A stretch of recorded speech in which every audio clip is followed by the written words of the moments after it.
Good evening, ladies and gentlemen, boys and girls, children of all ages. It is time for the big one.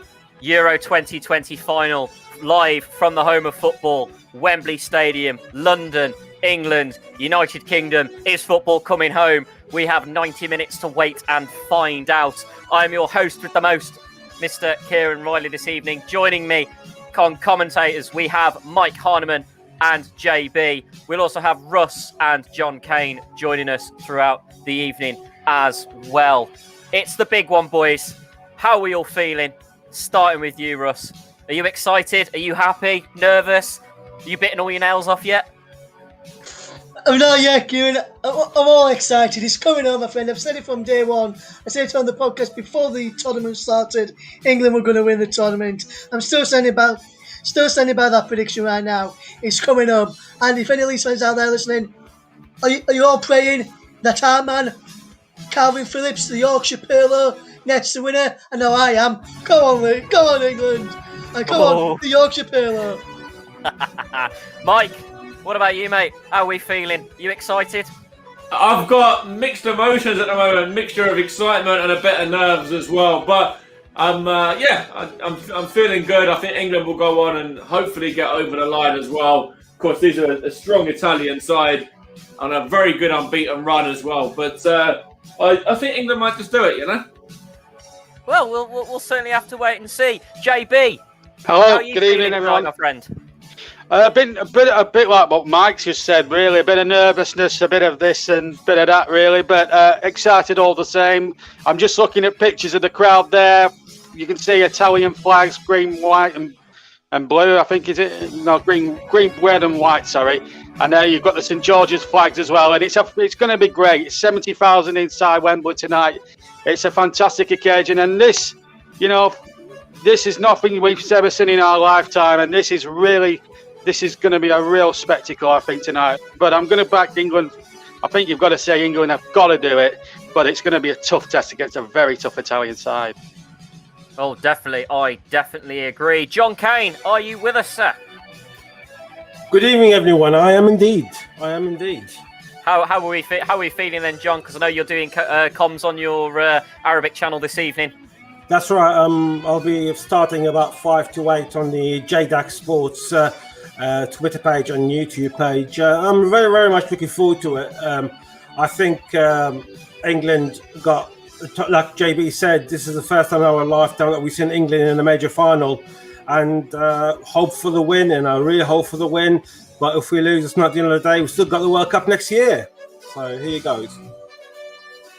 Well, we'll certainly have to wait and see. We've got the team news coming up for you very, very shortly. But what I'm going to do is I'm going to let this finish playing out, and then we'll jump straight into the programme. So we will be back with you in just a hot second.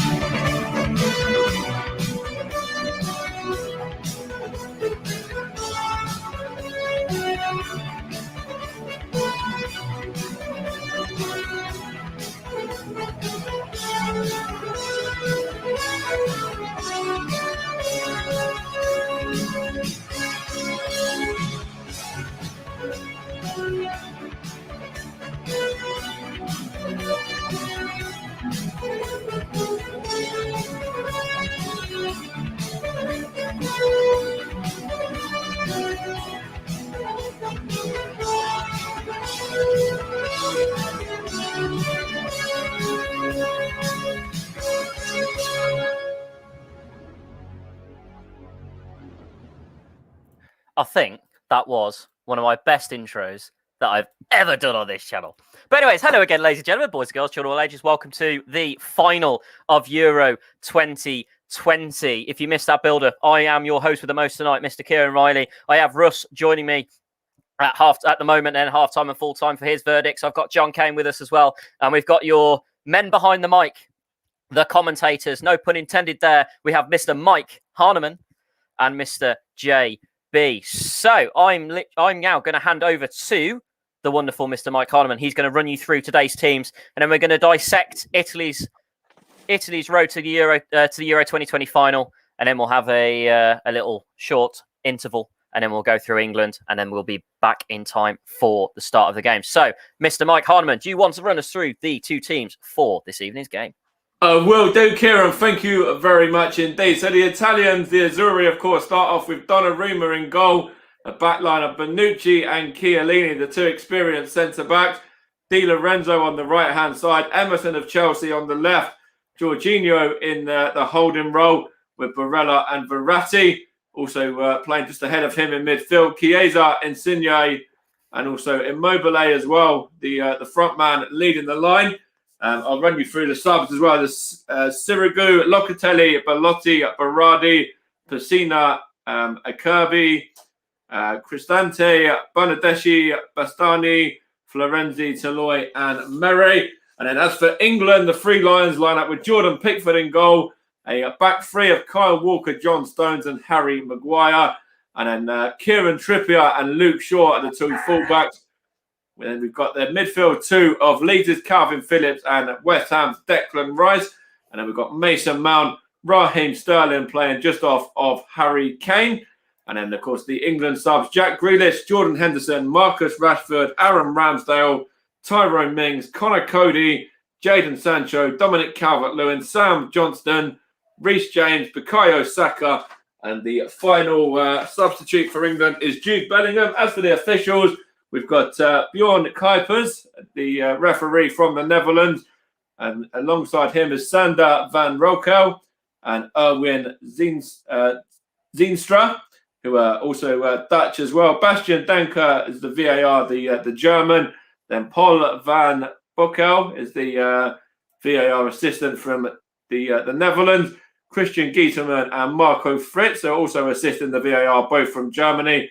And then the fourth official is Carlos Del Cerro Grande, I should say, who is Spanish.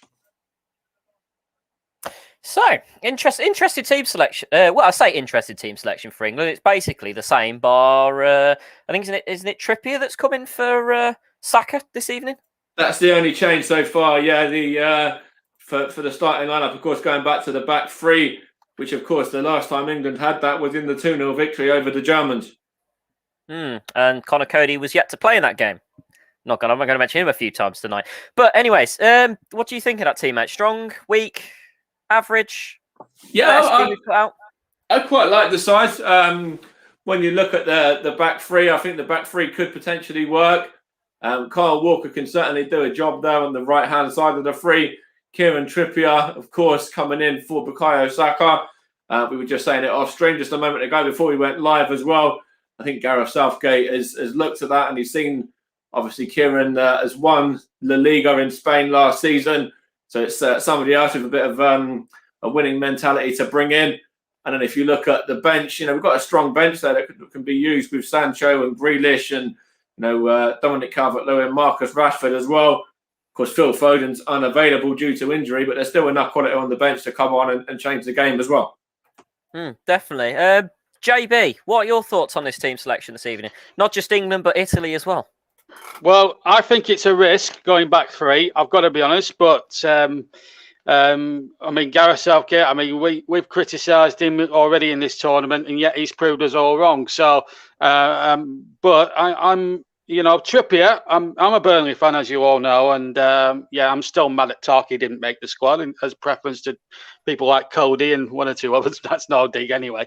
But seriously, Kieran Trippier, I watched him at Burnley many, many years ago, and I think he credits Sean Dyche for the player he is today. Winning all those winning that titles last year with Atletico Madrid and playing well in Champions League and things like that. He is a superb player, and he will get up and down that left-hand channel. There's no doubt about that. I think he's a very, very versatile player, and he does look good. I am still a little bit bemused why Grealish is still not starting. I think this would have been a tailor-made game. I'd have no disrespect to Mount. I would have left him on the subs bench, started Grealish on the right, Sterling on the left, and I think that would have been my preferred front three. But we've got to trust Gareth Southgate. As for Italy, what you see is what you get. I think the one thing that they may struggle with is Emerson coming in for the. Obviously, Emerson's in there for the injured Spinazzola, who's been one of my players at the tournament, covering the games for the hub this year. They'll miss him badly, but you've got Chiesa who's starting to hit form, Immobile, and he's saying they're just three danger men. Jorginho and of course Emerson, they know the England players, having obviously playing with Chelsea. So this really is going to be a stern test. But 33 games unbeaten, Kieran, is no mean achievement. And I think as much as Spurning said at the start, it's coming home and all that sort of thing. We have to be very careful here. This is not an easy match by any means, and this will be a tough one. Mark my words.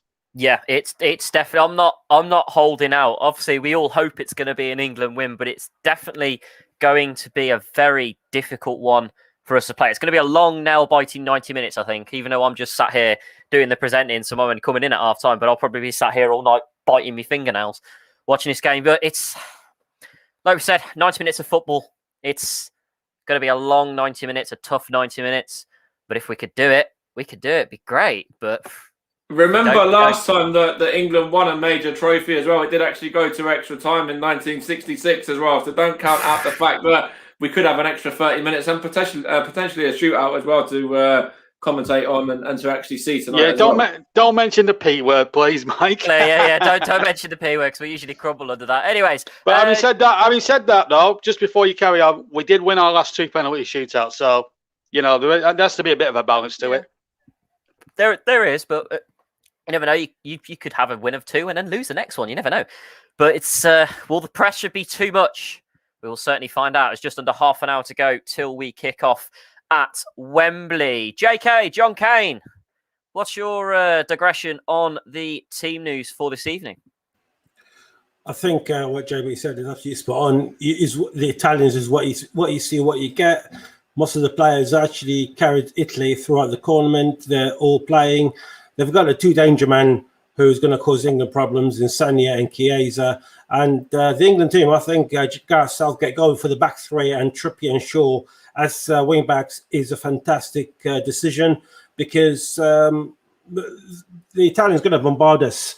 There's no doubt about that because Jorginho's been having the form of his life and is letting literally all 3 of them, if not even 5 of them, with Verratti and Barella going forward. And they're all knowing that the defensive side of midfield is all been sorted under his command.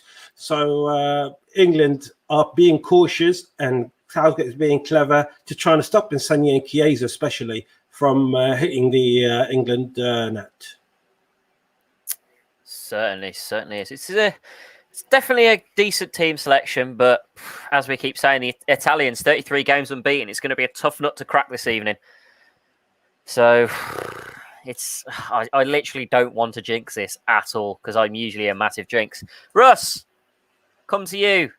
Hello, Kieran. What do you think about this evening's selections? I heard about the lineup earlier, and I was a bit sceptical on England with Mount on the right. He's never played there before, but you've got to trust Gareth Southgate because every team selection Southgate has picked, it has worked. Whether he's gone with a back 5, gone with 4 at the back, which he gone with back 5 now for the majority of the matches, it has worked. Like JB and John Kane said, is what you see is what you get with Italy. 33 games unbeaten. It will be tough, but I still think he's going to come home tonight. And just want to give a big shout out to a former England player who was part of the squad back in 1966, Jack Charlton, who also played for Leeds United. On this day last year, it was announced that Jack Charlton had passed away, so our condolences go out to his family and friends on this sad day, which a year on from his passing. Obviously, he'll be up there watching down on England, hoping they do it. And with speaking of Big Jack, news in as well, Calvin Phillips has broken Jack Charlton's record in becoming the first Leeds player to start 7 games at a major tournament for England. Well, that's incredible. That's an incredible stat. I wish we could get more Wolves. Well, I say more Wolves players. I wish we could get the only Wolves player in the England squad doing a lot more starts. But just before we move on as well, I do want to pay tribute to Paul Mariner, former Ipswich and England striker, former Arsenal striker as well. Was part of the 1982 England squad. Of course, he sadly passed away yesterday. So, of course, condolences from all of us at the Commentary Hub and JB Sport go out to Paul's family and friends. Yeah. And can I add on that? He also won 2 major honours with Ipswich, of course. The 1978 FA Cup final, Roger Osborne scoring against Arsenal. Sorry, Mike. And in the 1981 UEFA Cup final when they beat AZ Alkmaar in a cracking match over 2 legs, apparently 5-4. If you haven't watched the game, if you haven't watched the both legs on YouTube, they are worth a watch because they are some of the most dramatic things. Also went on to play for Arsenal, as you said. He's manager at Plymouth, and he was actually born in Lancashire. But a great player, legend of the game. He will be sorely missed. Yeah, our condolences go out to his family at this difficult time. What a shame. But moving on, coming up, we're going to go through Italy's and England's road to 2020 Euro 2020 final to see, did they have an easy run? Did Italy have an easy run? Did England have an easy run? But we'll find out. But we're going to leave you for just 2 minutes with The Final Word, which was a poem released which was released yesterday. Apologies, meet my mic too early there. Which was released yesterday by England and the poet H.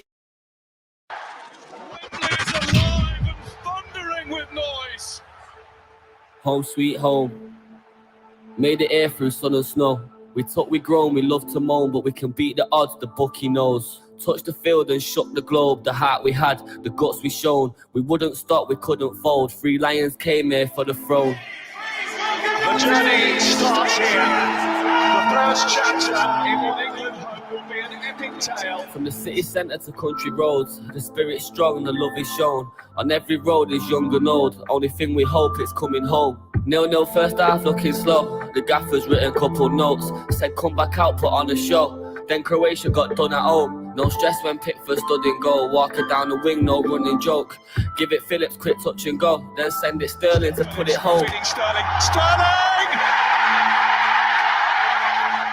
England's first goal of the European Championship. The Scotland game was looking close. Mountwick won in, Stones hit the post. 90 minutes with no result, but the fans still sing to the songs we wrote. They thought we were down, but up we go, cause we ain't no strangers to bumpy roads. Came back stronger, they should have known, when Raheem got checked with a lovely goal. Does that, and it's headed in by Raheem. First place in the group secured, unbeaten, unbreached, unruffled. Germany thought that we couldn't cope, we tried to win, couldn't know. Kane's first goal left us full of hope, now that taste of victory is coming close. It's Grealish, it's Kane, England have a 2-goal lead. Quarter-finals we got took to Rome, trying to bring good news when we come back home. Had a problem we couldn't leave unresolved. Saturday Ukraine got a Sunday roast. The first half Denmark had us on our toes. Now we're 1-0 down, need a couple goals. The lads came through when it mattered most. Got the win for the fans that been stuck at home. Harry Kane. Saved back in. Yes. How many millions of people after such a difficult year at home can have that enjoyment that I know we'd have given them today is very special. Through Sunday League right up to pros, using jumpers as footy post. The concrete pitch to muddy souls, it belongs to us, it was put in stone. We graphed for years, it took its toll. The attack was fierce, got stuck in loads. No man we fear, we took an oath to stand and cheer for what we love the most.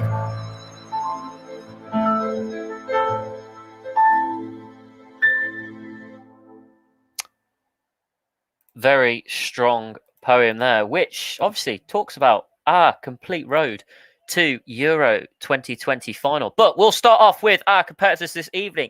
Italy starting off in the group stage. They have a fabulous 3-0 win over Turkey on match day 1. Following that, another lovely 3-0 win over Switzerland. And then on the final group stage match, they beat Wales 1-0, putting them top of the group, which progressed them through to the round of 16, where they met a strong Austrian side, where, unfortunately, they went down.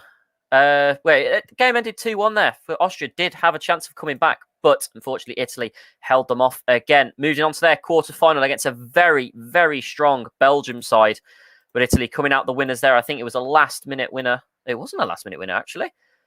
I thought that was the game with a last-minute winner, but it wasn't. But it was a very strong 2-1 victory for Italy there. Moving on to their semi-final against Spain, which was obviously covered here on the Commentary Hub. A very tense penalty game that finished 1-1 after full-time and extra time.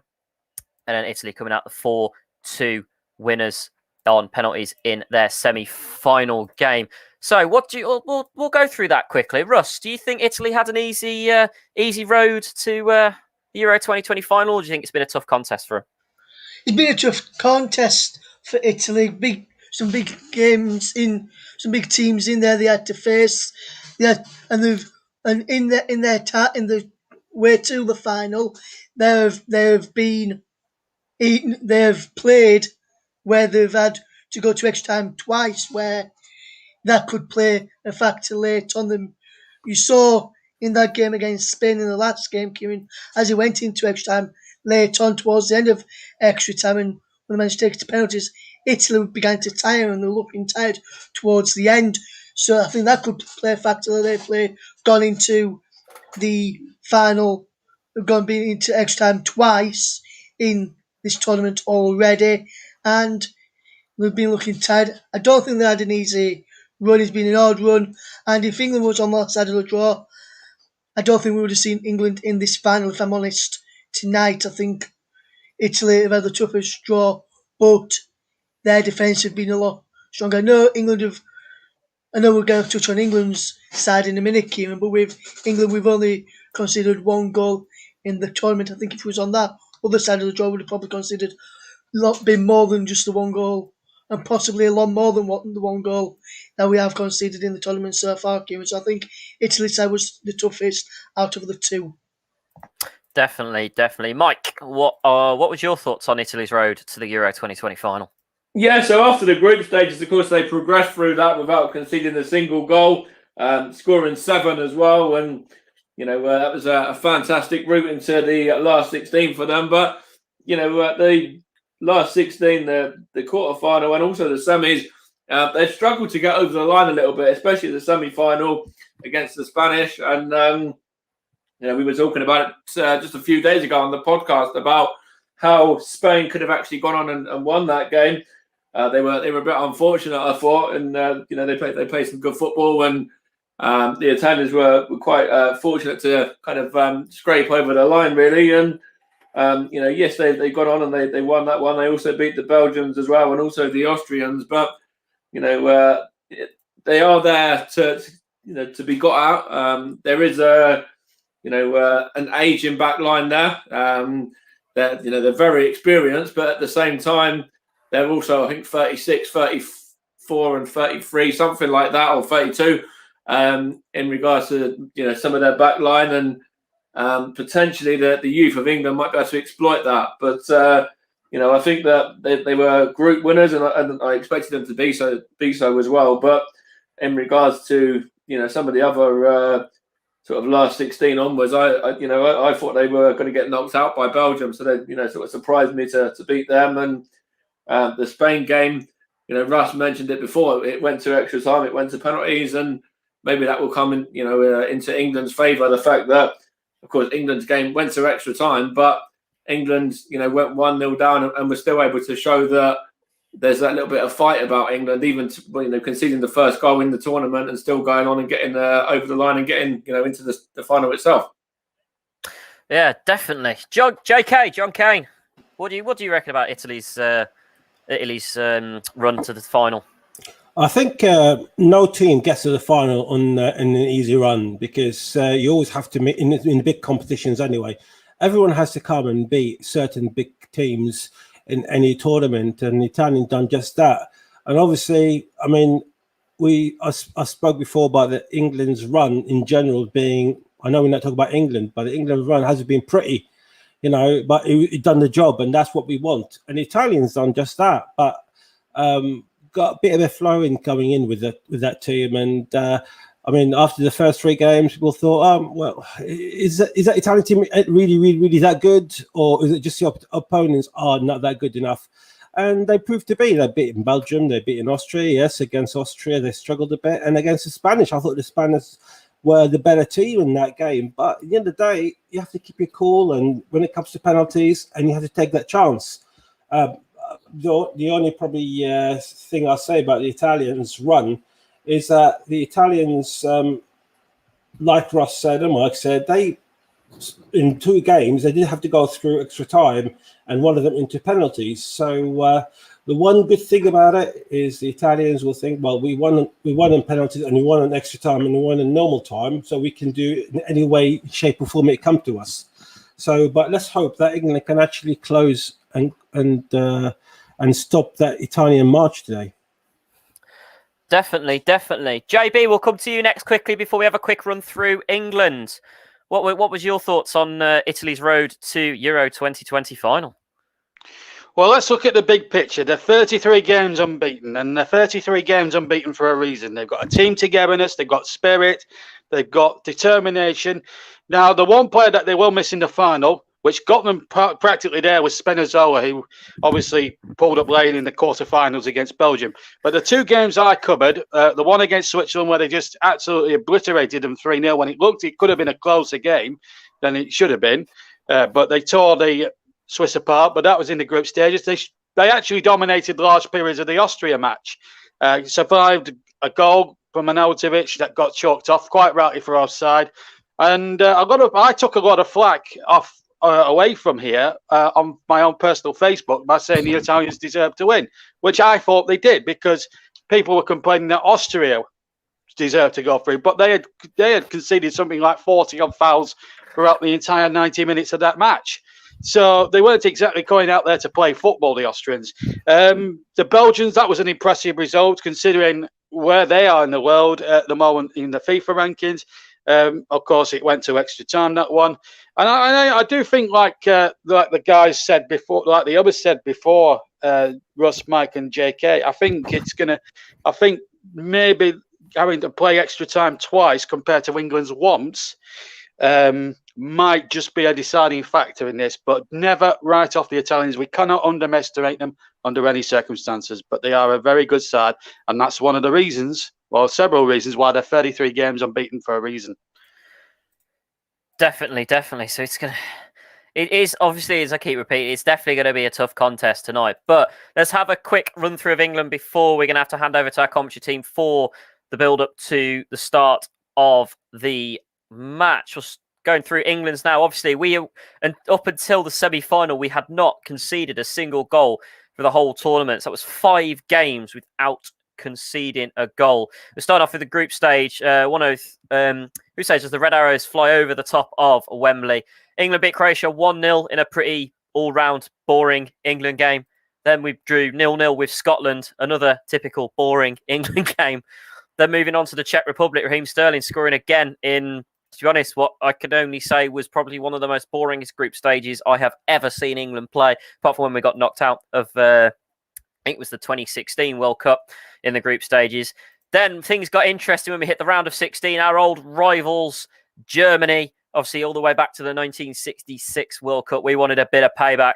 So, I say we wanted a bit of payback. We always like to get payback on the Germans. And apology, it wasn't the World Cup, it was the Euros. But we absolutely annihilated them 2-0, which was an absolutely fantastic game to watch. Moving on to the quarter-final, the best game of the tournament I think I've seen us play, where we absolutely smashed 4 goals past Ukraine and gave them, as the poem said, a Sunday roast on a Saturday in Rome. And then moving on to our semi-final game, the only game where we conceded a goal, and we conceded first as well. But to be honest, I think the only reason why we fought back from that so well was because of the Denmark own goal, which equalised everything. That game could have gone, a completely different way. But obviously us winning 2-1 in that game, thanks to a last-minute penalty from Harry Kane, which in my personal opinion was not a penalty, but that's a discussion for another day. So, Russ is currently off comms at the moment. So, Mike, England's run. I think, to be fair, the group stages were boring as hell. It only got interesting when we hit the round of 16. I think when you look at the group stages, I said England would go all the way and top the group, as we did. I thought we'd get maximum points, but Scotland came to Wembley and did a job on England and did it very, very well as well, indeed, to stop England on that day. And then, of course, going into the round of 16, Germany was a really, good result. I actually wanted the Germans myself as well, out of the sides that we could have had, and I was quite confident that if we had the Germans, we'd beat them, and I was proved right.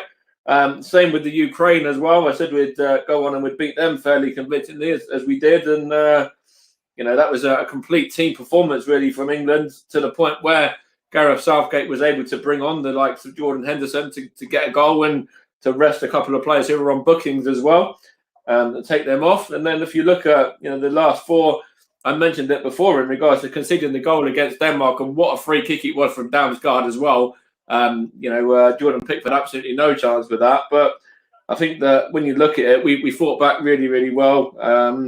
And in extra time in particular, we deserved to get the penalty and win the game. I did think the goal was coming anyway. So, it was a fantastic comeback. Really good, bit of play for the opening goal. And I think if Simon Kerr didn't turn it into his own net, Raheem Sterling would have putted it in anyway. But I think when you look at it overall, it's been a good route for England, and certainly the easier of the two. But we're still beating some good sides along the way as well. Definitely. Russ, turning to you now for England's run. I said the group stages were boring. It didn't get interested till the round of 16. But what are your thoughts on that? Yeah, I think the way we set up in the group stages, we set up to try and get through. I think initially we're looking to try and get second, because we'd have had probably a better run through. But obviously we finished top and did well to finish top of our group. And then in the knockouts, we did well going forward in the knockouts as well. And I think the way England did well throughout the tournament is been fantastic. Only one goal conceded, and you can't really ask for anything more than that.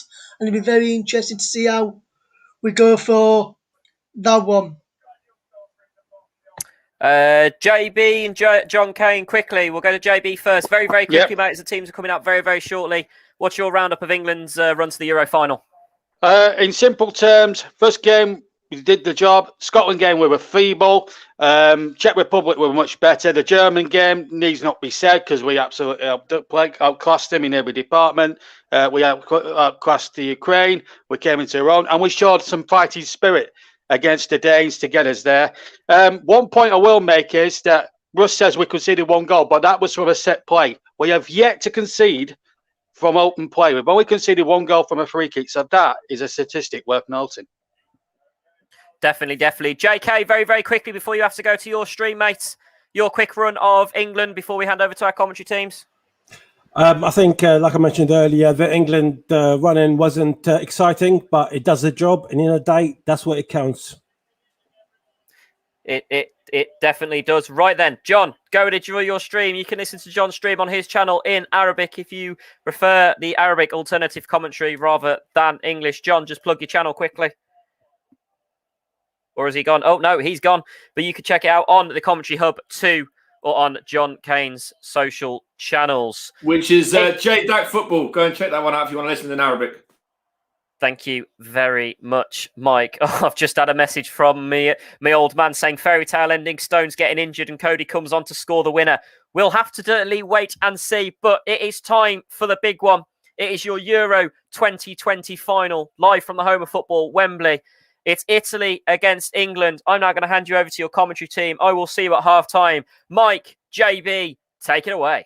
Thank you very much, Kieran. And, of course, we'll be having the two national anthems for you shortly as well to get the proper build-up for this massive game. Of course, England's last big trophy win, of course, was the 1966 final. The Italians were winners in 1968, I believe, in the or no, in fact it was 1980 something. I'll have to have a look in a moment because the two sides are coming out now, so it's kind of thrown me off track a bit, but I know it was some time. Anyway, I'll confirm that in a moment as the two sides are just coming out right now. So we will be having the national anthems in a second.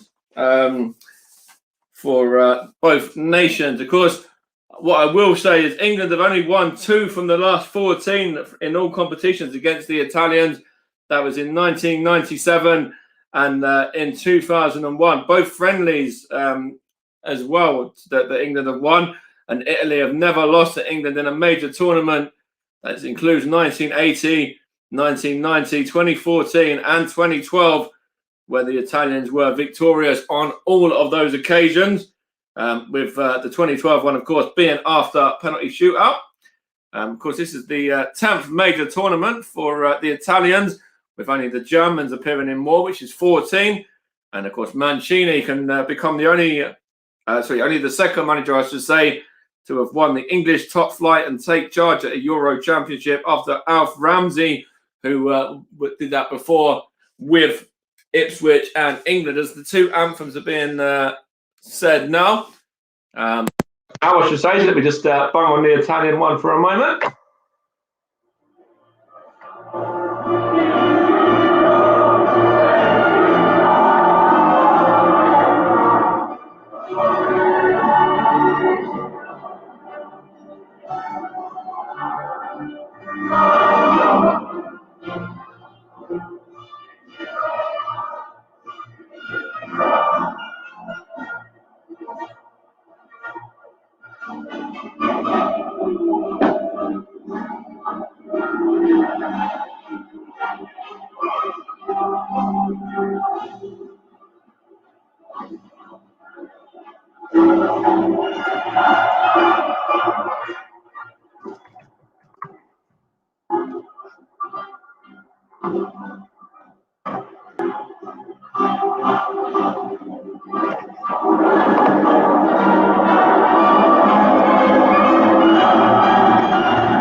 That was, of course, the two national anthems there, finishing off with the England anthem there, of course, God Save the Queen. Before that, we had the Italian national anthem as well. And just to correct something I did say, it was 1968 where the Italians won the Euros. They beat Yugoslavia in the European final 2-0 after a replay, where the original fixture was 1-1. So that's just to correct something I mentioned earlier. In regards to England, England have won just 2 from 14, as I mentioned, which are both friendlies.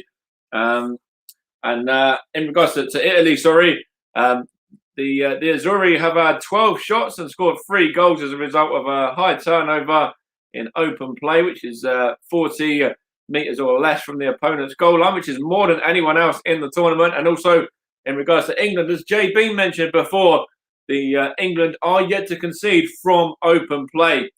Of course, with the goal against Denmark being a free kick. The Three Lions are the 13th different nation to feature in a European Championship final, and only 3 from the last 12 have lost their first final in this competition.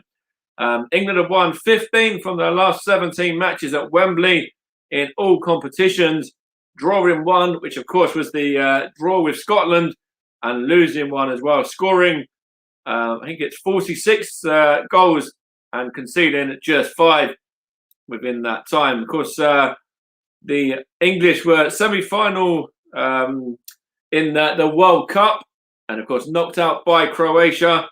And the semi-final of this tournament was the Three Lions' 8th win in the major tournament under gaffer Gareth Southgate as well, and that moved him level with, of course, Sir Alf Ramsey for the most competitive manager in terms of victories across the two competitions. The Italians are just about to get us underway.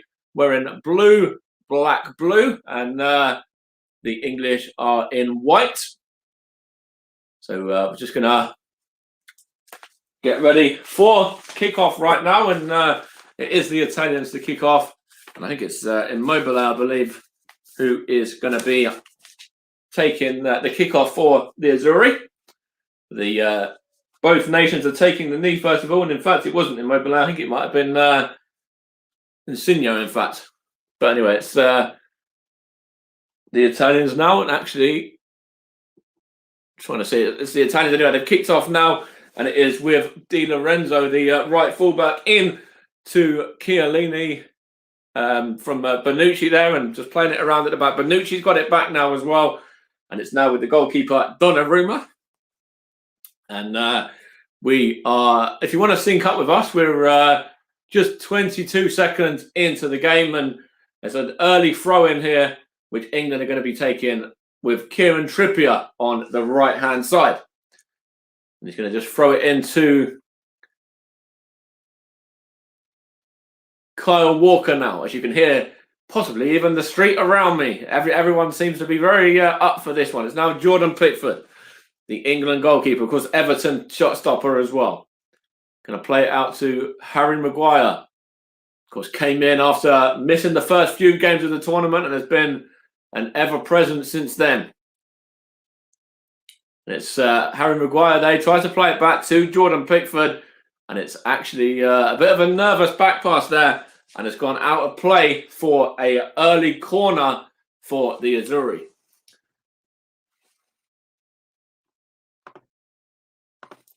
Of course, you're listening to the Commentary Hub and JB Sports.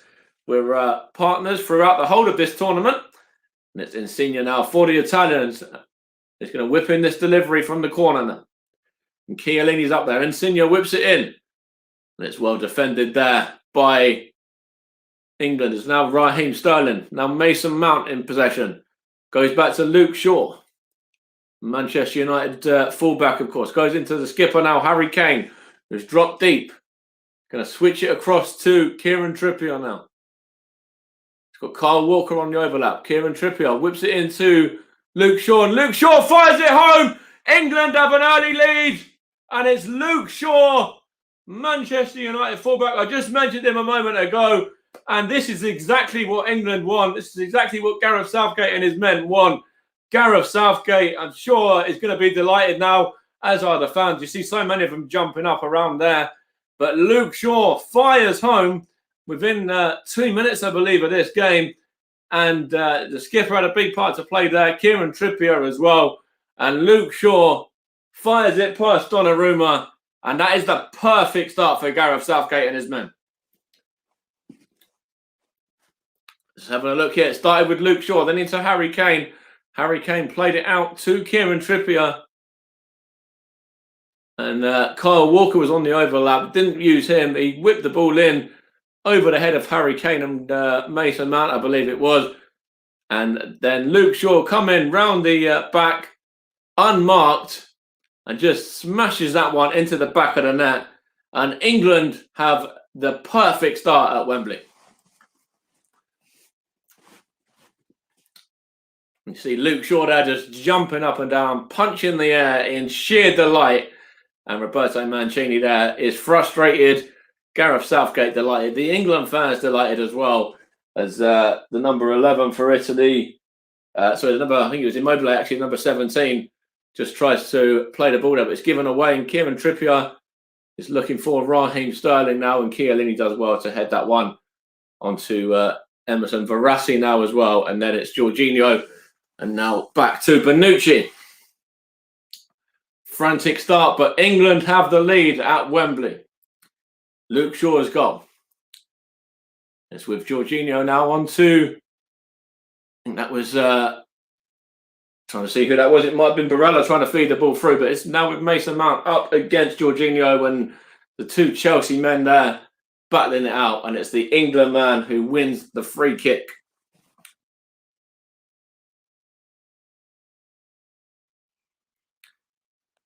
You see Jorginho there trying to G up his Italian side. But you can see already the crowd at Wembley are buzzing after that early goal from Luke Shaw. It's Harry Maguire now to take this set piece. Of course, the Manchester United man, just a few years back, I think it was about 2012, was playing League One football for Sheffield United. And of course, he also won the Premier League in 2016 with Leicester City as well. And I'm sure those experiences are experiences that Gareth Southgate will certainly count on in terms of these players with winning mentalities. And he's got a hell of a lot of them in this squad as well. It's with Donnarumma now. On to the number 6, Verratti. Just on the edge of the box. Goes out to Di Lorenzo. Di Lorenzo there is going to try and play it in to, I think that was Insigne, but it's knocked back to Verratti and now Bonucci. Into Verratti once more. There's Jorginho. Good play there by England. Calvin Phillips has gone through the back of the Chelsea man though, and does look like the referee has given that as a free kick, and it's with the Italians now on Emerson. Now it's with the left back Emerson again. Now on to Insigne. The Italians have got an opportunity here now, just on the edge of the box, but England are very well organised along the back. Now it's Chiesa. Of course, scored at Wembley in the semi-final against the Spanish. Good bit of play there from England, though, to get it clear. It's now headed up by Kyle Walker. Now Declan Rice wins it. Now Mason Mount. Bit of head tennis in the middle of the park. Now it's Chiesa again for the Italians. Is he fouled there by Luke Shaw? The referee says yes, he was. And the Italians have a free kick now. Just on the edge of the box. England goal scorer, the man to catch Chiesa there. Of course, a very famous name, Enrico Chiesa. His dad was also a famous footballer as well. So it runs in the family with the Chiesas. It's an opportunity for the Italians here now. Jordan Pickford just organising his wall. He's got Declan Rice, John Stones, Harry Maguire and Harry Kane in the wall with, I couldn't quite see who it was, lying down to try and protect the low shot as well though. And it's going to be an effort, a goal here, and it's over the top from Insigne. And it was actually Calvin Phillips, the man that was laying down to protect the low one there, but he wasn't needed, and neither was the hand of Jordan Pickford either, as the ball just whistled over the top of his England goal there.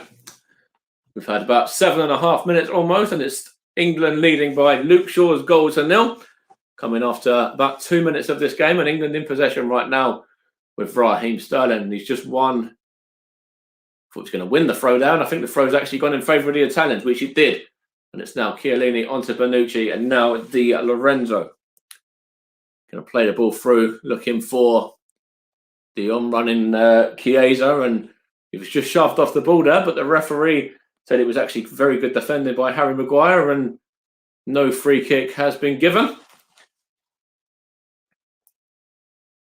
So just panning on the England manager right now, Gareth Southgate, penny for his thoughts. That's for sure at this moment in time. It's Luke Shaw to take this throw in for the Three Lions. Looking to bring the Euros to England for the very first time. It's Harry Kane. Looking for Raheem Sterling. Raheem Sterling gets the ball there from an Italian error and wins a free kick there. I think it was Chiellini went through the back of him, and Raheem Sterling wants to take the free kick quickly, but Chiellini was just kind of trying to slow it down a bit there to stop the England man from doing so. And it's with Calvin Phillips now, Declan Rice out to Luke Shaw, and he's just won a throw there off of Di Lorenzo. And Luke Shaw is going to take this set piece now to throw in. You're going to look for the on-running Calvin Phillips there, who knocks it on, but it's a good header there by Bonucci. Got up well to head that one out of play for an England throw. England started very brightly, as you can imagine, with Luke Shaw take his goal taking the lead. Calvin Phillips, and it's whipped in by, I think that was Kieran Trippier, looking for Raheem Sterling, but good play from the Italians, who are playing quickly to get it out now. And there's a foul out by Kieran Trippier, I think, on the Italian man Insigne, I believe, that time. But that was England. Just Kyle Walker trying to put the ball through there to Kieran Trippier. And Kieran Trippier seems to be causing quite a few problems for the Italians on that right-hand side at the moment. Of course, it was down that side where the goal come as well. From right to left, with the right fullback setting up the left fullback, who buried it into the back of the net past Donnarumma. It's the Italians in possession now, looking for Immobile, and it's straight through to the hands of Jordan Pickford, who claims comfortably. He's going to just take a second there to bowl the ball out, looking for Luke Shaw once more. Luke Shaw, fortunately there, wins the throw-in off of Chiesa after a little bit of a miscontrol. And it's now a throw-in for England. You see the English fans there in full voice already. Of course, Wembley full for the first time as well in this major tournament. The Euro 2020 final, of course, delayed from last year due to the COVID-19 pandemic. It says a foul on Harry Kane now. The England skipper by Verratti. The Italian centre mid there, I should say. It was actually Barella there, would have probably given away a free kick otherwise anyway as well. But it's an England free kick now. Luke Shaw just having a word with Harry Maguire here now. They just show a replay on the screen in front of me of the goal again, and it was a beautiful finish from Luke Shaw as well. The man that I mentioned on the podcast, in fact, on Thursday, who Gareth Southgate will be looking at as one of the first names on the team sheet for the Three Lions, and certainly that has paid off for him so far in the opening 11, almost 12 minutes of this game. It's Harry Kane now. Out to Kieran Trippier once more. Whips it into looking for Raheem Sterling. And it's come off of Di Lorenzo and behind for an England corner.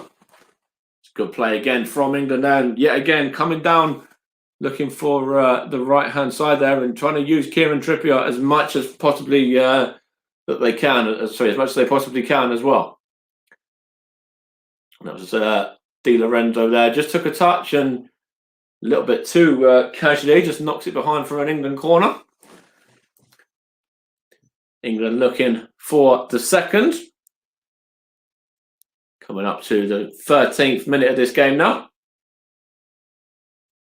It's whipped in and straight into the hands of Donnarumma there. It was a poor delivery. And he's able to just bowl it out to, I think that's a foul there. But the referee says no, in fact. And England are able to just knock it back to Jordan Pickford. I think it was actually a foul on Barella possibly. But the referee didn't agree with me there. So England have got possession now in their own half. Here's Raheem Sterling on the run. Surrounded by a few Italian bodies. Out to Kieran Trippier. Back to Sterling once more. Of course, known as the boy from Brent. Here's Calvin Phillips now. On to Declan Rice. Had a fantastic season for club at West Ham. He's got it back from Mason Mount now. On to Calvin Phillips of Leeds United. Another one who had a great season as well.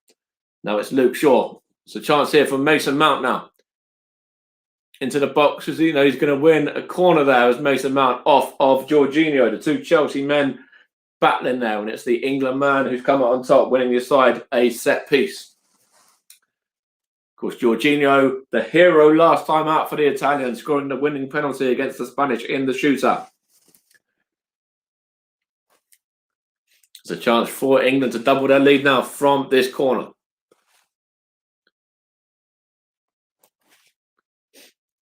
You see Raheem Sterling there, just getting in the way of Donnarumma there, trying to put him off as Kieran Trippier is taking this corner. Of course, scored in the World Cup semi-final. Whips it in. It's well defended by the Italians. But now back with Luke Shaw. On to Kieran Trippier once more. Now it's Mason Mount. Whips it in. Straight through to Donnarumma there, who was comfortably able to claim that. The goalkeeper, who of course is the new Italian number 1. Of course, everyone was very familiar with Buffon, but long are the days since he was in goal for the Italians now. And Donnarumma, the new man between the Italian sticks. It's Jorginho in possession. Now it's Bonucci. Out wide left to Emerson. And now it's back with Bonucci once more. The Italians just trying to keep possession for a minute. Here's Jorginho. He's going to look to go to the right to Di Lorenzo now. Back into the Chelsea man, Jorginho again. Now it's with Verratti. On to Immobile, and Declan Rice is able to just clear that one forward. Straight through to Donnarumma. It's now Chiellini back to Bonucci, centre-back partner. And now Di Lorenzo. He's giving the ball away to Declan Rice now. Declan Rice on a marauding run there, but I think the ball's gone out of play for an Italian throw. In fact, it has indeed. Di Lorenzo is going to be taking this for the Italians. Luke Shaw's first goal in 6 matches there for the Three Lions. And of course, remember, he wasn't always going to be England's first choice left back as well. Ben Chilwell had to self-isolate due to coming in contact with Billy Gilmore, of Scotland in match day 2. Same as Mason Mount as well. And Ben Chilwell hasn't been seen since then. Of course, Chilwell again misses out today, not even on the substitutes bench. So the Italians are in now with, that was Insigne was that, and it's an offside flag anyway against the Italian man there, and it's good defended by Luke Shaw, in fact, as well. In fact, it was actually Kieran Trippier, on the right side. As they just show a couple of the Italian subs there now. And some of the officials, etc. as well, as Jordan Pickford's getting ready to take this goal kick. Coming up to 17 minutes. I will be handing over to JB shortly for the second half of the first, just the second part of the first half commentary as well, I should say. He'll bring you all the way through to half time. Here's Luke Shaw now trying to look for Mason Mount. And it's gone behind for a goal kick. England still lead by Luke Shaw's early goal. And it's settled down a bit since then as well. As it's with Bonucci now, back to Donnarumma, the Italian goalkeeper, once more, and he's going to take a few touches and kind of invite Harry Kane on, but then give the ball to Bonucci, who knocks it forward, and Declan Rice wins his header. And now it's with Jorginho up against Calvin Phillips, and he's done well there as the Chelsea man as well. Now it's with Bonucci. Switches it out to the left to Insigne. He's looking for Immobile, and good header there by John Stones to get it clear. And Calvin Phillips gives it away though, and it's gone behind for a throw-in. Emerson lets that one just roll behind there. Now it's with the Italians once more, and with Bonucci. And now it's Di Lorenzo. And his ball is astray and out of play for a England throw-in. So just have a look there at Gareth Southgate and Roberto Mancini. Of course, as we mentioned in the pre-show, the Italians 33 games unbeaten since Mancini took charge back in 2018. I think he's only had 35 games in charge as well, I believe, and 33 of those he's been unbeaten in. So some record for the Italian coach there. And it's a throw in here for the Italians now, just knocking it around, and it's with Bonucci at the moment. He's bringing it out from defence. He's going to go out to the left-hand side. It was actually well played there by Raheem Sterling. And now it's with Declan Rice onto Mason Mount. Forced backwards to Luke Shaw. It's gone behind off of the Italian right back there, Di Lorenzo, for an England throw.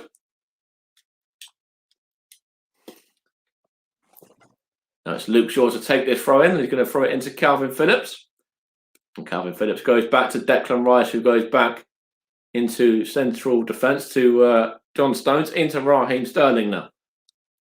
Raheem Sterling done well to weave his way past Jorginho down into John Stones. Here's Kyle Walker and now Kieran Trippier. Onto Harry Kane, the Tottenham Hotspur striker.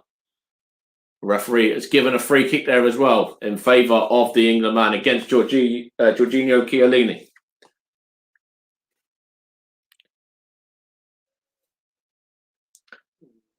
There's a bit of a tussle there with Chiellini and Kane, and the England man comes out on top and wins the set piece.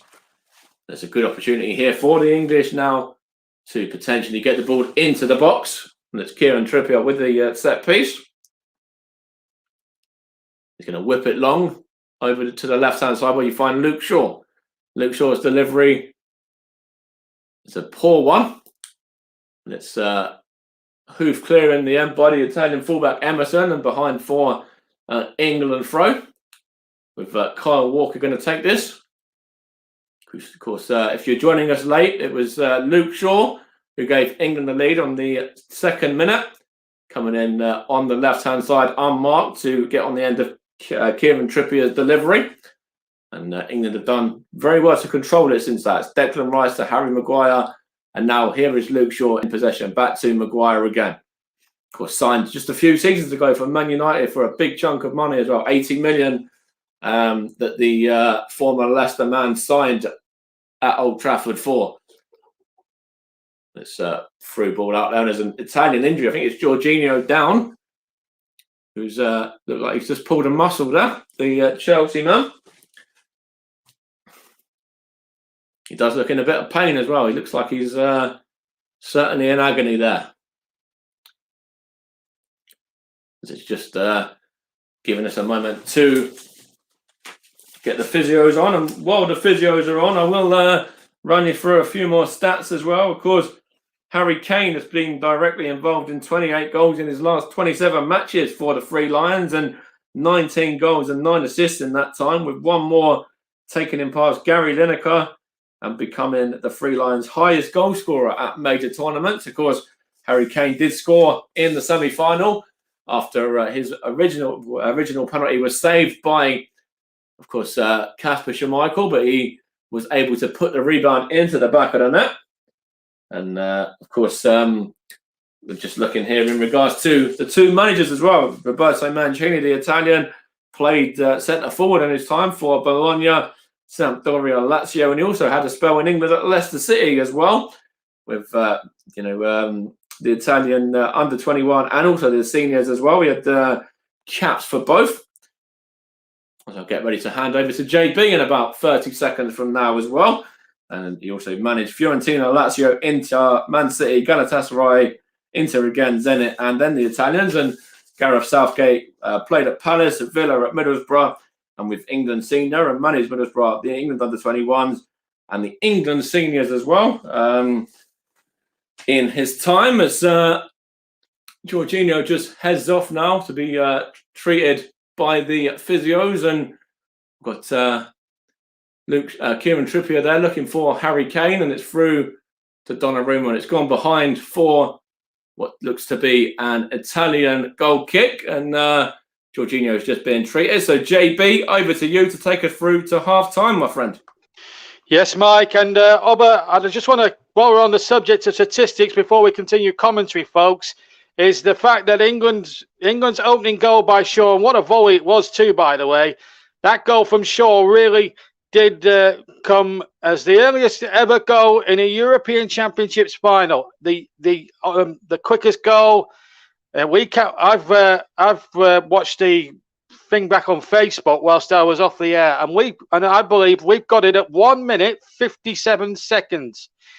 It's interesting to think now as England have possession as Pickford hits long left-footed up towards halfway. But I should also warn you, folks, here's Sterling in possession now for England. Runs past one man towards the area, and it's Sterling trying to get past the big defender there, Leo Bonucci, and then the ball back to Donnarumma. Donnarumma kicks along up towards Walker, who went down. No foul there, and Italy have possession here.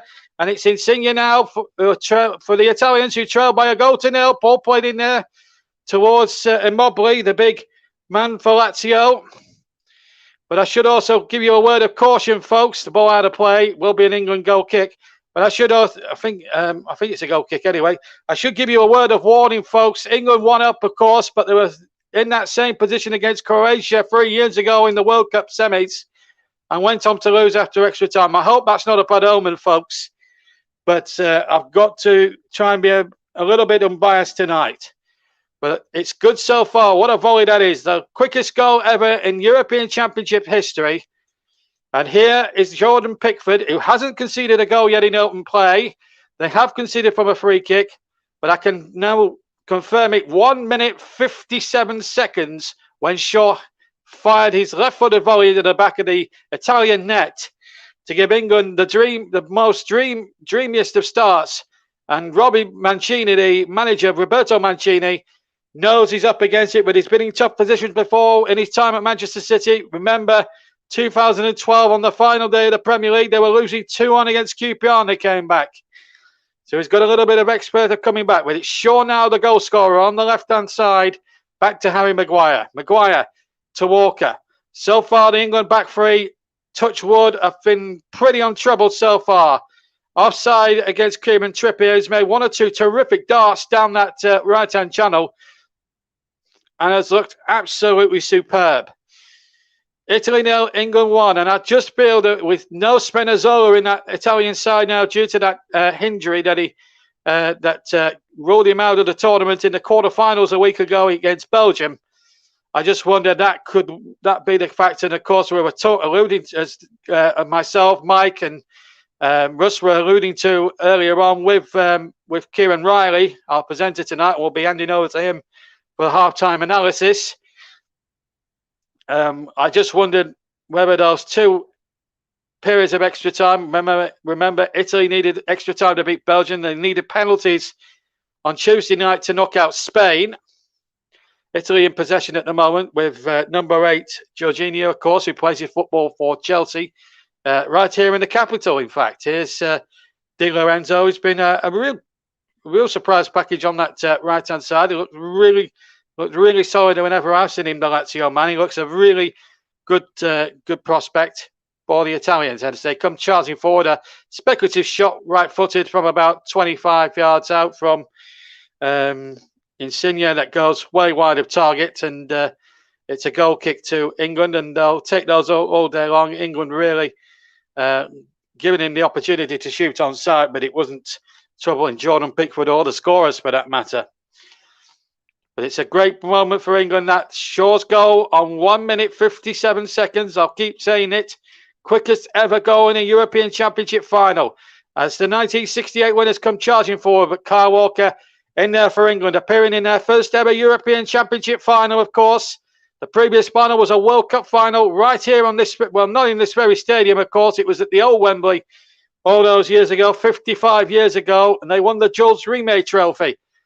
That was only 12 inches high, as one famous commentator, Mr. Wolstenholme of Ken, alluded to back then. The trophy they're playing for this time round is the Henri Domer Trophy, and it's quite bigger than 12 inches. I think it's 4 times the size. Anyway, here's Harry Kane, the England captain, carrying it towards the edge of the Italian penalty area. He has to turn. He's looking for support. He's got it there from Trippier. Now the ball out to Shaw, the goal scorer. Shaw in possession. Back to Declan Rice. Rice now to Phillips. How good have them two been, by the way? The two holding midfielders, Shaw, Phillips rather than Rice. They've really complemented each other really well throughout this tournament. And Mount tries to knock it forward, but he only finds Jorginho. And now Bonucci, who captained the side on 3 occasions during the championships when Chiellini, the regular skipper, was out for injury. Remember, he got the injury, of course, playing against Switzerland, not long after he scored a disallowed goal in Rome, you may remember. And I was there that night with Russ Vernon, who was enjoying the match at the moment. You'll hear from him at half-time, along with Kieran Riley, our alternative presenter this evening. Here come Italy, live on the commentary hub, JB Sports, Periscope, Twitch, Twitter, and of course, if you want to listen to the commentary in Arabic, John Kay's got that over on his own YouTube channel, and the commentary hub too. So if you want to listen in Arabic, you can do. That's an option for you. But if you want to listen to the English commentary, stay right here, right now on the commentary hub, JB Sports, Periscope, Twitch, and Twitter. Meanwhile, England have won a free kick just shy of halfway. A foul there by Di Lorenzo and Mason Mount. And England now have a chance for a little bit of respite. It's about 15 yards, actually, inside the England half. We've played half an hour dead. Italy 0, England 1. Shaw's goal on 2 minutes, although it's been timed at 1 minute and 57 seconds. I make it on by my watch at that precise moment. The quickest ever goal in a European final. Walker loses possession, but Sterling then wins it back from Insigne's advances, and he has to go backwards, and Stones will make sure this goes back to the goalkeeper. No, he plays it across to Maguire to the left-hand side. Maguire just stabs it there, and Chiesa was offering a little bit of hesitancy there with Maguire. But how good are those back three been for England so far? I thought it was a bit of a risk when I heard the team announced an hour or two before kickoff, and before I came on the air, I thought it might have been a tough test. But at the moment, England are passing the test so far with flying colours. JDAC Football is the Arabic channel. That's John Kane's own commentary. Mike's just informed me off the air. So if you want that, go to that channel, please. But if you want the English version, stay right here on either the commentary of JB Sports, Periscope, Twitch, or Twitter. We'll have you all there. And we're looking to exceed 5,000 we got for the semi-finals. As Italy comes charging forward, Rice cuts that out. Phillips loses it on the edge of the penalty area. Excuse me. Got a little bit of a croaky voice tonight. Anyway, here's Di Lorenzo now for Italy. Into Chiesa. Federico Chiesa, and of course, son of former Parma and Italy's Enrico Chiesa. And here is here's number 18 now, Barella, of Inter Milan. And now Chiellini, the captain, number 3. Remember, over 200 caps, the two centre backs between them. Over 200 caps between them. That is some record. They know each other's game. Both play for Juventus, Bonucci and Chiellini. They know what these sort of games are all about. They've played at the highest level for so long. They know it like the back of their hand. But their team are losing 1-0. The 1968 European champions and 4 times champions of the world are a goal down. And, of course, they finished runners-up in this competition in 2000, losing on a golden goal to France and David Trezeguet. And, of course, they were beaten comprehensively by the Spanish some 9 years ago. As Italy comes charging forward now, and it's a good ball out there. A chance here for Emerson to get the cross back, and it doesn't. Well, they claim it came off an England defender. Referee Bjorn Kuipers, who's a 38-year-old supermarket owner, disagreed with that decision, and a goal kick given as both Emerson and Kieran Trippier there just have a little bit of a conflab as the players take their positions for this goal kick to be taken by Jordan Pickford. Nice to have you with us on a momentous night, possibly for English football. Their first major final since the 30th of July, 1966. You know what happened then. Even if you didn't know, even if you weren't there or born or thought of at the time, you certainly know about it. I'm sure your dads and your granddads have told you every chapter and verse until you're sick of it. These England lads now are on the cusp, potentially, if they can hold this lead or maybe extend it, of making even more history. It's Mount inside the area, just couldn't get it through to Sterling. Otherwise, England would have been we would have been in heaven then if Sterling had got through there. England get the throw, although Trippier, well, Italy we're trying to look as if they were. Trippier pushed one of the Italians down, but Mount played a lovely ball, and he just needed to play it a little bit further forward, I felt, to into Sterling's path, but it wasn't to be. 34 minutes of the game gone. We're inside the last 11 minutes now of the first half. Live and exclusive alternative commentary of the 2020 European Championship final. Being delayed from last year to 2021. We've got a full house at Wembley tonight. Not a spare seat in the house. Tickets have been like gold dust. We've got dignitaries in. We've got the Duke of Cambridge, of course. The president, of course, of the FA in tonight. We've got David Beckham. We've got several dignitaries, of course, Italy are being represented as well. Here's Chiesa now running towards the edge of the area. Chiesa shoots off! My goodness, that was dangerous moments there for Italy. And Chiesa is really the man in form in terms of Italy's strike force. Well, he hit this shot. He gets the ball here on the right-hand flank and uses his strength superbly. Gets away from Rice. And it must have been, 20 yards out, hits it left-footed and just goes past, and it must have been about a couple of inches past Jordan Pickford's right-hand near post. That was a close shave for England, but they're still leading. But that was a close shave. Here's Maguire carrying it forward. Chiesa, rather Barella putting him under a little bit of pressure. 59% Italy, 41 England. 3 attempts, 3-1 in Italy's favour. On target, 1 for England. And that was the goal on 1 minute 59 seconds from Luke Shaw. Brilliant goal. Here's the ball forward by Maguire. Maguire looking towards Shaw. He's got away down the left-hand side again. The Manchester United man came through the Southampton Academy. He's won the ball back. Shaw plays it in. Oh, and it just needed a touch from Mason Mount. And if he'd just got a whisker of a touch turn, it would have been 2-0 to England. Shaw again, certainly up there for the man of the match in my book. And Emerson got it away, but it just needed a little flick from Mount, and England would have been 2 goals clear and coasting towards half-time in a magnificent position. They're still in a good position. They're 1 up. Shaw with a throw in line with the 18-yard box on the left-hand side, on the near side.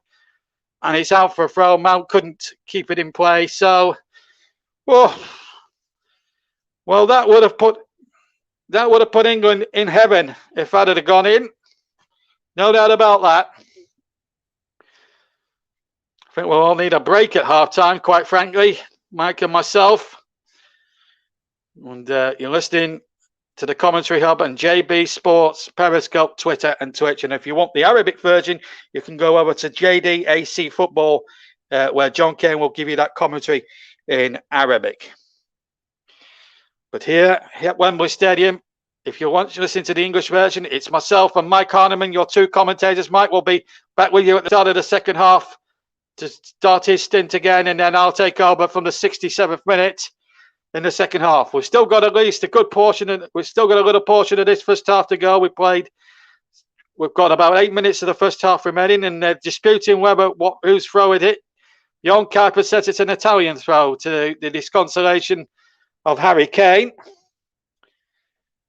It was a 50-50 shot, but I think the referee just about got that one correct. But England leading by a goal to 0. That's just been kept in play there by Insigne on the far side. He goes in from that side. In fact, he's been penalised for a foul there on Declan Rice. In fact, it was Emerson's rather. Emerson, I should say.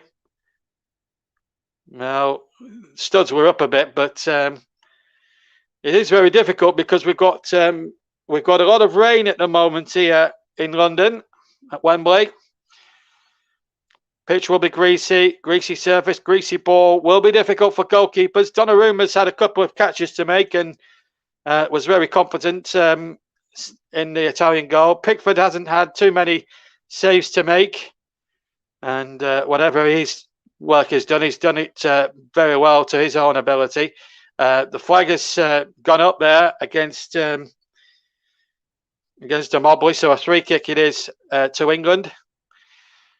With 38.5 minutes just about played.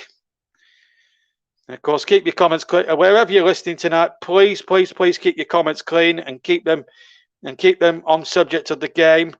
And of course, we are a family program, so we do have a lot of people of all ages, whether you're young, old, male, female, boy or girl, listening in to this commentary here tonight. As Pickford's kick, in fact, goes into no man's land, and it should cross the Italian byline for an Italian goal kick. And Donnarumma gets the ball quickly. The ball boys ever efficient here at Wembley tonight. 39 gone. And England leading by that second-minute goal from Luke Shaw, the quickest goal ever in European Championship final history. In 60 years of European finals, in these championships. That is the quickest goal ever scored. And I'm sure we'll have to go through the history books to find who got that one before, and we'll check that for you at half time.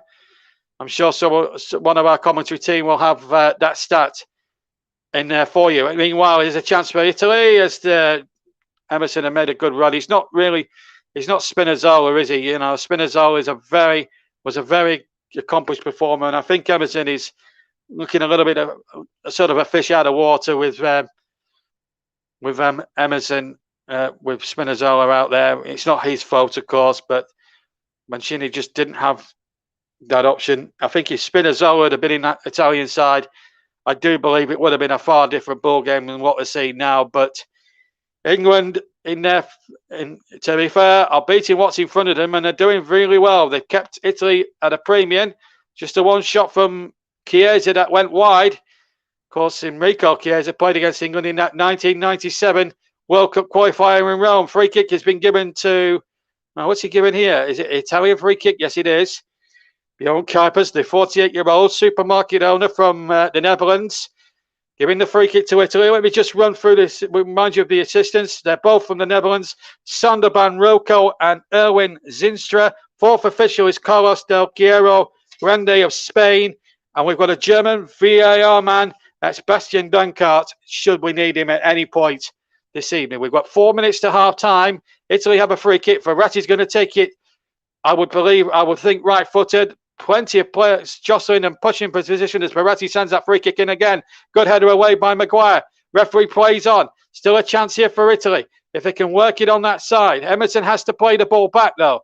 England have got practically every white shirt back. Italy in the blue shirt. England in the all white. Remember when they won the World Cup in '66, they won it in red. They haven't got red on tonight. They do have them on the back of their shirt numbers. So there is an element of red there on the numbers that you're seeing on the back of the shirts. And of course, they have their squad numbers on the front as well. Italy now, the blue shirts come streaming forward. And Emerson has to go back. He's not as daring as running down that flank as Spinazzola was in earlier games. And Emerson now gets the cross. It hits Trippier and goes out for an Italian throw. In line on the far side, on the Italian left of the England 18-yard line. This is some first half here. England still winning by a goal to nil. That second-minute goal from Shaw has given England the advantage. 3 minutes of normal time to go before we all go and have a half-time cup of tea. And above all, the throw-in comes in. It was miscontrolled by Lorenzo Insigne of Napoli, and a goal kick. And there's some glum-looking Italians, although one of them sees themselves on TV and on the big screen there. And there's one or two there that are still positive there, you know. But you just wonder now if that extra time, if the extra time those 2 periods of extra time from the Italian point of view may have just caught up with them. They've had a tougher run to the final, admittedly, than England. England's toughest match really was, they had 2 tough matches, to be fair. No foul there. I must admit, it did look a free kick to Italy. But anyway, Kane plays on to Mount. Mount has to turn away from 2 Italians. Kane now on the far side. Looks to find Raheem Sterling. It looked as if it was clearly pumped off there by Di Lorenzo. And Sterling is not happy. And Bjorn Kuipers has given nothing. That might be very controversial indeed. We'll have to look at a replay. And VAR will obviously get involved. But I don't think anything else is going to come of it. No handball against Declan Rice as the Italians try to break. Here's Rice now. Bundling down the left-hand side, and he's running about 30 yards with the ball. And he tries to lay it into Sterling, but he lays it behind him. And Declan Rice, in fact, wanted a foul there, but the referee, Kuipers, said, no, get up and play on. It looks as if Kuipers' mantra is to just play on at every opportunity and let this game flow, which, in fairness, can't be a bad thing. We're coming up towards the final minute of the first half. We've got about 1 minute and 10 to go of normal time. We might even get a bit of stoppage time, but in recent knockout games, we've not had much in the way of stoppage time at any of the end of them. Here's Insigne now for Italy. Remember, England leading by a goal to nil. Shaw the goal scorer. Insigne keeps it in. Verratti's there too. Chances here now for Italy. Can they force a goal? Emerson's inside the area. Comes to Chiesa now. Edge of the box. 45 seconds of normal time to play. Here's Barella of Inter Milan. Back to Di Lorenzo of Napoli. Now Bonucci. Leo Bonucci now finds Marco Verratti of PSG. 30 seconds plus stoppage time to play at the end of what's been a frenetic first half. And I'm sure there'll be plenty of talking points with our two halftime pundits as the ball comes in there towards Trippier, who bangs it away. And I'm sure when Kieran and Russ take over for halftime, they'll have so many talking points to discuss and dissect. We've played now the 45 minutes. There's going to be 4 added at the end of the first half, presumably for that injury earlier as Mike Arneman was handing over to me.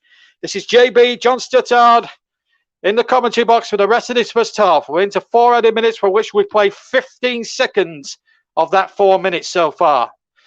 Gareth Southgate's men are a goal ahead. Luke Shaw on 2 minutes, just shy of 2 minutes, giving England the most dreamiest of starts. 55 years of hurt could be banished tonight, but England have to stay disciplined. They have to stay switched on. That next 50, if they can see out the next 3 or 4 minutes and get to halftime, then Gareth Southgate will have to have will have to give the halftime tea talk of his life. A man who over a decade ago was relegated with Middlesbrough has rebuilt his reputation as a manager here this evening. A chance here for Italy. The volley was blocked. And Italy now, Verratti tries the shot and well held by Jordan Pickford. Although Verratti hit that left-footed shot quite tamely. But just for a moment there, Italy look as if they were going to get the equaliser. Good crossing from the right-hand side. And the volley came in. It was, I think it was a Mobley who struck the volley right-footed. And the England defender got in the way. It may have actually been Harry Maguire or John Stones, one of the two anyway. And England still, hooker by crook, lead this football match, this European final. Here's Rice now going down that left-hand side, goes down a blind alley with 2 Italian defenders that see him out, but it is an English throw midway inside the Italian half. And Shaw's going to take it. The left back, the goal scorer of the England first goal, a superb half volley from close range, giving England a terrific start. It cannoning off the left-hand near post to give England that dream start. Here's Kane now, tries to find Calvin Phillips, but he's lost it. And Mobley now picks the ball up. Now, a chance for Emerson to get the ball forward. It comes off another Italian, and it favours Manchester City's John Stones, who came up, who, of course, came through the Barnsley Academy, then went on to Everton, made his name at Goodison Park, and then got himself a big move to Man City. Took him a couple of seasons to fit in with everything that Pep Guardiola was trying to do at the Etihad, but he's had a good couple of years. He's come back to the player that was showing great promise in his Everton days, and now England are reaping that benefit. Here's Luke Shaw now for England. Former Southampton youngster finds Mason Mount into Sterling. Sterling now can't find Kane, and Italy just got enough numbers back and just got a foot in there. We're inside the last minute and 15 of the 4 minutes. Italy now charge forward. Phillips stops Chiesa. The 2 14s colliding. The 2 opposite numbers collide. But Italy still have possession. Emerson keeps it in. Finds Insigne. Insigne now goes back to Chiellini, who finds Bonucci. Doesn't find Bonucci. It's Jorginho, I should say. Now it's Emerson, his Chelsea colleague. We're inside the final minute of the first half of stoppage time. And I think we'll all need a cup of tea, a cup of Bovril, or a cup of Oxo, or a can of Coke, or even a beer. After all, this shot comes in. It's a very speculative effort, right-footed, and a goal kick. I think it might have been Bonucci, the centre-back. It was a very speculative shot, and it was a typical, shall we say, a centre-back sort of finish. Well, there's 1 or 2 Italians still smiling at the moment. Roberto Mancini, hair locked back, rain-soaked hair. Looks as if he's aging a little bit now, Bobby Mancini. Still a great manager, still a class act. Remember, Italy came into this game 33 games unbeaten.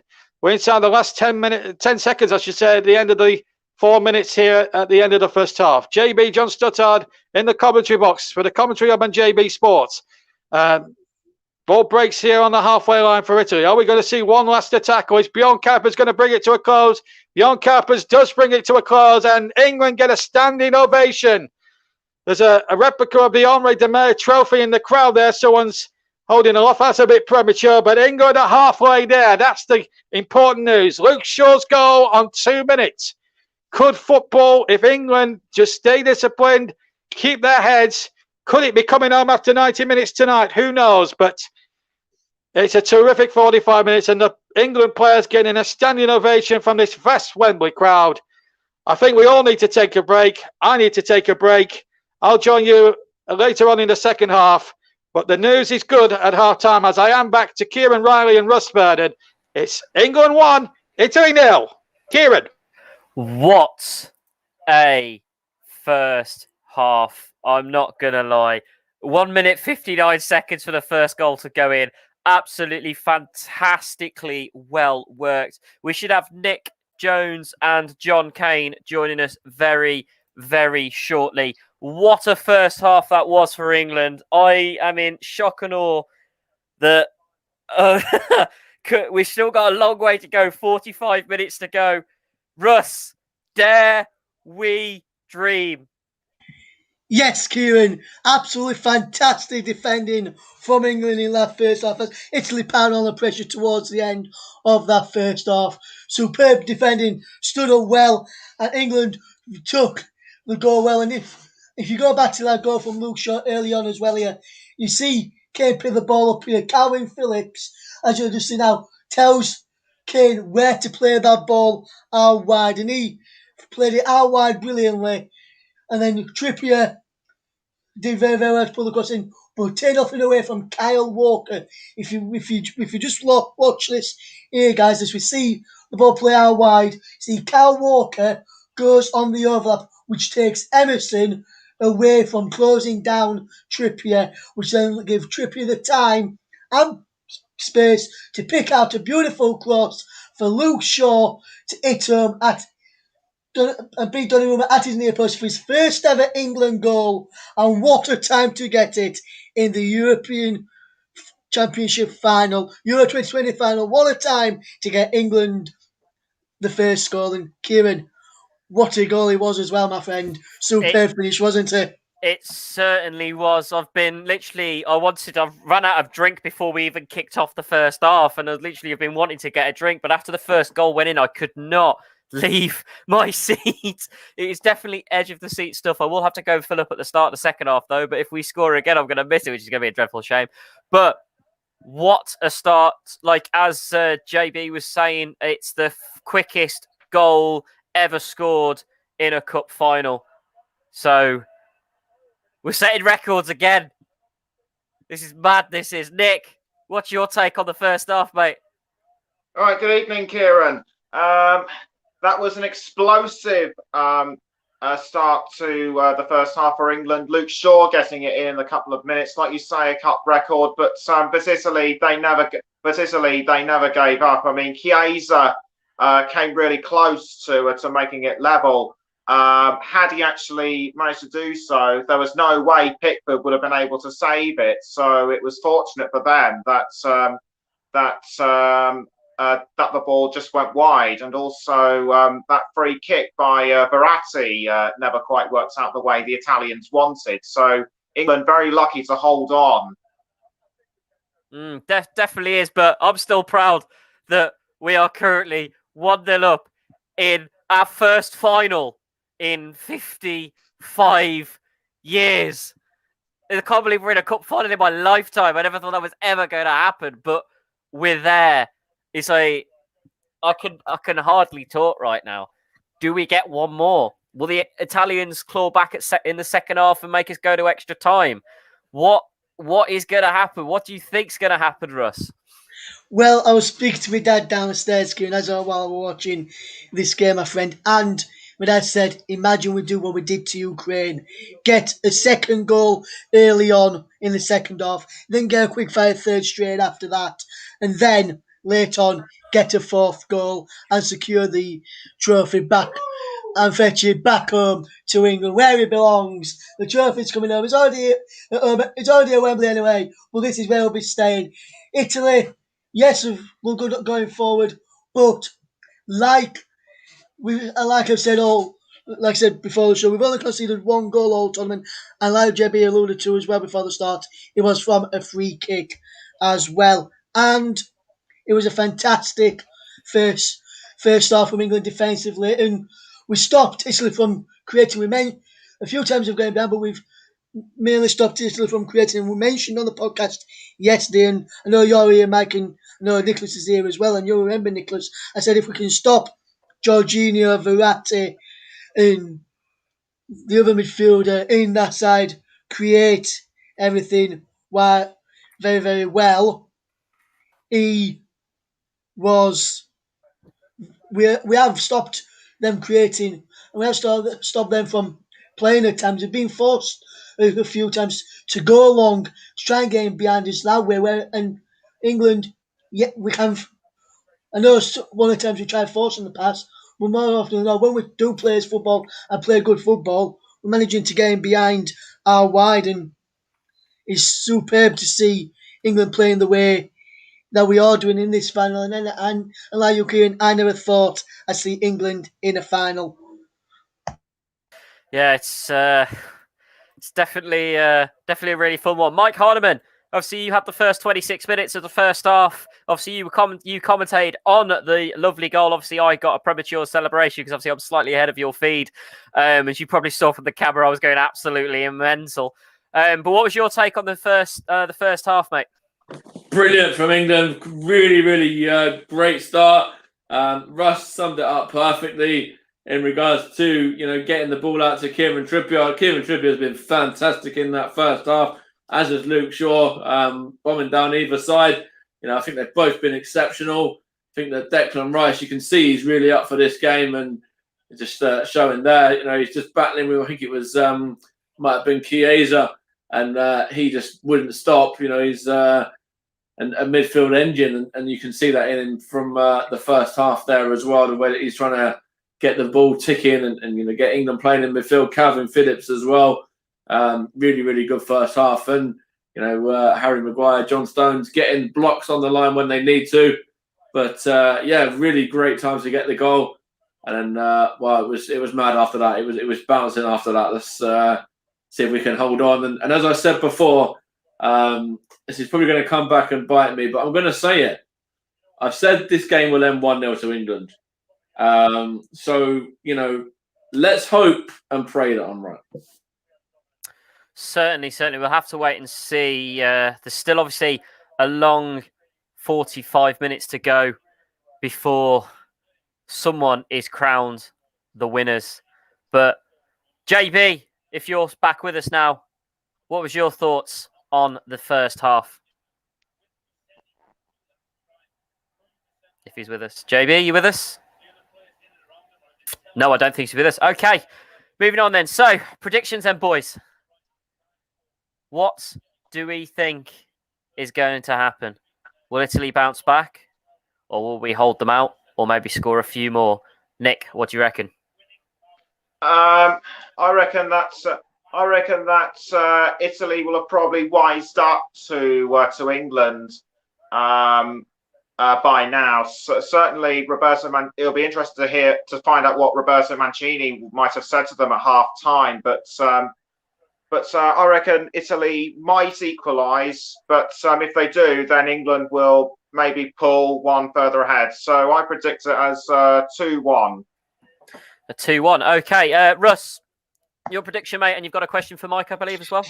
Yes. So first of all, I reckon it will be 2-0 England. I reckon we'll get another goal in the second half, and I'm hoping and praying it's that man who plays for Leeds United, Calvin Phillips, does get it. But if he doesn't score, I hope he gets an assist. And a question for you, Mike, is a lot of times for Tottenham, I know you're not a fan, but a lot of times for Tottenham and what you've seen in the Premier League, Harry Kane always drops steep, and he's doing that again tonight. Do you feel in the second half, if he continues to do that, it will continue to cause Italy problems and maybe drag out Chiellini and Bonucci to leave the space for the likes of Mount, Sterling, and maybe Rice or Phillips to get in behind and cause Italy a few more problems?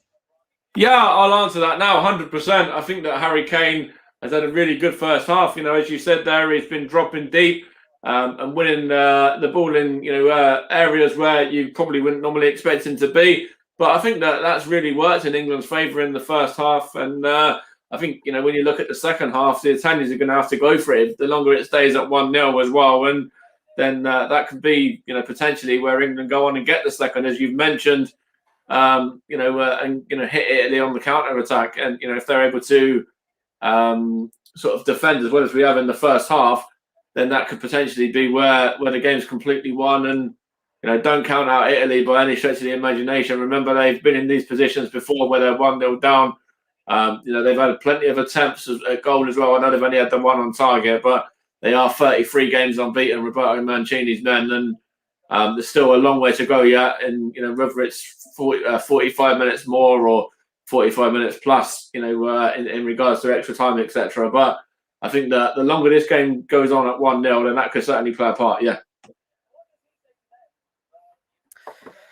Okay, thank you very much, boys. We can't be that much far away now from the second half. It's going to be a nail-biting 45 minutes for England. Well, it's going to be a very nail-biting 45 minutes for every single person watching this game across the UK and globe. I wonder if Europe are against us this evening, but we've got the fighting spirit of the Three Lions. We are the 12th man behind everything. And Russ, you have a question for me, sir. Yes, please, go ahead. Kieran, you've asked myself, you've asked Nicholas, you've also got Mike's score prediction for the second half and the final score. Kieran, we've now got yours, mate. What's the final score going to be for you? Will England going to hold Italy out and get the job done with a clean sheet like I'm predicting? Or do you reckon Italy will score in the second half, but then England come back and score like Nicholas is predicting it? He's going to 2-1, I'm going to 2-0. What's your Mike's going? Mike said he's hoping and praying he stays at 1-0. What's your score prediction, Kieran? You know me, Russ, I don't do scores anymore because they're never right. They're usually going in the wrong direction. And I say one score and it turns out being the opposite way around. So I won't give a score, but touching the wood all over my desk, looking at every bit of part of my desk, it will be an England win. I'm not going to say by how much, but I'm going to say it will be an England win. And what I really want to say that Conor Cody will come on and get a winner, but that's highly unlikely. But we'll have to wait and see. Oh, we've had a comment from Chris. I'm going to have a quick look through Facebook and YouTube comments. We've got Chris Ferguson saying he's listening from Upper Hutt in New Zealand. Come on, England. And he's also put, sorry, guys, didn't realise that New Zealand was a dirty word. I guess you're still a bit about the Test cricket final. Cricket's not my sport, mate. I'm not bothered about that. All I care about is the Three Lions and football and the Three Lions at rugby. Ewan McTire says, come on, England, it's coming home. Still a big 45 minutes to go. We're going to have to wait and see what happens. It looks like there has been a few riots outside the stadium, fans trying to break into the England ground and be kicked out, which I think is a little bit disgraceful. Hopefully they'll get fined and banned for that. But on my feed, I can see the teams coming out. But obviously I know Mike and JB are slightly behind us. Russ is now leaving me to go back downstairs. Russ, enjoy the second half, mate. We'll talk to you at the end. So, Mike, JB, a tough 45 minutes for England. Will they hold out? Will they win? We'll find out here live on the Commentary Hub. Don't forget, you can follow us on Twitter at Commentary Live 1. We are live, obviously, on YouTube, Mike Honeyman's YouTube. We're obviously live on JB Sports as well, the Commentary Hub on Periscope, and obviously on Twitch as well. If you want the alternative Arabic commentary, you can go across to JDAC Football on Facebook, JDAC Football on YouTube, or the Commentary Hub to our sister channel. And we have the alternative Arabic commentary on there as well with Mr. John Kane, who hopefully may be joining us at full time. But it's time for me to shut up. 45 minutes to go. Come on, England. Mike, JB, second half, over to you. Thank you, Kieran. The two sides will be coming out shortly. Just a little bit prematurely. They haven't actually come out as of yet, but just gives me time to run you through the two sides, and we will let you know if there are changes as well for the second half. But the Italians started off with Donnarumma, Bonucci, Chiellini, Di Lorenzo, Emerson, Jorginho, Barella, Verratti, Chiesa, Insigne, and Immobile. And then England started off with Pickford, Walker, Stones, Maguire, Kieran Trippier, Shaw, Phillips, Rice, Mount, Sterling, and of course the skipper, Harry Kane. And we will let you know if there are going to be any half-time substitutions. Of course, the subs can play a crucial part in this as well. When you look at the names on the bench for both nations, of course, Belotti for the Italians, Pessina scored a couple of goals as well. Of course, you look at Locatelli as well, another name that has played a part and has been linked with moved to a couple of English clubs in the last few weeks, including Arsenal, in fact. And there's a few others on the Italian bench as well, the likes of Berardi as well, and also Bernardeschi as well, that they could come on and make a difference. And as for England, the main names are Jack Grealish, Jordan Henderson, Marcus Rashford, Jadon Sancho, Dominic Calvert-Lewin, and Bukayo Saka. They could potentially come on and have an impact in this game. Of course, they're not counting out the likes of Conor Cody and other names there as well. But we will be underway again shortly. They're currently just still awaiting the start of the second half. But, of course, the officials, I'll run you through those as well. They haven't been needed too much so far, which is always a good sign, because we haven't needed VAR, which I'm sure that will play a part, hopefully in England's favour in the second half. Not to be biased, but obviously we are an English channel. But the referee and the assistant, and the officials are Bjorn Kuipers of the Netherlands, Sander van Rockel of the Netherlands, and also Erwin Zinstra of the Netherlands as well. VAR is Bastian Danker of Germany, and Paul van Bockel of the Netherlands, Christian Gieterman and Marco Fritz, all German, those last two, and Carlos del Cerro Grande of Spain is the fourth official.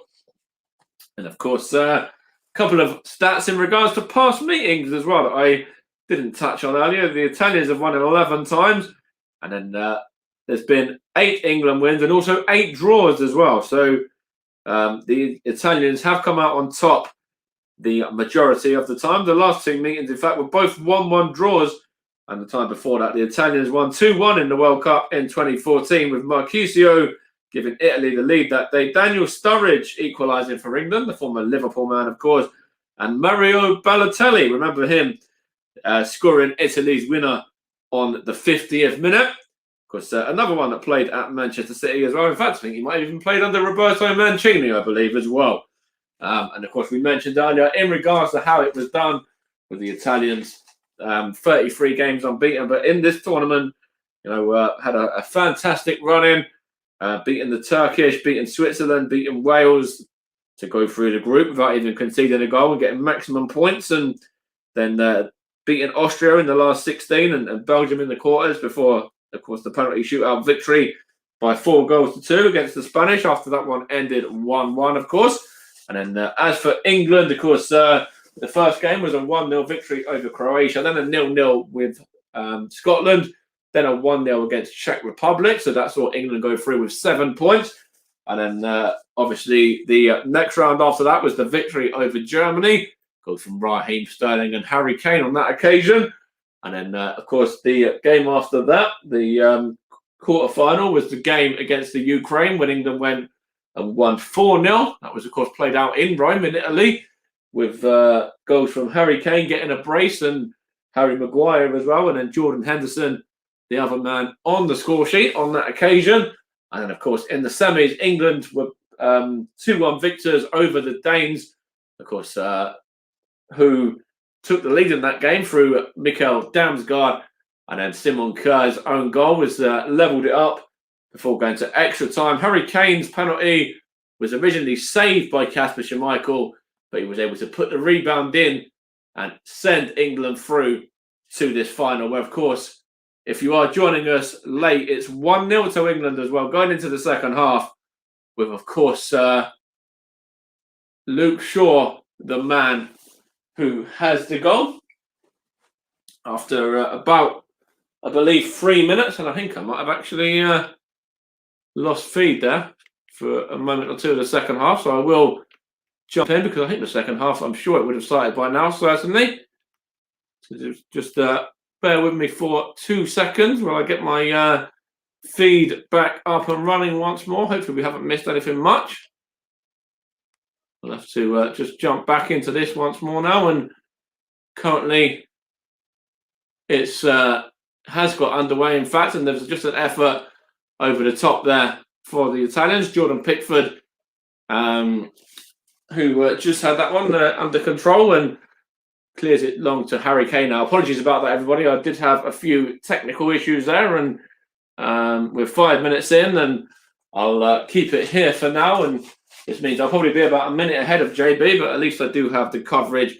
And for anyone that has just joined us, it is still England leading by 1-0 with, of course, Luke Shaw scoring there. I'll try and be as swift with the transition to JB as I can in the 67th minute. So just means that I might be a minute out, if that's okay with you, JB. But it's an Italian throw-in at this moment in time. And it's going to be taken by Di Lorenzo. And it's given to... and Calvin Phillips wins that. And now Declan Rice now. On to the skipper, Harry Kane. It's a good tackle there by Jorginho. And I think it's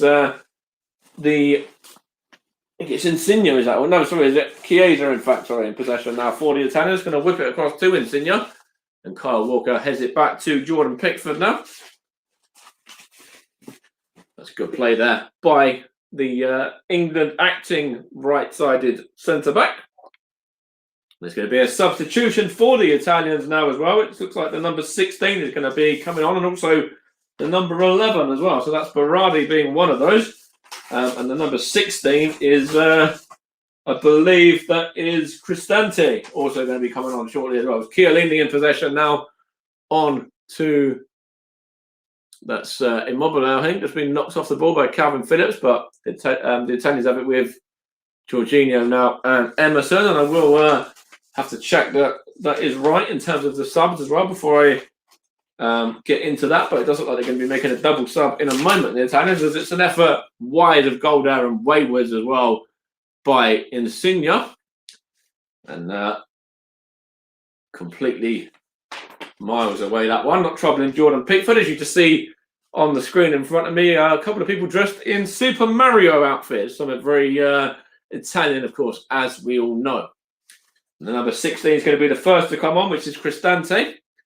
And he's going to come on to replace. This is going to be, let's have a look here. In fact, it's going to be taken after this goal kick. So Jordan Pickford smashes it towards Harry Kane. And it's one in midfield there by Declan Rice. And Calvin Phillips battling in with Barella. And now it's on with Declan Rice once more. Bringing it out to Mason Mount. On to Luke Shaw now. England's goal scorer, of course, and he's won the throw-in here as well now off the Italian fullback Di Lorenzo. He's just going to take this one now. I think there will be the Italian sub before this throw-in gets taken on, probably. Let's have a look here. As Luke Shaw is bouncing the ball, so I think the Italians are going to make this sub now. And it is, I think, Barella making way for Brian Cristante. So that's the first substitution of this game. And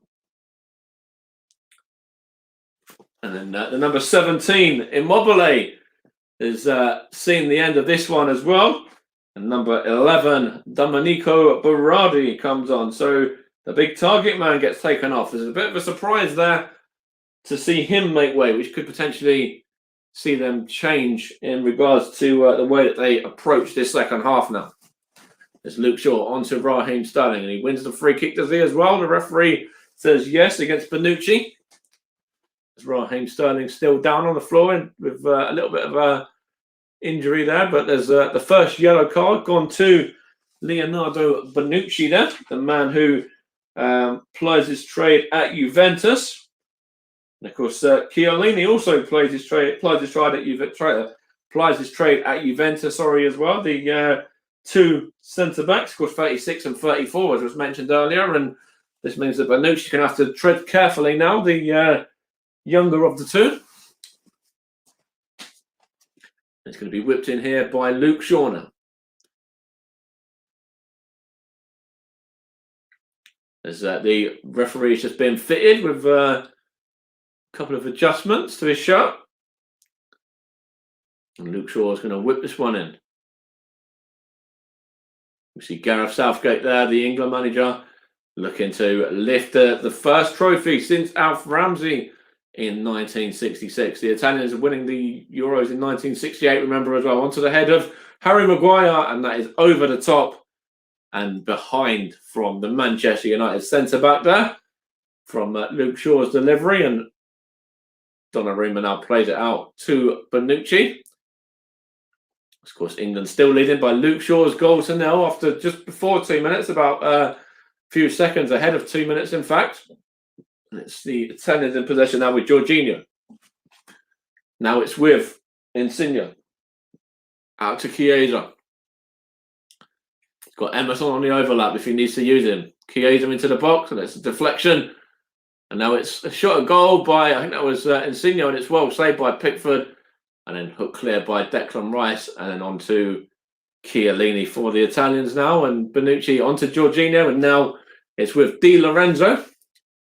Di Lorenzo knocks it back into the, I think that was Chiesa that time, but now it's with Bonucci on to, this is the substitute, Cristante. No, it's actually Verratti that time, sorry.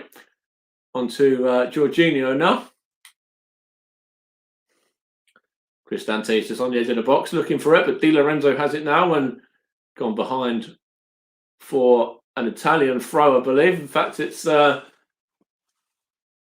having a look here. It was Kieran Trippier that got the block on Chiesa's effort, and Insigne's one was blocked by a mixture of Declan Rice and Jordan Pickford. Jordan Pickford doing what he needed to do in terms of parrying it away.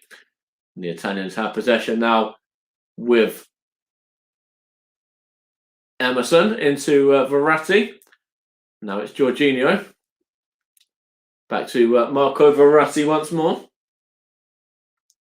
Verratti is going to play it into, that was Cristante, I think, but it's given away there, and it's now back with the Italians. Jorginho on to Bonucci, and now Giorgio Chiellini, to Juventus men, and now it's Cristante once more. In fact, it was Insigne who dropped back there, sorry, my apologies. Now it's a poor ball out there, was it? And was that kept in play by the Di Lorenzo? In fact, it was, but then not on the second time there, trying to feed the ball through to the Italian Berardi. He couldn't do anything with that. He couldn't keep it in play.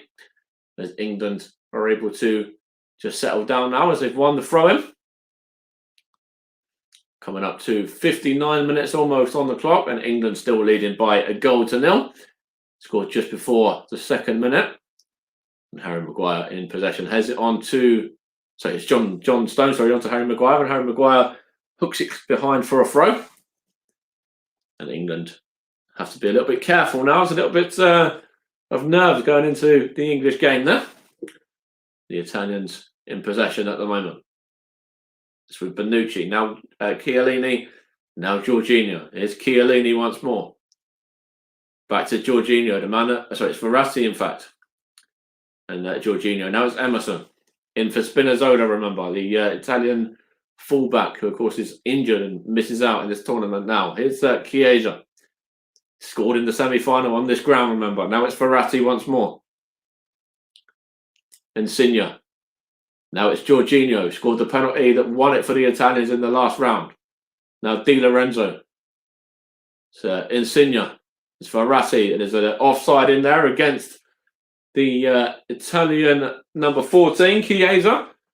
And England and their fans and defenders can breathe again. Actually, it's a handball, I believe. I think it come off his chest and off his hand there, Chiesa. And England are, and sorry, it was Emerson, in fact, sorry.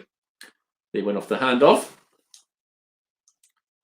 And you see the England fans trying to G up the Three Lions and trying to get them over the line. Of course, still plenty of time to go in this game. It's John Stones plays it down the line to Kyle Walker. Now on to Kieran Trippier, looking for Harry Kane. And Chiellini wins that one. Now it's Trippier once more, looking for Sterling. Is he fouled there? Referee says no. Now it's Mason Mount. Calvin Phillips of Leeds. On to Declan Rice of West Ham.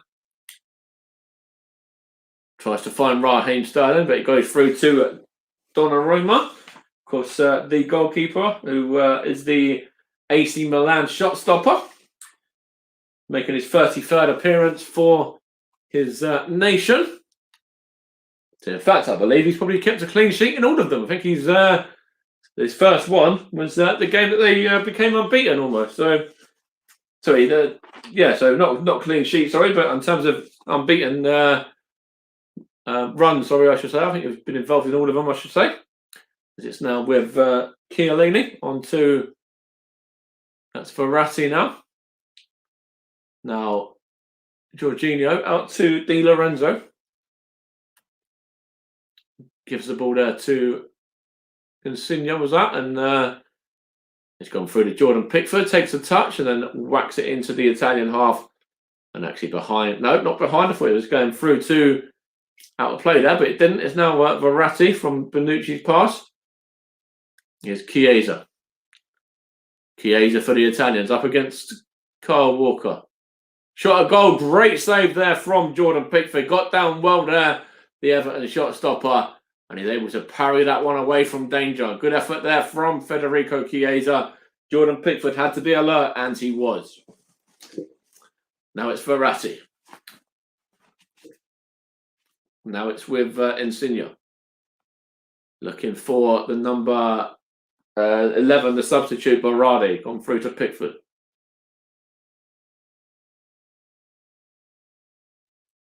There's a good effort there to show in the replay of this one. It looked like Jordan Pickford had to be alert to it, and he was. It was a great save from the Everton shot stopper there.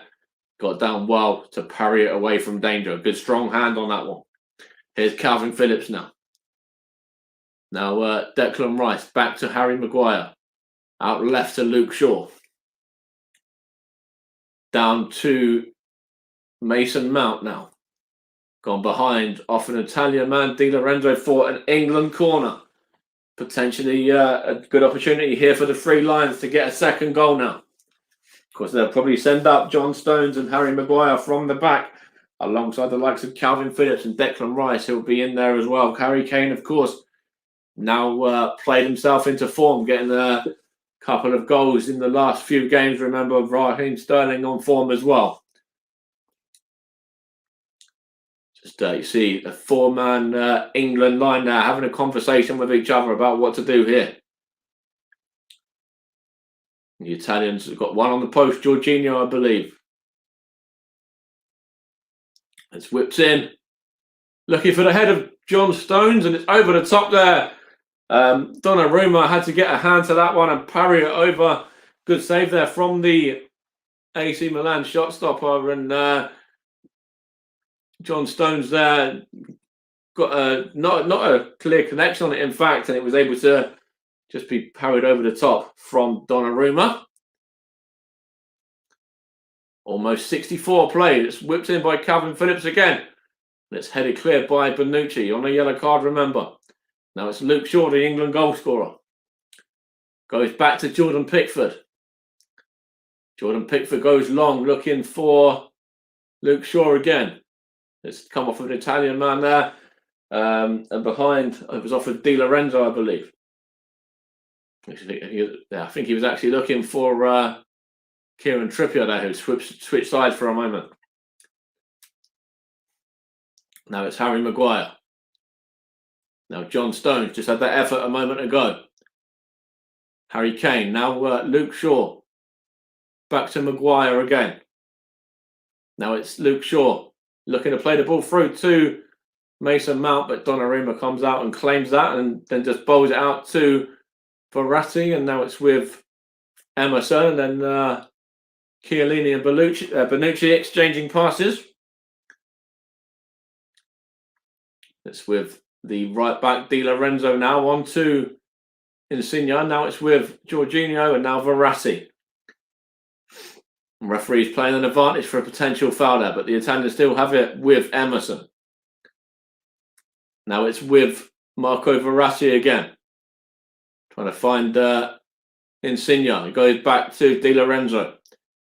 On to Chiesa, up against Luke Shaw now. England man done well there. It's now back with Di Lorenzo again. Now Bonucci. Knocks it on to Insigne. Now it's with Di Lorenzo. Now Jorginho. Jorginho, the Chelsea man, sorry, I should say. Now it's Bonucci, now Verratti. Patient from the Italians.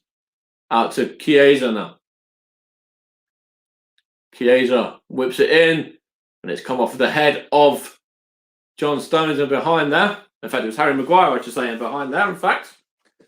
Getting my two centre-backs confused. It was a good head there by the Manchester United centre-back, and he's able to knock that one back, as he did have, I think it was Berardi coming in behind him. In fact, it was the other sub, Cristante, in fact. And we'll be getting ready to hand over to JB shortly as well. The Italians have a corner now, which is going to be taken by, I think that's Chiesa over it. Whips in. There's a chance here. Is that a foul? And it's in. The Italians have equalised, and it's a goal here from, I think that's Bonucci, the number 19. The original effort hit the post. And just having a look here what happened now in regards to the original one. Jordan Pickford got down well. The effort come back off the post, and Bonucci was there just to prod it in over the line and put it into the back of the net. As you see, some of the Italian fans going mad now.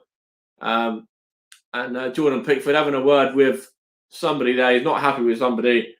But the Italians are level. The corner whips in by Chiesa. The original header was by, I think it was Jorginho. Chiellini was in there as well. And then saved by Pickford, parries it onto the post. And then there at the right time to put it into the back of the net was Bonucci ahead of Harry Kane, and Roberto Mancini's men are level at 1-1. I'll be ready to hand over to JB in around about 10 to 15 seconds from now as well. Maybe for a little bit in regards to the final 22 and a bit minutes plus stoppage time, but it's now Italy 1, England 1. Bonucci cancelling out the goal there from Luke Shaw earlier on. England just trying to play it forward, looking for Raheem Sterling, and it's now headed on by Chiellini back to Donnarumma. And this is where I'll bring JB in. I think he's going to take you through to the end of the 90 minutes, and it's currently Italy 1, England 1. Thanks, Mike. And as things stand, we're on for extra time. And England, I've just seen a replay of that goal, and it's a very unfortunate goal. I'm just actually seeing a replay of it now as the corner came in. And, unfortunate there for Jordan Pickford, who made a magnificent save, by the way, in all of that. But unfortunately, for the English point of view, that was a great save. Another inch, and that goes wide. But you've got to give credit there to Bonucci. Right place, right time. Italy are level. 23 minutes to go here on JB Sports and the Commentary Hub on Periscope and Twitch and Twitter as well.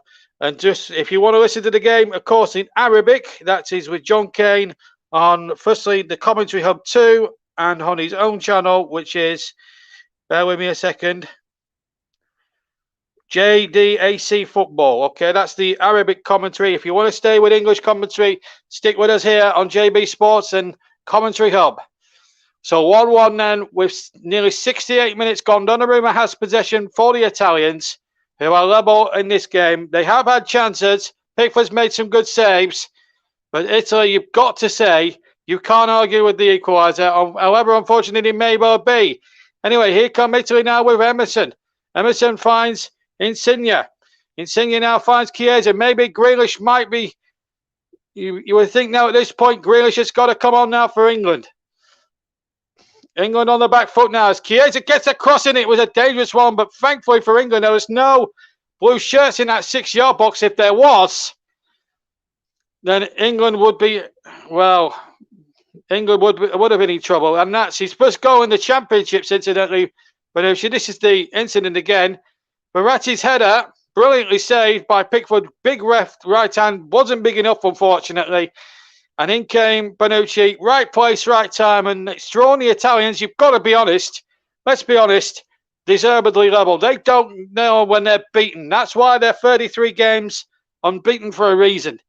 They don't give in. They don't let rip. They are very, very good, well organised.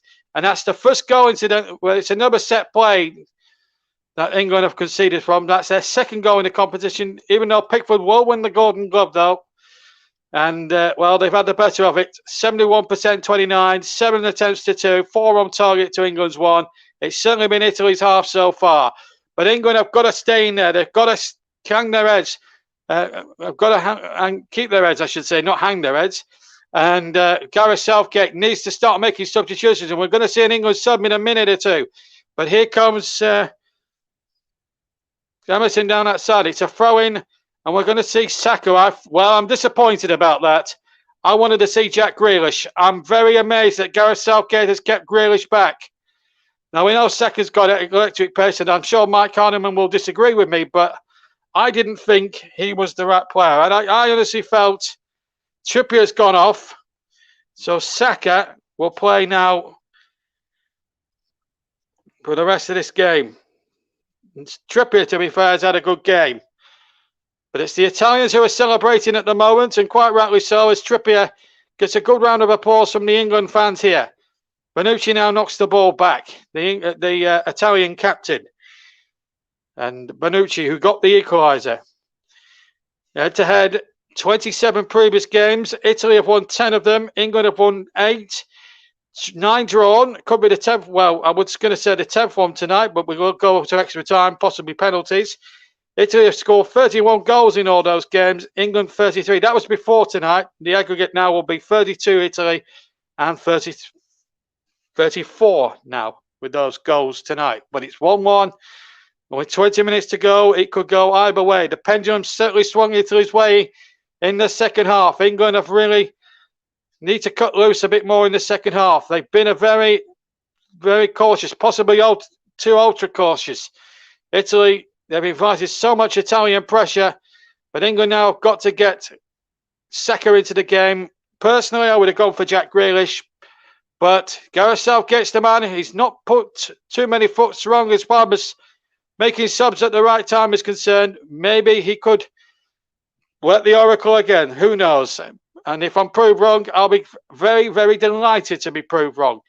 But let's make no mistake, Italy deserve to be level in this game. They've been the better side in this second half. We're inside the last 20 minutes now, 19 to play. And here's Kyle Walker for England. If it's level after 90 minutes, extra time will be needed. And if it does go, Mike Harneman will do the first half and myself will do the second period. If it goes that far. Mike will do the penalties and then the trophy lift will be down to me. That's how it's going to happen if we do go to extra time. If it finishes after 90 minutes, then stay with me for the trophy lift. But there's still 18 minutes left to play and anything can still happen. This is a cup final. We've seen so many twists and turns. We saw a great FA Cup final about a month and a half ago on JB Sports and the Commentary Hub. When in those days, there were 2 different channels. They're now amalgamated into one. And Jordan Henderson's going to come on for the England second England substitution. And how well has he played himself into form in this run? And England are nervous now. It's all resting now. Or can England just hold out and maybe play extra time onside? And a chance there, and it's volleyed over. It was volleyed over. It was Baroni, the substitute. He broke the offside trap.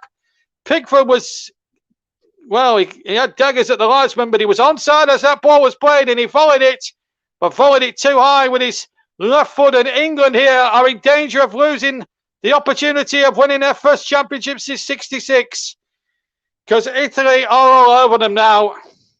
Declan Rice is coming off. Jordan Henderson will come on. Maybe fresh legs in that midfield could be the difference for England. Can Henderson be that man? England needs something from somewhere now. They are being run ragged by this never say die Italian side who have really been top notch this second half. You've got to say that. Here's John Stones from the short kick out by Pickford, and he's not put a foot wrong tonight, Jordan Pickford. There was a lot of questions raised by me whether he should have been number 1 at the start of the tournament. If it hadn't been for the injury for Nick Pope, I think he would have been number 1, Pope, but hasn't Pickford distinguished himself well? But here come Italy, and they're on the charge now. Chances inside the penalty area, and it was a terrific run there by Cristante, who just burst in there, almost Michael Thomas style. from a few years ago. Remember that 89 championship decider when he burst through and beat Grobbelaar and all those years ago? Well, he almost did that then and almost put a dagger in England's hearts. Stones has got to get it away. England are so sloppy and so ragged at the moment. Italy well on top, swarming England like bees here in an honeypot. And here's Chiesa playing out on the left-hand side as opposed to the right-hand side. Walker across. That's better for England. That's what we want to see more of. They need to get Saka on the ball, but not that far down. They need to get him further up the field. And Italy get the throw in. I have to say, looked an English throw to me. Bjorn Kuipers has made a bit of a ricket there as far as I'm concerned. But it's an Italian throw. They do deserve to be level. And that's the situation. Shaw with the quickest goal ever in European Championship final history on 2 minutes. Bonucci equalised on 67 minutes just before Mike handed over to me. Quarter of an hour remains in this final. If there's no further scoring, we will bring you extra time, folks. And if it's still level after that, we'll bring you the penalty shootout. Maguire cuts out that attempted through ball. Very coolly done. And then Maguire just booted out of play, which might just give England a little bit more field position.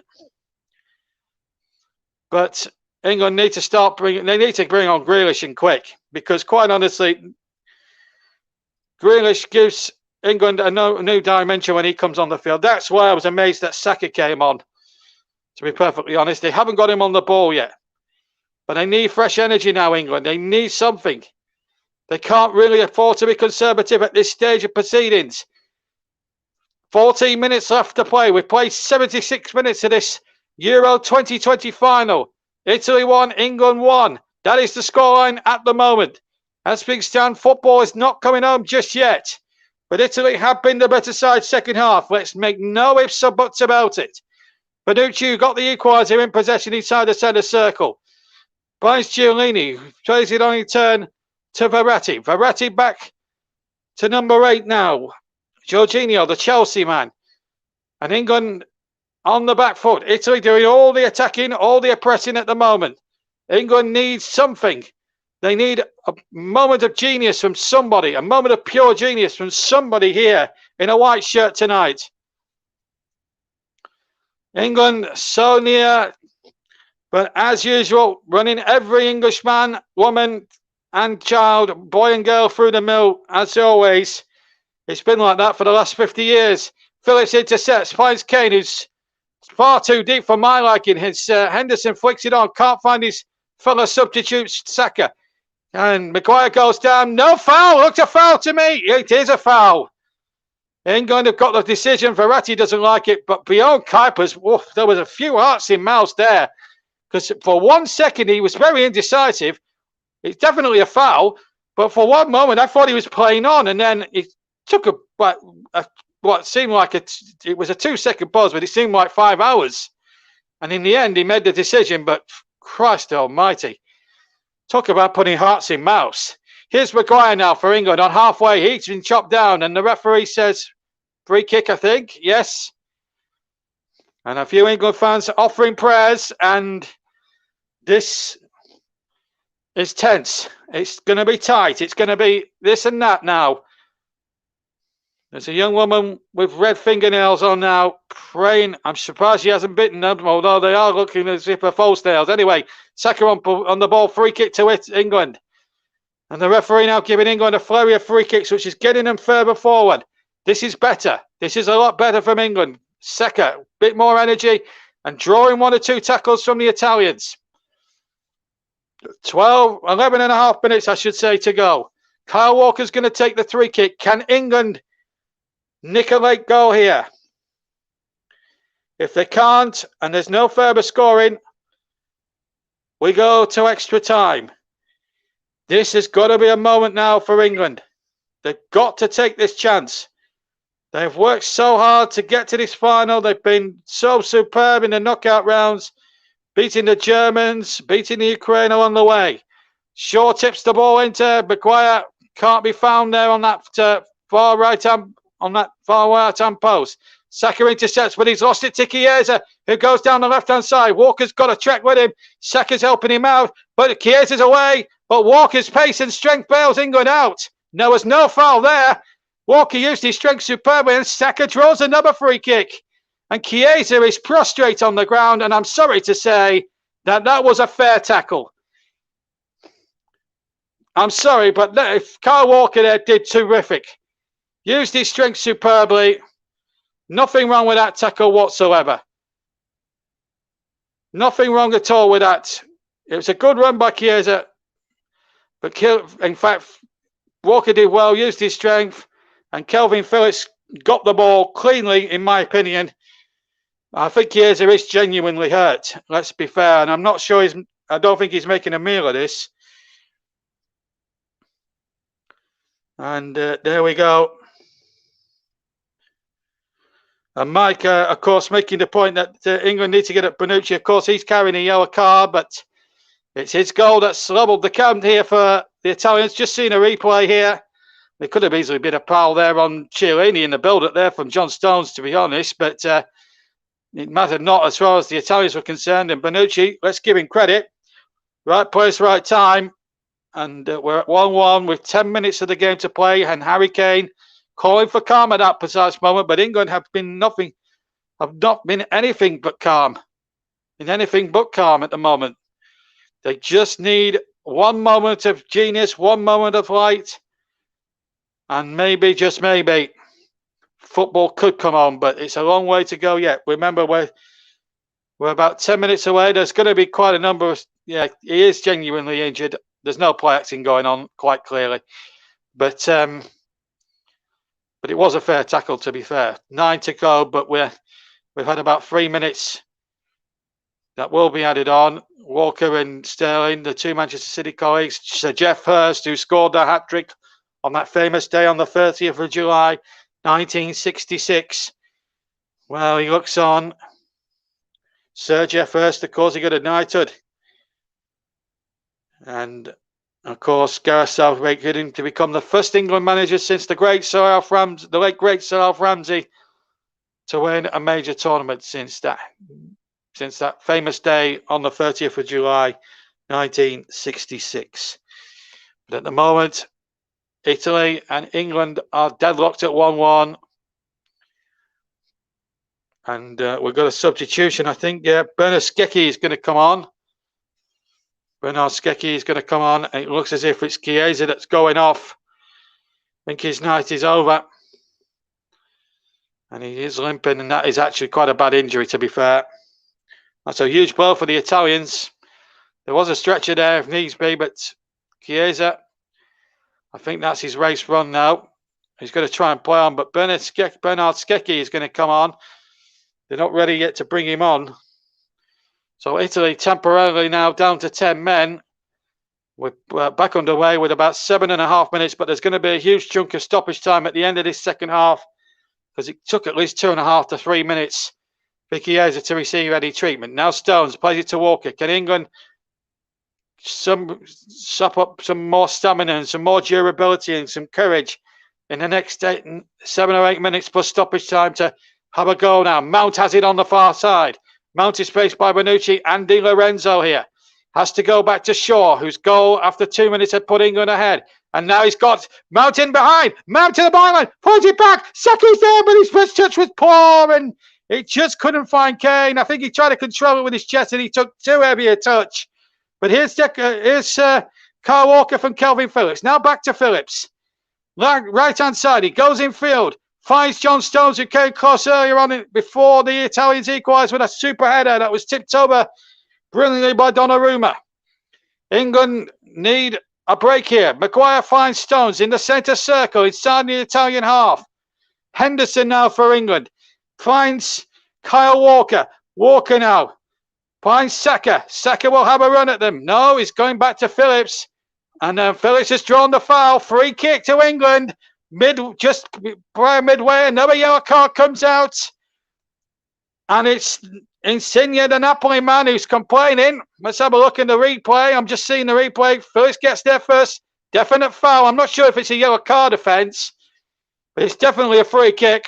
Not sure. I think a yellow card was probably a little harsh, but nevertheless, 6 minutes to go plus stoppage time. England have a free kick in a very good position. It's just midway inside. It's halfway inside the Italian half, so it's past the halfway mark. England have got plenty forward. 4 on the edge of the area, 5 if you include Maguire in a line on the edge of the area. Declan Rice, this has to be the best free kick of your life, son. Rice now brings the ball into the back post, looking to Stones, headed away. It'll come to Sterling, leaves it for Shaw, who strikes it left-footed, but it's not troubling the scorers, and he won't be getting his second goal of the evening. And really, you could say that was a chance wasted for England, because they could have had a good position if he'd just played it out to Sterling on the left-hand side. And as predicted, Chiesa will be replaced by Bernard Skecki. So there we go. So Bernard Skecki now will come on. And he's getting a good reception there from the Italian fans. No goal tonight. He's had a good run now. He's going off almost in tears, the poor lad. He's had a good tournament though, Chiesa, son of Federico Chiesa of Juventus. But Bernard Skecki is a terrific talent as well. And he's one that England will have to watch like hawks. We've had a streaker on as well, Kieran reports. I must admit the cameras didn't spot it, and I didn't spot it. But there's going to be a good chunk of stoppage time as well. So England are level, and they've been forced level, and it's a frustrating second half for England. But a good one for the Italians, but they have lost one of their talisman now. Chiesa has been substituted for injury. That's a sad sight to see a player of his quality taken off like that. But thankfully he was up and on his feet, but he's gingerly walking away. Ball played forward from Italy, but it's going to go on to Jordan Pickford. So 4 minutes for stoppage time to go in this 90, as we come towards the 90th minute in the Euro 2020 final. We'll hold back for man of the match just in case any goals are scored late on in this game. And we've got a streaker arm on the field. There is the streaker. This is not what we need, quite frankly. I knew something like this might happen at some point tonight. It's not going to help the players. It's not going to help anybody here. Gareth Southgate, it's the last thing he needs in the England side. Just when they think they might be building some momentum here. Maguire looks ashen-faced. It's not what we need right now. It's the European Championships final. We're playing for high stakes, and somebody does a foolish thing like that. It's not acceptable. UEFA have just fined England for misdemeanors in the crowd from the semi-final with the laser pen. I think the streak has been taken away by stewards. But any momentum England or Italy, for that matter, may have had has been diminished straight away. And when we get a stoppage like that, it's just absolutely uncalled for at this point in time. It really is. And I am disgusted to see it. I really am. We don't need people like that coming on and trying to spoil what's been a great game of football. Let's not make any bones about it. That is for sure. And anyway, we've got about 2 minutes for stoppage time. It looks as if we're going to extra time. If that is the case, Mike Arneman will be your man for the first period, and then I'll take over for the second period. It has to be played to a finish tonight. If it goes to penalties, we will explain the rules of penalties as we go along. But here's Raheem Sterling turning away on the left-hand side. He runs towards the area. Still Sterling into the area. Still going. He's not kept that in. It's a goal kick. He couldn't keep it in at the byline. And Italy get the goal kick. But that's the first time, I think, for a long time in his second half that I've seen an England player exploding to life. And Sterling found a bit of energy from somewhere. But the Italian defence was too coy for him. And good strength there by Bonucci. But remember, he's got to be careful because he's on a yellow card, of course. Italy 1, England 1 on the commentary hub. JB Sports, Periscope, Twitch and Twitter. If you want John Kane's Arabic commentary, it is. It will be. I will check that in a second. I'll check that in a second as well. It's JDAC Football and Commentary Hub 2 if you want the Arabic version commentary of this game. But if you want the English version, it's JB and Mike Arneman for Commentary Hub. And here comes Phillips dispossessing dispossessing Cristante halfway. Feeds Raheem Sterling, who looks to go down blind hours again, and then he goes down. Referee thinks about it, tells Sterling to get up. And here come Italy now on the break with Bernard Skecchi, number 20. Jordan Henderson to face him. Phillips comes across, and what a game he's had, the Leeds man. He's had a terrific match. We're inside the final 15 seconds of normal time. Bernard Skecchi wants a throw in for the Italians, but let's see if that was a foul. Did look a push to me, but the referee said no. So 5 seconds to go. Sterling needs to just shut up arguing and just get on with the game. There's still a game to be won. We're into stoppage time. Still might be won yet in stoppage time. The fourth official from Spain, that's Carlos Del Quiero Grande, will be the man to give us all the important numbers and figures of this stoppage time. We're into it now, and he hasn't held up the board yet. 6 added minutes, I'm fearing. 6 added minutes. Drama now.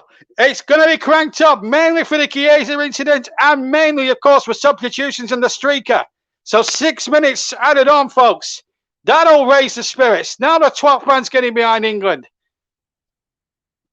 Can they do it? They've got a free kick on the far side, about 10 yards inside the Italian half. Can they do it, England?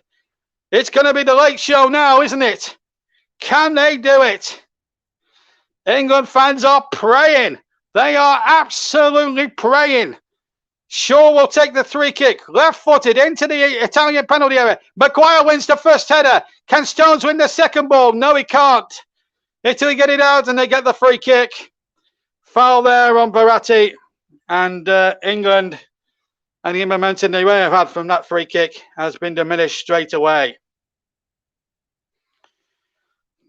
And Mancini now sat in his seat. So we played a minute and a half almost of the 6 minutes. So 4.5 to go, folks. Italy 1, England 1 is the scoreline here at Wembley Stadium in the Euro 2020 final. With Mike Arneman and myself. If you want the Arabic commentary with John Kane, Commentary Hub 2 is one of the 2 places you can go. So listen to that. But if you want the English version, stay right here on either Commentary Hub, JB Sports, Periscope, Twitter or Twitch. Here is a chance now for Italy. The cross comes in. There's no Italian shirt within 5 yards. And Walker and Insigne tangling. And Walker wins the duel. And now gets Saka away down that side. But Bonucci, or Chiellini, the experienced campaigner he is, doing some terrific defending there. We're coming up towards 5 to 10 on a Sunday night here at Wembley Stadium. Here's the kick away from Pickford. It's a long kick looking towards Sterling, who could have got onto that flick header back by Bonucci, but Bonucci was too coy a player to make an elementary mistake like that and got it back to his goalkeeper, Donnarumma. Very well. He's probably been very underemployed in this second half, Donnarumma. When you think about it, he had that one save from the corner kick by Stones from memory. And anyway, here's Emerson of Chelsea. Well, plays for Chelsea, rather. Plays for Italy tonight, though. Ball played in there. Phillips again for the umpteenth time, getting a good footing where it mattered for England. But they're still on the rack. We've played 3 of the 6 minutes. 93 gone. Still another 3 to go. In minutes, that is. Otherwise, we are going into that half an hour's extra time. And that will be the 3rd time that Italy have got into that extra half an hour. It will be the 2nd time throughout England's run that they've got into extra time. They went into extra time, of course, against the Danes, scored, of course, that Harry Kane penalty, which, of course, was saved by Schmeichel, despite best attempts of a laser pen, rather. And then it was knocked in anyway, the rebound by Captain Kane. And England and Italy now absolutely locked together now. There's a lot of tired players on. And of course, both England and Italy can make an extra substitution, by the way, in extra time. And here is Insigne, the Napoli man. Plays it back out now. Here's Verratti of PSG. Gets it forward, but he can't. And it's been snuffed out. Kane flicks it on. Can't find Henderson. and Chiellini can get it back to his centre-back Bonucci. In fact, they're both teaming up with each other's families and going on holiday together once this tournament is over. That's how inseparable they are, but they've got just the 200-odd caps between them, which shows how good a partnership and a good house, and shows how good an understanding the two centre-backs of Italy do have. But it's 1-1 here now with about 90 seconds of stoppage time to play, and it's Bonucci now looking to pick a way through this England defence. And here is Bernard Skecki, and that's a good run now by Cristiante. That's a good cross. And Walker, oh my goodness me, that was risky from Kyle Walker. But he got it back to Jordan Pickford. How, I will not quite sure. Good boot down, good long bomb down there by Pickford, but it goes to the other goalkeeper. Italy attacking the goal, of course, to my left. England to the right. We've got a minute of the 6 remaining. 1 minute remains of stoppage time. Still level here. The deadlock still to be broken. If there's no further scoring, we're going to extra time. And Phillips again gets another good foot in there. Umpteen times he's got in there and done really well. We might go to our panel of Nicholas Jones, John Kane, and Russ Vernon maybe to choose the man of the match, because it may be a hard one to call there. So we'll go to Kieran in the panel as soon as the final whistle sounds. We're 30 seconds away from that. England may still score in that time. If Saka gets away, oh, that's surely a foul. He pulled him back and it was a deliberate foul. And the referee has got to get his yellow card out. And it's quite rightly booked Chiellini for that. Saka was down and away, and there was a clear shirt tug. No doubt about it. Look at that. That's poor. The Italians will say it's a professional foul, but that really was ridiculous. We played 6 minutes. Chiellini deserves his yellow card. Goodness me.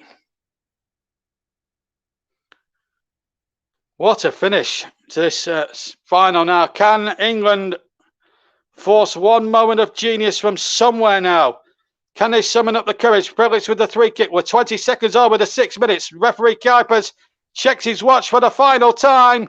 And there goes the whistle. So we're still deadlocked after 90 minutes at 1-1.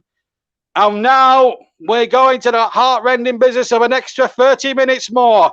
Bonucci's goal after 67 minutes cancelled out that second-minute goal from Luke Shaw.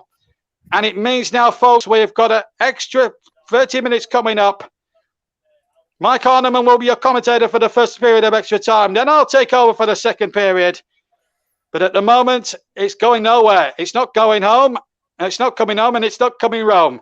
We've got 30 minutes more to come, folks. I'm going to hand you back to Kieran Riley now with the scoreline at the end of 90 minutes with extra time to come. Italy 1, England 1. Kieran Riley. Wow. What a final this has been. Bit of a sloppy goal. Kane should have got to that, but it is never. It's a shame. We were doing so well, but Italy came out attacking. Well, we got this quick break. Russ, thoughts on the second half before you have to go back, mate. We're going to extra time. What do you think? Yes, Italy were the better side in the second half. Italy kept pushing us back. Towards the end of the second half, we began to get back on top, began to pile on a few pressures towards the end. And Chiellini, at the end there, should have been sent off. And I've got to agree with what Mike just said in the private chat here with us tonight. Got to get Grealish on. Get Grealish on. Get Grealish to one of Bonucci and Chiellini and get one of them sent off. If we can get one of those two centre-offs sent off, we've got a really good chance of winning this. I think we're going to nick it. We're going to win it 1-0 in extra time. 2-1 overall. Come on, England. It's coming home. We'll certainly have to wait and see, won't we, Russ? Nick, your take on the second half quickly, please, mate. I felt England was starting to run out of steam. They were beginning. They started strong, but then they sort of faded back, and that gave Italy the chance to equalise. Yeah, it's certainly one of those difficult. What about that foul right at the end? I think that was a straight red card because he nearly bloody choked him as he pulled him down. I don't know what you and Russ thought about that, but I certainly thought that was worthy of the red card. I initially thought it was worthy of a red at first, but I felt that it would have been if he'd been a bit more forceful. What about you, Russ?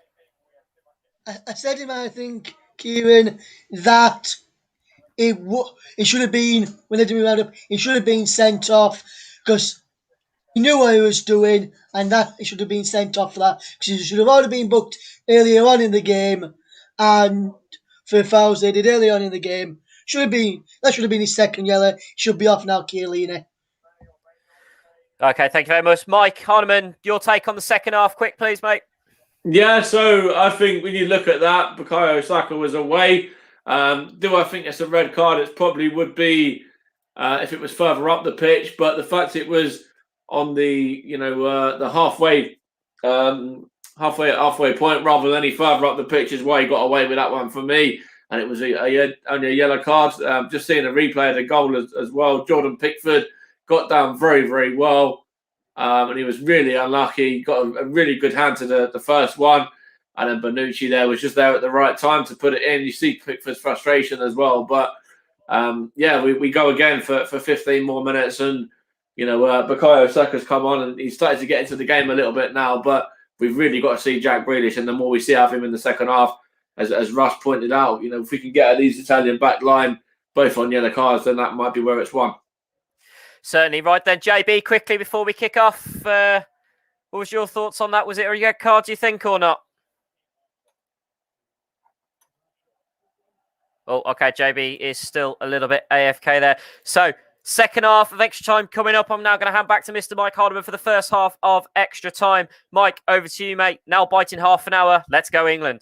Thank you, mate. It's just about to be England to get underway in a moment. But the Italians, in fact, are making a substitution. Number 9, Belotti, is coming on. And he is going to replace, just going to see who he's going to come on for. There's you should see Jordan Henderson there having a discussion with Bukayo Saka. I think it's the number 10, Insigne, coming off for Belotti. So another of the Italian talismen are making way, because he was on a yellow card as well. Remember, the Italian number 10 there has been replaced by Belotti. Means they're probably going to go for this one a bit more and get 2 up front now, and it's Harry Maguire in possession with John Stones as well. John Stones gets it back from Jordan Henderson now, and it's gone off of the number 6 there, Verratti, and behind for a throw-in for England. Just the start of the extra period, of course. Italy 1, England 1 is the score at this moment in time. Will football be going home or will it be going to Rome? We don't know yet. No clearer at all as to where it's going to be heading at this moment in time. Italy have a free kick just inside the England half, though. Verratti's over it. He's going to take it there because it's Chiellini. Back to Verratti now. There's Bonucci. Both, as I mentioned a minute ago, on yellow cards. So they've got to be careful throughout this extra 30 minutes. Of course, I'm sure they will be, though. The experience that they've got between them. As JB mentioned, over 200 appearances for them, for their country. Plenty more if you include club football as well. Here's Bernardeschi now, up against Jordan Henderson. And there's a foul there by, looked like it was an elbow maybe, by Emerson towards the face of Jordan Henderson there. Let's have a look at this one again. Jordan Henderson went down. No, it was okay. It wasn't an elbow there. It did look like it went to be an elbow for a moment, but actually Emerson just kind of went across him with his body rather than actually his elbow, which is why he's getting away with that. Even a yellow card there, the Chelsea man. Still, Italy 1, England 1.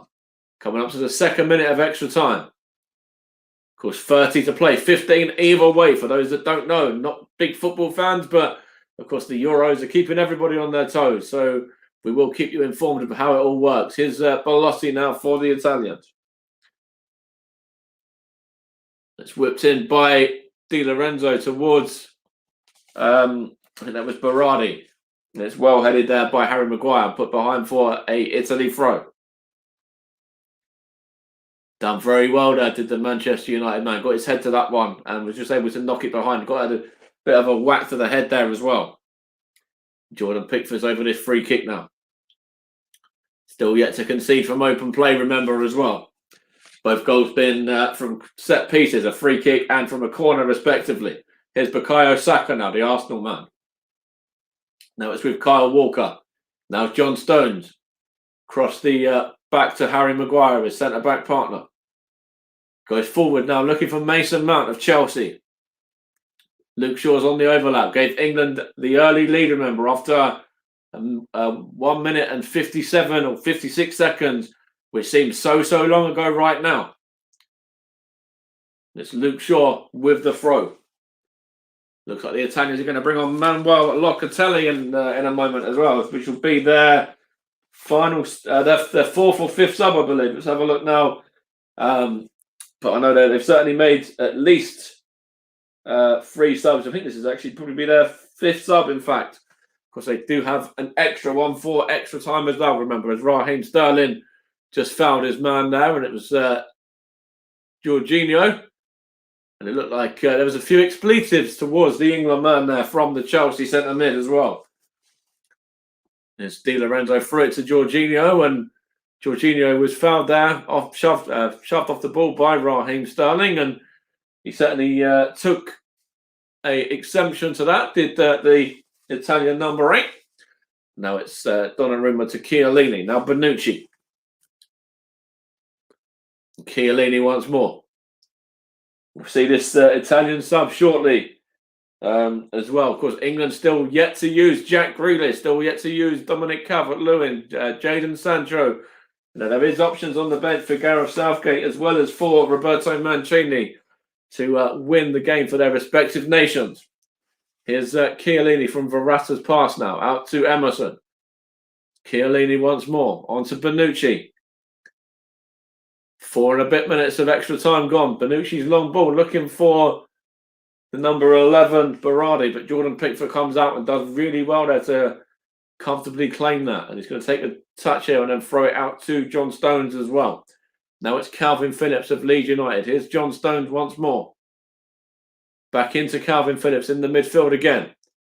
Plays it out wide left to Luke Shaw now. Now it's with Mason Mount. It's a chance here. Jordan Henderson looking for Raheem Sterling. He's got Harry Kane in support. Raheem Sterling tries to get it across, and it goes behind off of Giorgio Chiellini. And it's gone behind, I think, for an England corner. We'll confirm. I think they take a deflection off the England man, but it was a bit of good play there from England, and it actually did come off of Chiellini last, and I think it is going to be an England corner now. You see the 2 centre-backs fist pumping each other. They're certainly good mates as well, and Verratti is the man to make way for Locatelli, the Italian substitute. Been linked with Arsenal, of course. He's also been linked with a move to Juventus as well, the Sassuolo centre mid, who's just entered the fray now. Of course, has a part to play in this tournament. He's only a young man, 23. Luke Shaw's corner. His headed to clear there, but only as far as Calvin Phillips, and he shoots a goal. And Phillips fires just wide there. That's not too far away from the Leeds United man. That would have been lovely if he was to score for England. Certainly would have dedicated that one to Granny Val, no doubt, as well. Just wide of the goal there from Calvin Phillips. And couldn't quite direct that on target. I think Jack Grealish will be entering the fray in a moment as well for the Three Lions. About time as well. Trying to think whether he'll come on for maybe Mason Mount. Sorry, will probably be the man I'll take off. I'm not too sure what Gareth Southgate will do, but we shall wait and see if it is Mount that makes way. But I will confirm when I know. It's England, Italy in possession. It's now with England over Harry Maguire. Here's a touch by Harry Kane now. Now it's Jordan Henderson.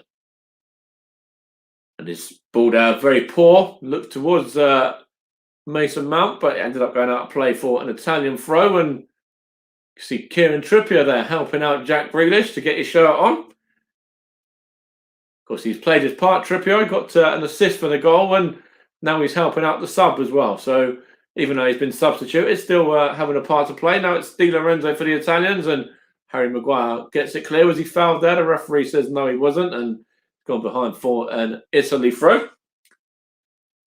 Of course, you're listening to the Commentary Hub and JB Sports in partnership for this Euro 2020 tournament. Of course, delayed. As you see a lady there just waving a Jack Grealish shirt as well. Mrs. Jack Grealish on it with a number on it as well. Here's Manuel Locatelli for the Italians now. Here's Mason Mount making way. I did call it correctly then for the Aston Villa man. Still 1-1 in this close encounter, of course. It's an opportunity for the Italians now, and it's gone for Belotti to have the effort, and it took a deflection off Harry Maguire into the hands of Jordan Pickford. And he's going to bowl this one out, looking for Mason Mount at the moment. He will just be making way in a moment, though, with the Chelsea man. He's just won a free kick, though, and he's taken that quickly. And in fact, the referee is going to say to him, it's your time up, and he's going to be replaced now to be replaced by Jack Grealish. And let's see whether Jack Grealish can have an impact now off the substitutes bench for Gareth Southgate's Three Lions. Whether that will be something to talk about come around about 11 o'clock, the impact that Jack Grealish has had on this game. We're about 6 minutes away from the end of the first period of extra time. Remember, Italy and England both were in extra time in the last round, the semi-final.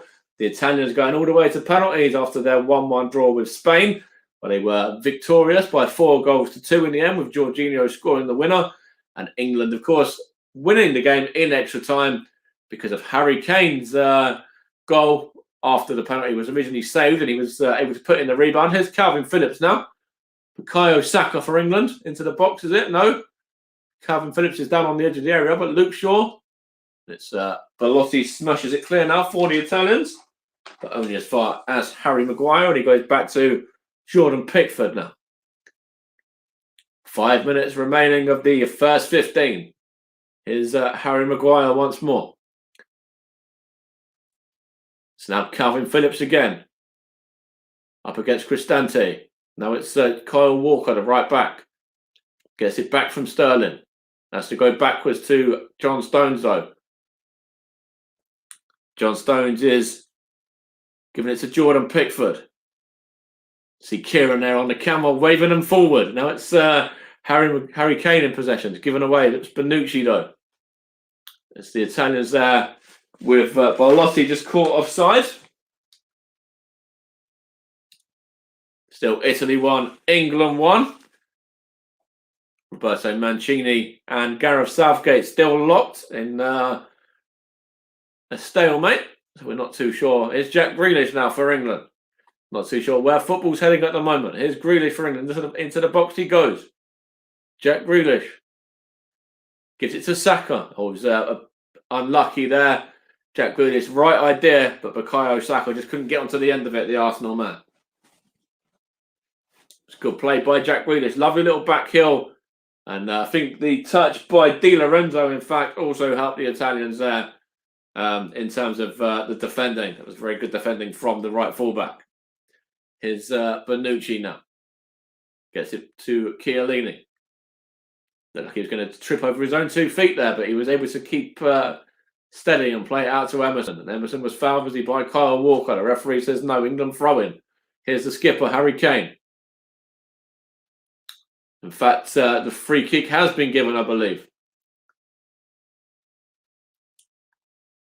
Gareth Southgate. In fact, it might have been an Italian throw. Let's have a look here now. Either that or he wasn't happy. It was an Italian ball there. Thrown in by Emerson. Looking for... That's Bernardeschi, I believe. It's now the Italian striker, Berardi. Now it's with Grealish. Now Harry Maguire. Going to play it down the line, looking for Raheem Sterling, but that one's just wayward and out of play. And you just see very raw passion from the England fans at Wembley right now.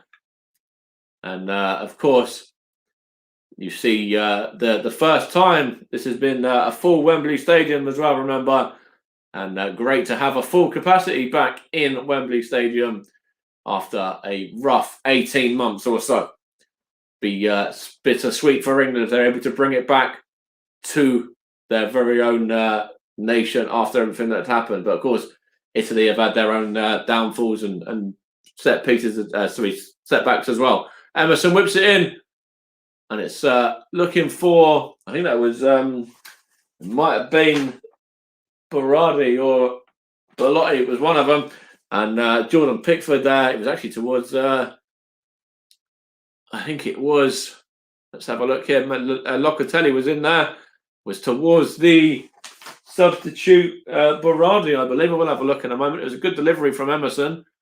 And it was actually the number 20, the Bernardeschi, that almost got on the end of it. They're claiming something for the Italians there, but the referee didn't want to give it in favour of them anyway. So it's an England ball, and Pickford clears it long for Harry Kane, but headed back by Bonucci to his goalkeeper Donnarumma. And we will be heading over to JB shortly, but still locked at 1-1 in this first period. Chiellini gets it from Bonucci, and now they just exchange passes, and Bonucci has it back. Goes out to, that was the number 10, but number 20 Bernardeschi again, but now it's the two centre-backs exchanging passes, and out to Emerson on the left-hand side.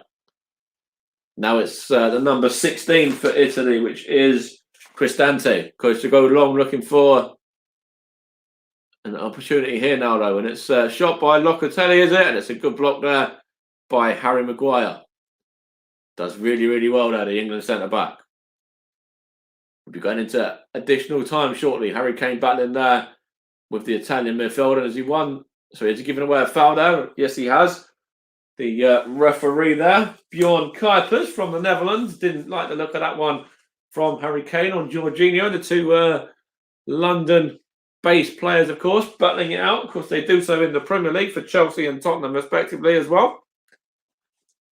And it's going to be taken here by the Italians now and just playing it around over to Chiellini, and now Bonucci. Now it's Jorginho looking for Di Lorenzo now.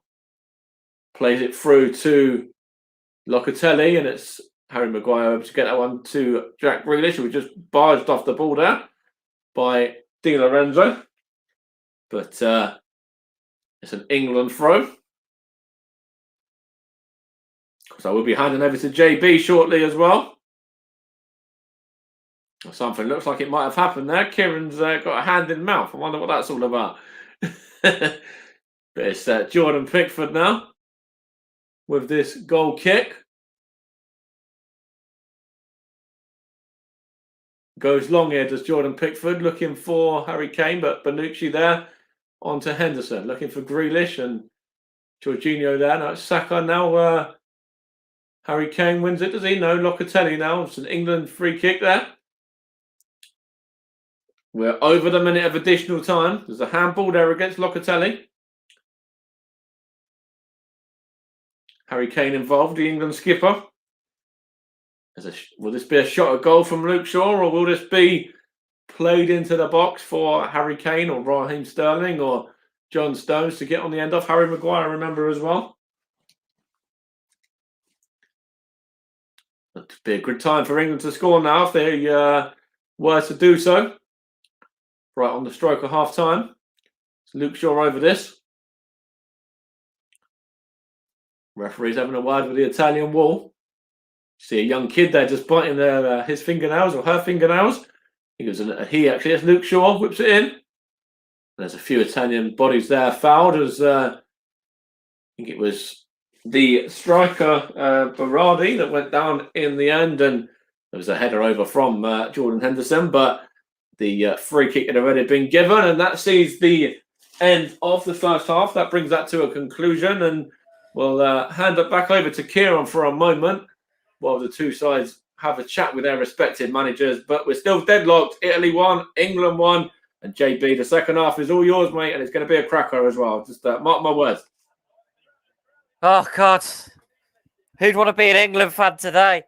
Oh, my God. It's another nail-biting extra time. Obviously, by this point last time, we were 1 goal up and already winning after the Harry Kane penalty in the Denmark game. But this is definitely going to be a nail-biting 15 minutes. Can someone break the deadlock? Will it be England? Will Italy break the hopes and dreams of every England fan across the country and around the world by netting one? Who's going to win? We don't know.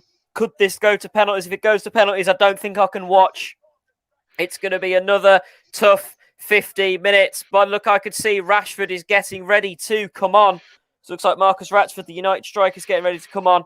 It's going to be a very interesting second half. JB, last 15 minutes, mate. It's all you. Take it away, sir. Thank you, Kieran Riley. Welcome back. And the whole joint at Wembley, as I talk to you now, is absolutely jumping. And also the Italians are adding their flavour to it all. It's very tense. It's going to be close. 15 minutes more to decide it. Otherwise, we've got that heart-rending business, as Kieran Riley has just alluded to, of a penalty shootout. We'll hear from Russ Burning and Nicholas Jones at the conclusion of this game. And John Kane, if you want the commentary in Arabic, John Kane's channel has got it. Plus, it'll be on Commentary Hub 2 as well. But here on JB Sports, the Commentary Hub YouTube channel, Periscope, Twitch and Twitter, this really is the final countdown. 50 more minutes to find a winning goal. Otherwise, that heart-rending business for the Henri Demay Trophy will go to a penalty shootout. I can see a Burnley St George's flag there. Well, at least Burnley are represented in the crowd. Marcus Rashford, as Kieran Riley alluded to just a few moments ago, is ready to come on for the second period of extra time. I assume it will be for Raheem Sterling. I would assume that, but I could be wrong. As we see the Italians now in good voice and in good spirits, so too are the English fans. 90,000 here. It's a full house. And it's the only one and only time we'll see a full house in this championship, of course, because this will be the final match, of course, of the championship. And Mike is now going to take a bit of a break now. And Italy will get us away in the second period of extra time. Now, I'm just wondering, Sterling is still on the field. And I think he will be coming on in a little while. But as far as I can make out, Rashford is not on yet. But away we go now in the second period of extra time. So 15 more minutes to find a winning goal here as England and Italy battle it out for the Henri Demay Trophy. Won by Italy 1968. It was known as the European Nations Cup in those days. And they were winning it, as Mike alluded to, after a replay. Meanwhile, in the real world, Maguire's going to get a yellow card in the present. I think that's the first yellow card England have had. And it's a foul there on number 9 for Italy, which is Belotti. I'm just trying to think who he replaced as well. Because obviously I was running in and out as well earlier on. So I'm obviously trying to... I'm obviously trying to keep up with everything at the moment. So Belotti is definitely on. We're still waiting to get the Rashford substitution as I talk to you here. But it is a free kick to England and this to Italy rather. And this is danger. Massive, massive danger. Can England hold on in there? Pickford will have to be wary here. It's about 30 yards from goal. There's a 3-man England wall. We've had 90 seconds of the second half of extra time. Can Bernascecchi fire a dagger into the heart? It's Bernascecchi, and the goalkeeper fumbled and got it at the second attempt as Jorginho came flying in there trying to mop up any pieces on the rebound. It's the first mistake I can actually remember Jordan Pickford making in the match. As the ball is knocked forward towards Raheem Sterling. Ball's out of play. Will be an English throw in line with the 18-yard line. So a little bit of a lucky escape for England. Still 1-1 here in extra time in the Euro 2020 final. Live here. And I can also confirm, and I'll confirm it, can also confirm that JB Sports will be using the commentary hub fee for the next domestic season. That was a deal Russ and I struck up during the championship. So you'll hear plenty more of these commentators on our YouTube, my YouTube channel. As the throwing comes in, a chance here for Grealish inside the area, blocked away. Saka's there too. Kane is there offering support. Kane takes possession on the penalty area. Edge of the ball. Into Joel Stones. Good fist away. Good fist away that was by Donnarumma. England so but not so far. Phillips now goes in. Saka flying in. Oh, England so near to scoring another goal. Good bunny up there. Good dummy by the referee. And here comes Belotti now. Robert Locatelli, Robert. And here's a chance now across the face. And England again at 6s and 7s. But the flag was up, thankfully, for an offside decision. And England, for the moment anyway, survive. This was the chance that we were all hoping for. It was John Stones in there, and the goalkeeper just got there at the very, very last second. And it just needed a better contact from John Stones, and England might have been in the lead. But it wasn't to be. Shaw now starting to feel the effects there. A bit of cramp going into a few of the Englishmen's legs now at the moment. It's been that sort of a match. Who is going to blink first? It's almost like a boxing match. It's going to be, if it was on points, it would be hard to score. Who's going to strike the knockout blow? I'm just wondering if Rashford has actually come on yet. I'm trying to get confirmation, and I don't honestly know. I thought Rashford was coming on. I haven't seen him come on. If I have, you've got better eyesight than I. We'll check it out for you. I'll endeavour as well, whilst I'm commentating, to check everything out on the football pages, and also on the. Let's have a check. He's not on yet. Yeah.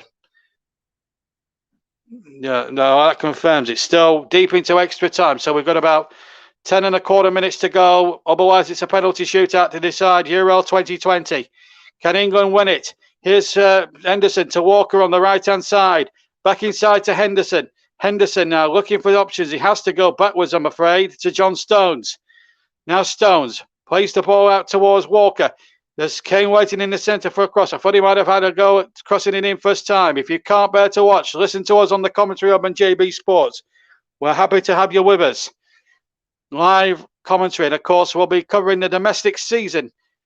And I'll be one of the contracted commentators for next season, of course, for the commentary hub. But JB Sports will use the commentary hub fee for now all of next season. That's the very good news coming out of that today. Here's a chance now for inside the area for Sterling. And Sterling, Chiellini did well. At the very last second, he got the ball. No doubt about it. A lot of people, our two pundits, Nicholas Jones and Russ Vernon, reckoned it was a red card. You could argue that. But maybe the referee feels inclined to keep 22 full players on the field. It's a showpiece occasion. Here's Grealish now running in from the right-hand side. That's not a good ball from Grealish, although it is actually found Shaw. And then Shaw plays a horrible ball, which went way behind Saka. And England, it's going to be one mistake now from one of these two teams that's going to settle it all. I can't see it being a moment of pure genius, but you never know. Here's Sterling. Rashford not on yet. I thought he might be. England still got substitutions to play with, of course, also of Italy as well. And I'll try and figure out who Belotti replaced as well, because I wasn't on when that substitution was made. So I'll figure that out for you as well. So just bear with me, folks. But at the moment, Belotti is replaced Insigne. That's the substitution. That was done actually in the start of the second half. So Belotti is now on.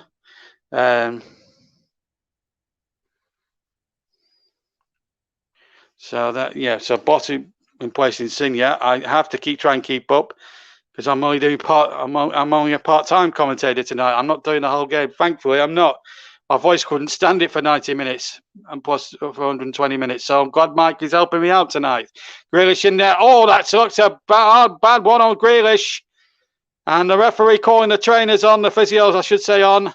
Grealish is desperately hurt. Chiellini says he's play acting. He's not. I don't think he is. That's right. Yes, Insigne did come off for Belotti. And, well, it's getting a bit heated now between England and Italy. It's getting feisty out there. Grealish is certainly one of the players down. I can't tell who the Italian player is. And Chiellini wants more retribution, but I think he should just give it a rest here at this point. No, this is it. Jorginho must have been the other player involved. Grealish comes in there, wins the ball cleanly. There's no doubt about it. And let's see. Oh, that looks, well, that certainly got into Grealish's knee. No wonder he's in agony. That was a painful one. No play acting there, absolutely, definitely, despite Chiellini's best efforts to try and convince the referee that it was play acting. And Jack Grealish is furious. And he's pointing towards the studs there. That could have easily done his knee in. And that could be a huge blow. I'm just seeing the replay of this. Grealish gets the ball clearly. And it's the follow through from Emerson that causes all the problems. The ball's there to be won. Sorry, Jorginho, I should say. But, you know, he gets a yellow card. And no wonder. Sorry, not Emerson, Jorginho, I should say. I'm just getting a little bit excited, folks. Don't worry. But it's a once in a lifetime opportunity, this, and I wouldn't want to see this pass by. We're going to see Florenzi, I think, on, and I can be pleased to tell you that Grealish is okay. He's walking gingerly, but he's okay. That's the important thing. Jack Grealish will be fine.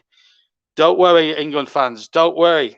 Grealish will be fine. Now, can England just get one spark of genius from somewhere that could just decide it all now? And there's still arguments raging here. Jorginho, if he's not careful, he will get the red one. Already booked. Phillips to take the free kick, it looks like. It's going to be Phillips of Leeds knocking the ball in there towards Maguire, but out comes the goalkeeper who does really well there, Donnarumma. And he takes out one of his own Italian players. Jorginho has been waved back on. And it's Di Lorenzo who was the stricken player there. As Phillips curled the free kick, and it wasn't his best. It was far too close to Donnarumma, who made up his mind. He was going to come and catch that, you know. Always difficult for goalkeepers. It's a catch-22 situation. Do you stick or do you twist? He certainly twisted there and came off trumps there with a good, clean catch. And it must not have been difficult, but it must have been difficult. Greasy surface, greasy ball. We had a lot of rain here in England today as Italy now come forward. It's all or nothing now. Italy attacking the goal to our left, incidentally. England to the right. Italy in the blue shorts, dark shirts. Blue shirts, dark shorts, I should say. With blue stockings. England all in white. Of course, when they won the 66 World Cup, England, they were in red shirts, white shorts and red stockings. And West Germany, who lost that day, were in their favoured white. But we've got 4 minutes plus stoppage time to go of extra time, and I can't see a winning goal here. Or maybe they might be here for Italy. Chance there. They play him more. Never a penalty. Never a penalty there. Beneschicchi trying to claim a penalty. Let's have a look. It was against John Stones. No, not for me. The arm was down. The arm was down. Referee says, come on, play on. We don't need VAR. Let's get on with it. It's with Jordan Pickford here for England. It remains 1 apiece as we go into the last 3.5 minutes plus stoppage time. And I'm sure Southgate and Mancini will have had their teams practicing penalties in training in the build-up to this. Of course, they'll have their list of takers, and of course, a few of the English players will be there. A free kick to England. Foul on Jack Grealish. Now then, what a moment this could be for England. Can we have the whole thing wrong? No, I think he's giving it the other way. I think no, it's not. It's not going to be a free kick to England. I thought it was, but it isn't. We're going to see number 24 now. Florenzi replaced number 13 here. I'm just trying to figure out who number 13 is. That's Emerson. So Florenzi is the man coming on now.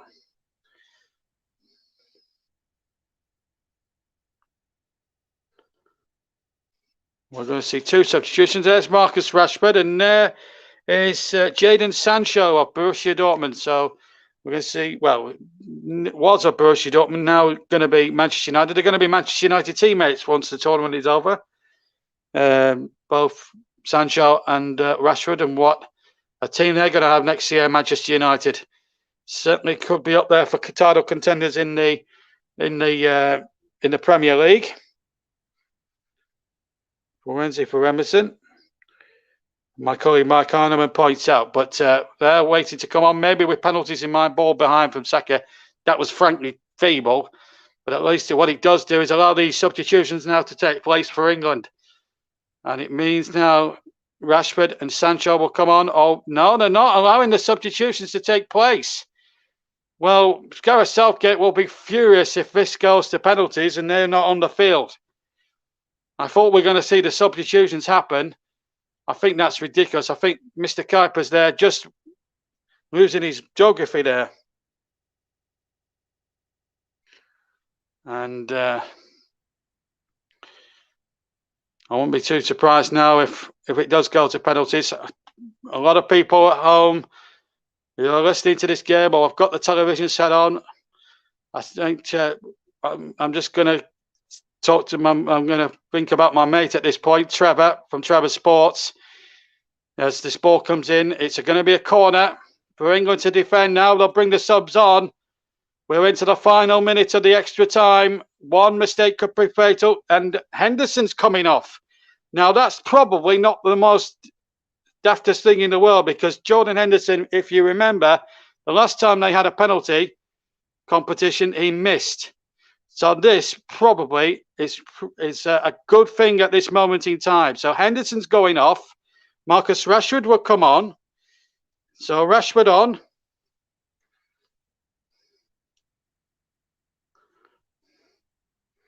And this will be with penalties in mind. Jadon Sancho will also come on. There's some instructions there, maybe a penalty. I think Kyle Walker's coming off as well. And he will be replaced by Sancho as well. So I think that's what Southgate's trying to do. But they've got to see out this corner. We've played the half an hour, and now it's down to this one set piece from Bernard Skecki. In it goes towards the area. There was a flick on at the near post, and a wrestling match going on there between Phillips and Chiellini. The Italians have kept the ball in, and it's Belotti now. Belotti deflection. Phillips just banging away, and he does. Phillips bangs it away. We've played 30 seconds of time added on. The referee will. We didn't see the board go up from the fourth official, so it's down to the referee's discretion. It seems like to me. We're into the last few seconds. In fact, we've got 3 added minutes, I should tell you. 3 added minutes. So 3 more minutes. We've had the first of those 3. I didn't see the board go up. I've got to admit, I was keeping my eyes on the match.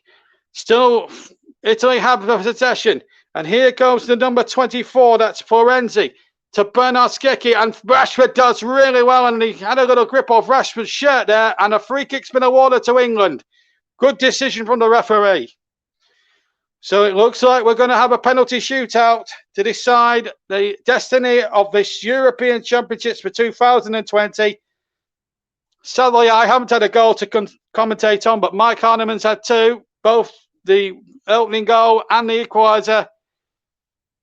But it's been a privilege and a pleasure to even be part of the commentary team, to even cover England in a major final, even if I don't commentate on any goals tonight. It's been a privilege and an honour, and I have to thank the commentary hub, and I'll be part of their commentary team for the next domestic season, and I'm proud to be part of their coverage. And you'll hear all that feed on JB Sports as well next season. Great moments afoot here, and you'll get more commentaries on your subscription if you sign up with JB Sports as well. Don't forget as well, subscribe to the commentary hub and hit a like on any of the videos that we're putting out on YouTube tonight, this live feed. Ball played in, and that's gone out of play. And we've got about 50 seconds now of injury time to go. And, well, it's time for the kick takers list to be compiled. We will cross back to Kieran. We'll cross back to Kieran Riley for the before we go to penalties. Hopefully, get the views of Russ Vernon or Nicholas Jones or John Kane. John Kane will be still busy with his Arabic commentary. You can hear that on Commentary Hub too. 15 seconds of stoppage time to go. Kane wins the header from Pickford's goal kick. And then the ball knocked away. It's looking increasingly like a penalty shootout unless England can force one last chance from this throw-in. The England fans still believe this. We've played the 3 minutes of stoppage time. All eyes on Bjorn Kuipers, who quickly puts his whistle to his mouth, blows up for the end of the 30 minutes. And Euro 2020, the final of that, will now be decided on a penalty shootout. There's been no breakthrough in the last half an hour. So if you are listening to this one, folks, I suggest you hide behind a sofa or grab something just to comfort you with, because this is going to be heart-pounding tension now for the next 10 minutes or so, because we are going to a penalty shootout. Luke Shaw scored the opening goal in the second minute. Seems like a lifetime ago, that does. And then the equaliser came on 67 minutes from Bonucci after England made a mess of trying to clear an Italian corner. It's been both teams have come close, but no cigar then at the end of 120. We're going to head back to Kieran Riley in just a second. But the full-time score after 120 minutes with penalties to come. England 1, Italy 1. Here's Kieran Riley.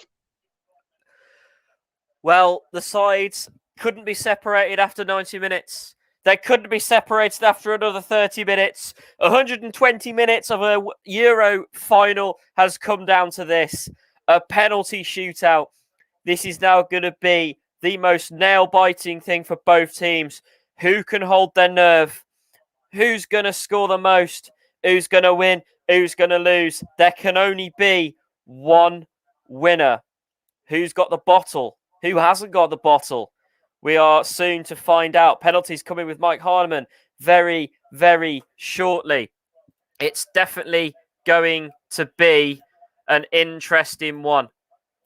Oh, God. I honestly am currently speechless. I don't know what to say.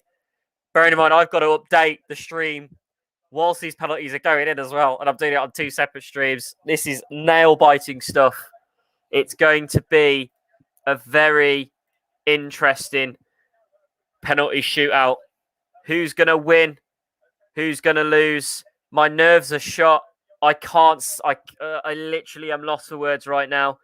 Looks on my feed, the captains are getting together, ready to decide which side's going to be taken and who's going to go first. I'll cross over to Mike in just a second. I honestly don't know what's going to happen, but Mike, I think it's penalties. Well, it is penalties. You're going to take us through this nail-biting moment. I don't know how you're going to keep your bottle during this, how the England player is going to keep the ball, how the Italian player is going to keep the ball. We're going to find out. Penalty shootout is now. Mike Hardiman, take it away, sir. Thank you, Kieran. How are the nerves, everybody? 1966, remember. The Italians have only won this competition once themselves as well. 1968. Will it be the Azzurri who add to that one victory they've already had in the tournament over the years gone by? Or will it be England? Wait and see on the Commentary Hub and JB Sport. The two keepers there just fist pumping and handshaking each other as well. Donnarumma and Jordan Pickford. Of course, England made a few subs at the end of the game now, I'm sure, with penalties in mind. Jadon Sancho and Marcus Rashford, who will probably be taking them alongside probably Harry Kane, Raheem Sterling, Jack Grealish, maybe Luke Shaw. You don't know for England. If you look at the Italians, they've got the likes of Berardi, Bolotti, Locatelli, Bernardeschi, Jorginho scored the winner in the last round, remember. Chiellini, Bonucci. You know, I don't know. This can go absolutely anyway. It looks like England are up first. In front of the fans as well. This is going to be a lot of pressure.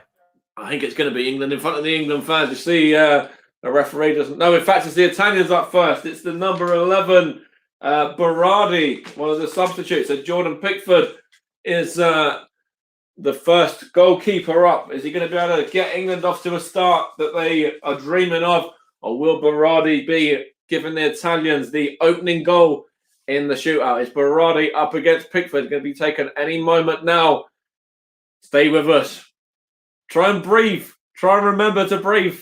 Here's Berardi now for the Italians up against Jordan Pickford. Pickford trying to make himself big. Berardi steps up.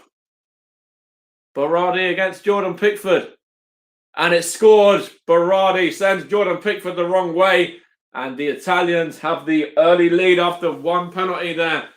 It's a cool penalty as well. Cool, calm and composed from the Italian number 11 there. The forward sending Jordan Pickford the wrong way. England up now. It's the skipper, Harry Kane. Remember the last penalty was missed by the England skipper who put the rebound in against the Danes. Can't be doing that today. He has to just be calm, composed, and just put it into the back of the net. No rebounds, remember, on penalty shootouts. Has to be straight in. It's Harry Kane up against Donnarumma. The Tottenham man up against the AC Milan keeper. And he scored. It's 1-1. England skipper has levelled it up there. The two strikers up first. Goalkeeper Donnarumma went the right way, but there was enough pace on that to beat him and head into the corner of the net. And Harry Kane there, breathing a bit of a sigh of relief. Now it's the number 9, Belotti for Italy. The respective number 9s have just taken. Well, one's just taken, one's going to be taken. And it's Belotti now against Jordan Pickford. Let's see what happens with this now. Jordan Pickford played a few mind games there with the Italian striker as well. He looks slightly nervous, actually. It's Belotti now. Up against Pickford for 2-1. Belotti. It's saved! Pickford saves it! Went down the right way, parried that away. Strong hand on it from the Everton shot stopper. And Jordan Pickford, will he be the hero for England? Great save there to deny Belotti. I did say he looked nervous. Jordan Pickford got down well to parry it away. Up now for England, Harry Maguire. It's a weird one for me. Harry Maguire, the Manchester United centre-back, up second. Of course, remember Gareth Southgate took one himself. Centre-back against Germany back in 1996 semi-finals, and he missed that one. Harry Maguire now to make it 2-1 to England. The number 6, Harry Maguire. And he blasts that into the top corner. What a penalty that is from Harry Maguire. And you can see the sheer delight on his face. That is a sensational penalty. Nowhere near that.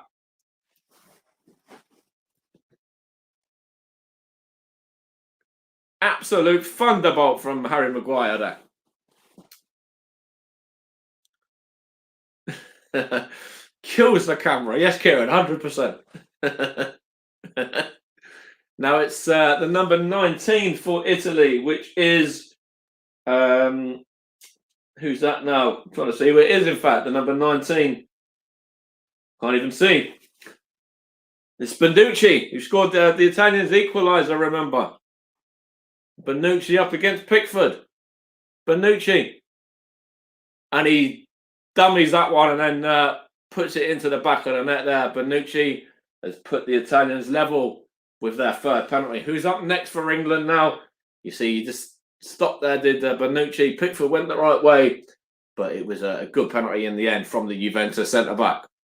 Up now for England is Marcus Rashford, the substitute. Is this his first touch? It could well be. Marcus Rashford now, the England number 11, up against Donnarumma of AC Milan. Man United against Milan. Marcus Rashford here for the Three Lions. Can he get the better of the Azzurri goalkeeper? Marcus Rashford. Marcus Rashford steps up. And he hits the post. He rolls that one off the post as Marcus Rashford. A weak penalty. Sent the goalkeeper the wrong way. but the post comes to Italy's rescue there. And we're level, 2 penalties apiece after 3 spot kicks apiece as well. And Gareth Southgate there is surely going to be cursing the fact that he brought that sub on. And Marcus Rashford, of course, missed for England. It's down to Jordan Pickford now up against Bernardeschi, one of the Italian substitutes. Bernardeschi, of course, plays for... I can't even remember. But anyway, he's up against Jordan Pickford anyway. Bernardeschi, and it's straight down the middle there from the Italian number 20 there. Bernardeschi, who plays in Sassuolo, I believe, as well, alongside another another Italian man in Locatelli. Up now for England.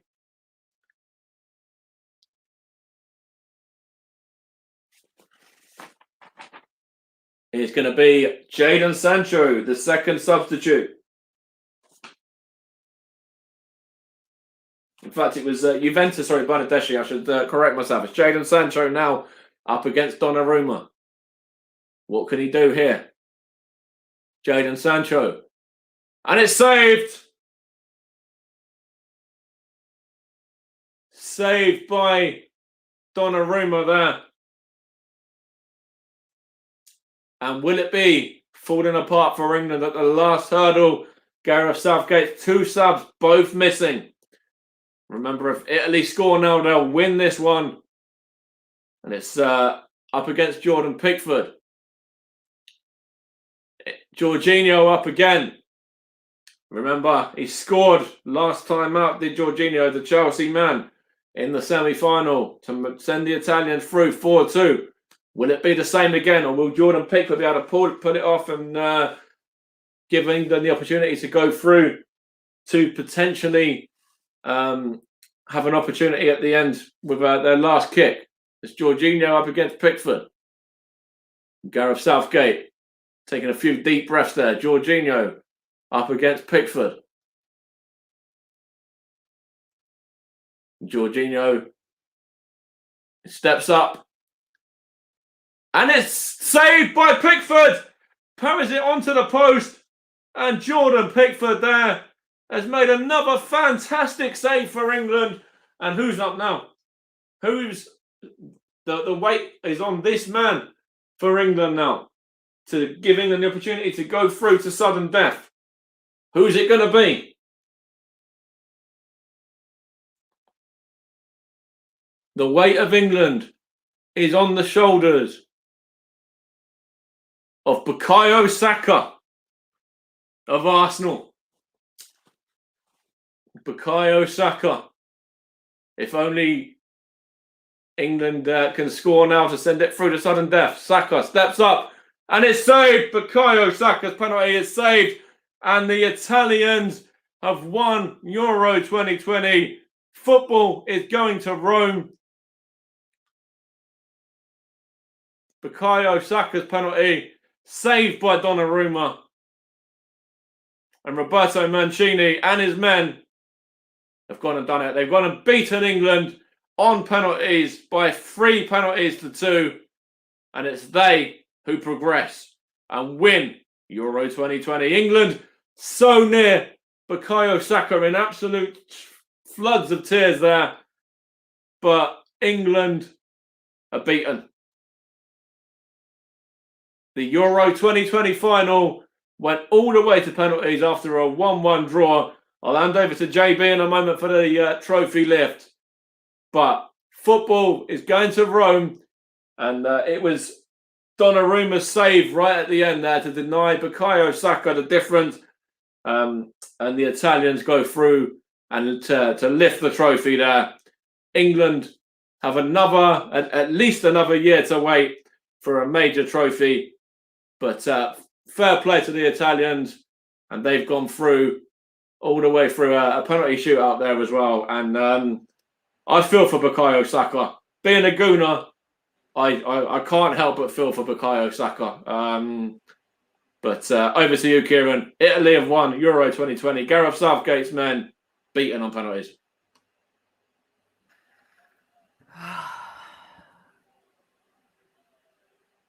He had one chance, and we blow it. We haven't got one chance. I think the World Cup that is coming is going to be a bigger chance for England. Like I said before the tournament, I think if we got to the final, England will be brilliant to get to the stage. And let's underestimate that the World Cup, by the time the World Cup comes, that England team will have gelled nicely. And this is a curving performance-wise for England. They've done very well to get to the final. I know it's in Wembley, the final. I know in the semi, I know they've done very well to get to that stage. But hard luck for England. But in the end of the day, when it comes to penalties, as we've seen, the misses from both teams as well. But I do feel sorry for the English players who've missed it, especially like the two players and Rashford and Sancho, who came in especially for that, didn't they? 2 minutes before the end. They came in especially for that, but it just didn't work out. But I think the World Cup will mean business. England will mean big, big business. Yeah, it's obviously such a shame. Our first major tournament final in 55 years, and we lose on penalties. I mean, look what it means to the Italian fans there. Saka obviously in tears and getting consolidated by his players. He had the chance to take it to sudden death. Obviously, the Italian goalkeeper just too good. I mean, look at that celebration. He's cool as a cucumber as well, but then he starts to burst into tears. What a shame. Rashford, that was such a stupid mistake to make. You don't slow down on a penalty kick. You just go and bang one. I'm completely lost for words. Nick, once again, we falter at the final hurdle. Absolutely devastating for us, Kieran, because England almost always come unstuck at penalties. Look what happened in Germany 2006 against Portugal. We are just so unlucky when it came to penalties. But credit to Italy for their dogged determination and their persistence just showed in how they just ran England down. And I've got to be quick with this one. It's been a real pleasure doing the tournament with you guys, and I look forward to doing more games with you next season. Cheers, Nick. You go and enjoy Italy's trophy presentation. It's been a pleasure to have you with us, and we'll see you at the start of next season. All right, cheers. Cheers, mate. JB, your take on that, mate? Did Rashford screw up, or do you think England just didn't have the bottle?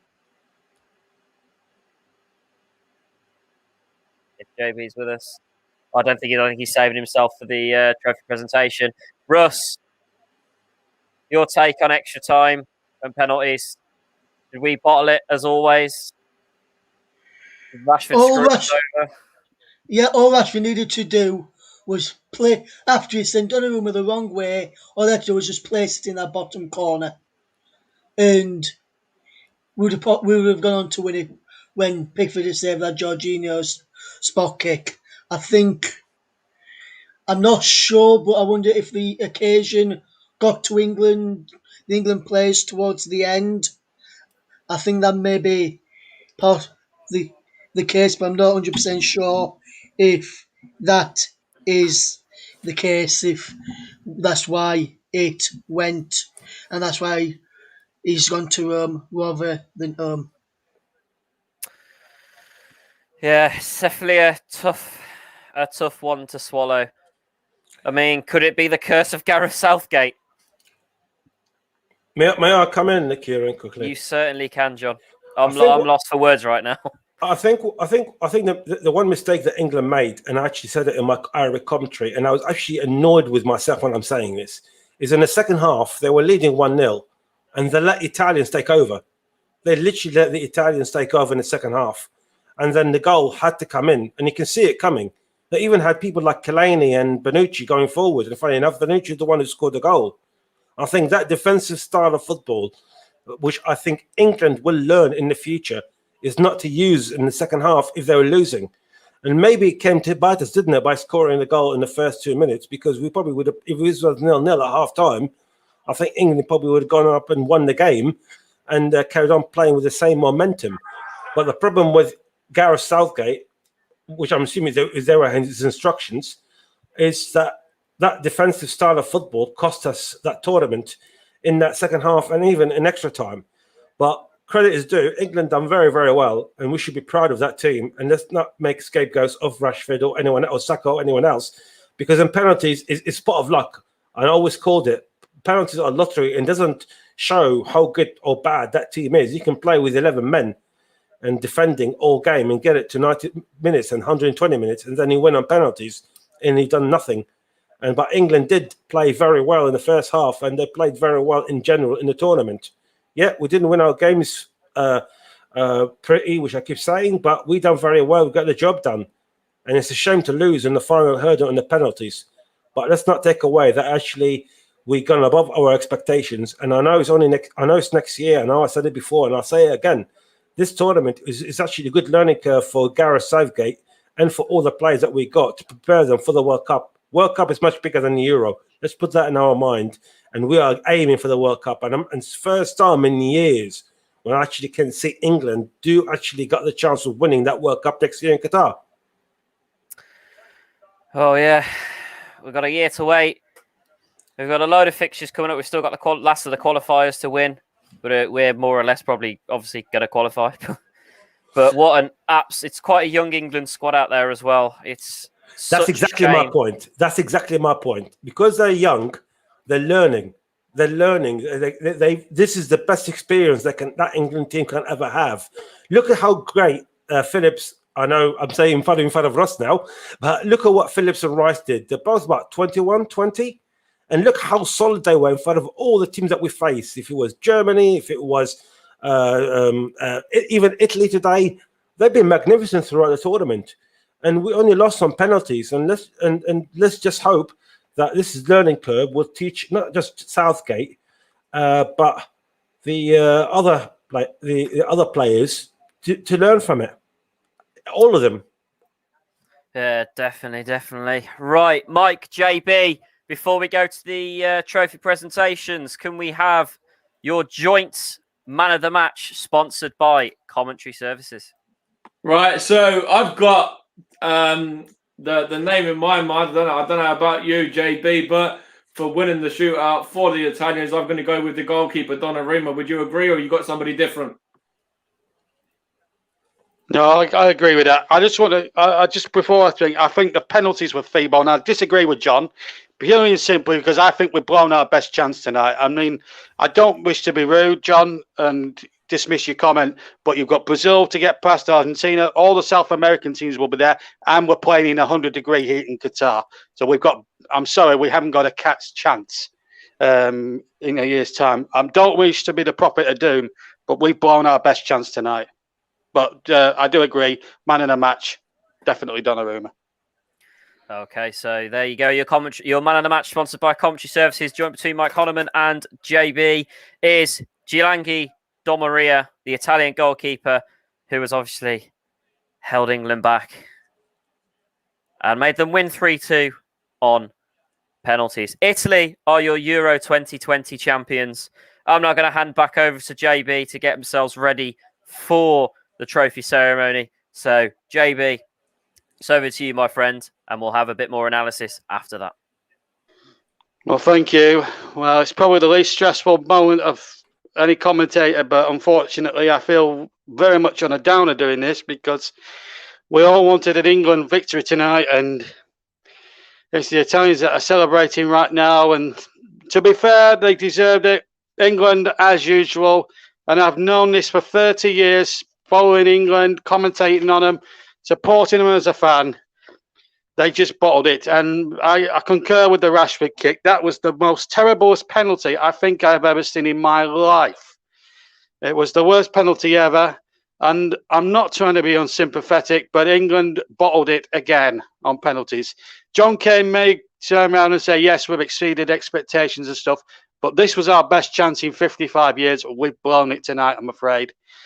I do have sympathy for Gareth Southgate and for Harry Kane and for and Jordan Pickford especially. He made 2 magnificent saves in the shootout, but by being too casual and by being too clever, we have lost the shootout, and we should have been lifting that trophy. But credit where credit's due. The Italians, they were superb. They win 3-2 on penalties after a 1-1 draw, but I still believe, part of me thinks that if only they'd have had their time again. I mean, I'm just looking at this replay.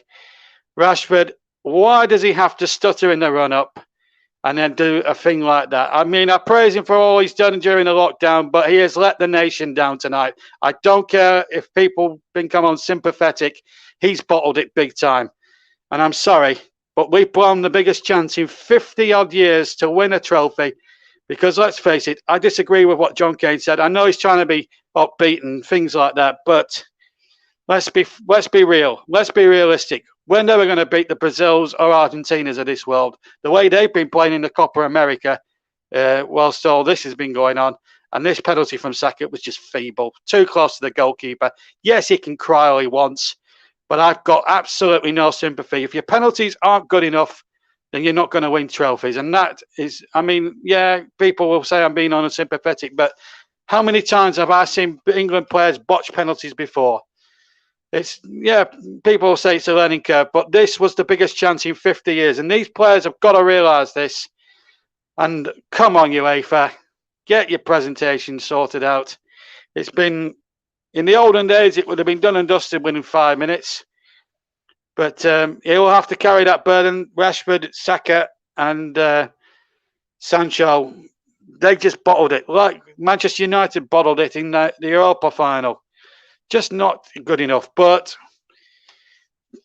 as John says, I mean, he might be right, I might be wrong, but they've got to take this and going forward. But I can't see them winning the World Cup in 18 months' time. I really can't. Semi-finals maybe at best. Here's the UEFA president there, and of course there's the presentation committee, and it is disappointing, but you've got to give credit where credit's due to the Italians. They were superb. But I have to say, let me just touch on the Italians before we get to the presentation, which could take forever knowing them, but knowing UEFA. But anyway, we'll keep with it. They do take their time at this, and just cut out the handshakes and let's just get on with it. I just want to see the whole thing over with anyway. So England will pick up silver medals, which is not the colour of medals that we would want to see. We wanted to see them win gold medals, and it is sad. And there's Jordan Pickford, who made 2 magnificent saves in the penalty shootout, but it wasn't enough. But you've got to give credit to Mancini. He's a great manager, great coach, a good man manager.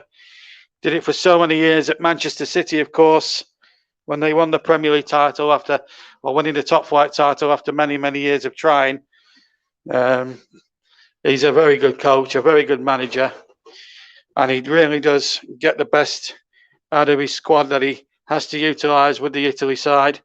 They are a good bunch of lads. There is no doubt about it, but that I will reiterate what Marcus Rashford just said. There's the Henri Demé trophy. Well, we all said in the build-up it was coming home. It's not coming home. It's going to Rome, I'm afraid. It's not what anyone wanted tonight. It really wasn't. And at the end of it all, England have to carry the burden of losing on a penalty competition. And the likes of Sancho, Rashford especially, and Saka, who missed the decisive kick, will have to carry that burden of responsibility for many years to come. It's deeply disappointing. Donnarumma gets player of the tournament. There he is, receiving his medal. If there is consolation for England's goalkeeper, he does win Golden Glove because he kept the most clean sheets throughout the competition. So there is a bit of consolation there for Jordan Pickford, of course. And it was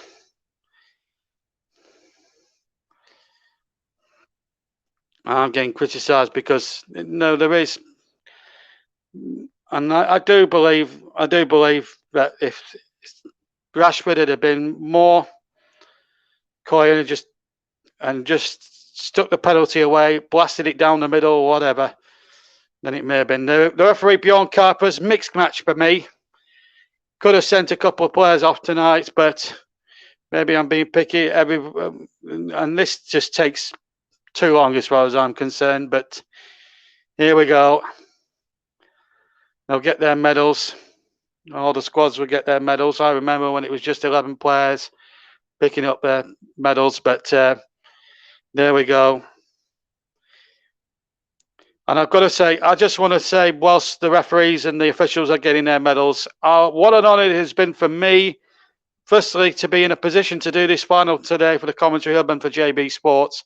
And it's been a privilege. Sad as it is that we are not seeing England lift the trophy, but I've had a belting time commentating for the Commentary Hub this last month. It's been amazing. I'm afraid there'll be no Sweet Caroline tonight as Gareth Southgate and Harry Kane lead England up to the podium first. It's silver medals for England. It's runners-up. And there we go. That's just one of those unfortunate things. It's Gareth Southgate, a dignified man to the very last. Harry Kane didn't let anyone down tonight. Led the side superbly, but he would have wanted to lift the trophy. The medals are coming up. Kieran Trippier, I feel for him. Ex-Burnley player. Maguire didn't put a foot wrong at the back. Luke Shaw, whose goal looked for a while as if it was going to decide things. Jordan Pickford's penalty saves in the end were in vain. John Stones had a good, solid game. Rashford, I'm sorry, that was just poor, the penalty. Only contribution, and it cost England the match as far as I'm concerned.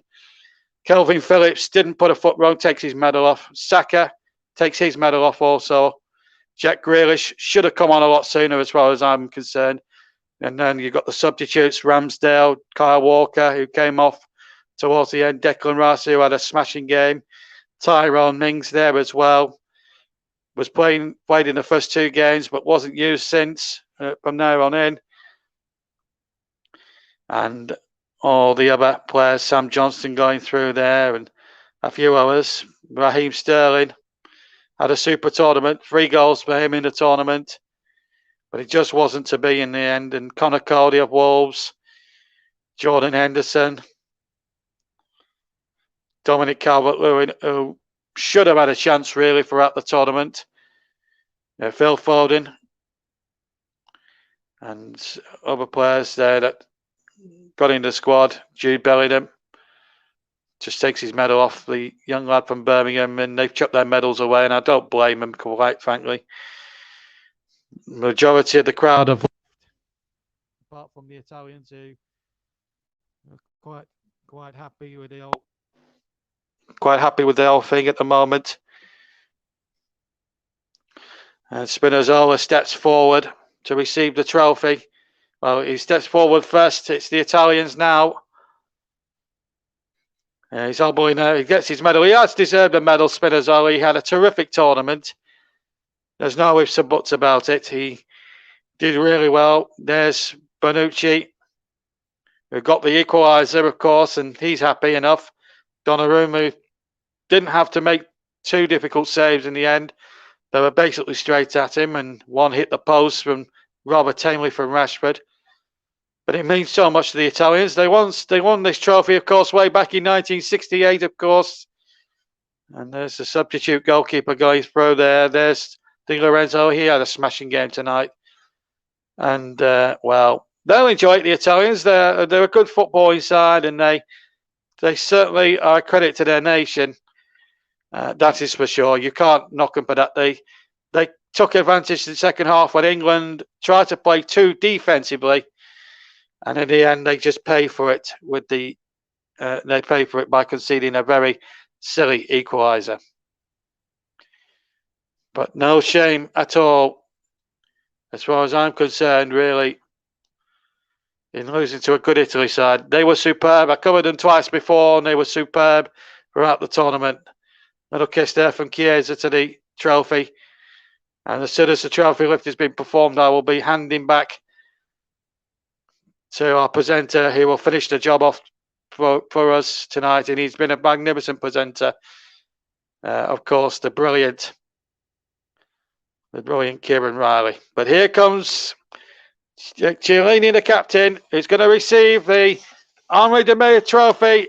Italy are going to be twice winners of Europe. He takes the trophy from the president of UEFA, gives it a kiss, walks up rather casually to his teammates and Roberto Mancini. The Italian flags are out. It's Italy who win Euro. Up into the London sky, the fireworks and confetti go off. It's a night of celebration for Italy. It's a day of mourning for England.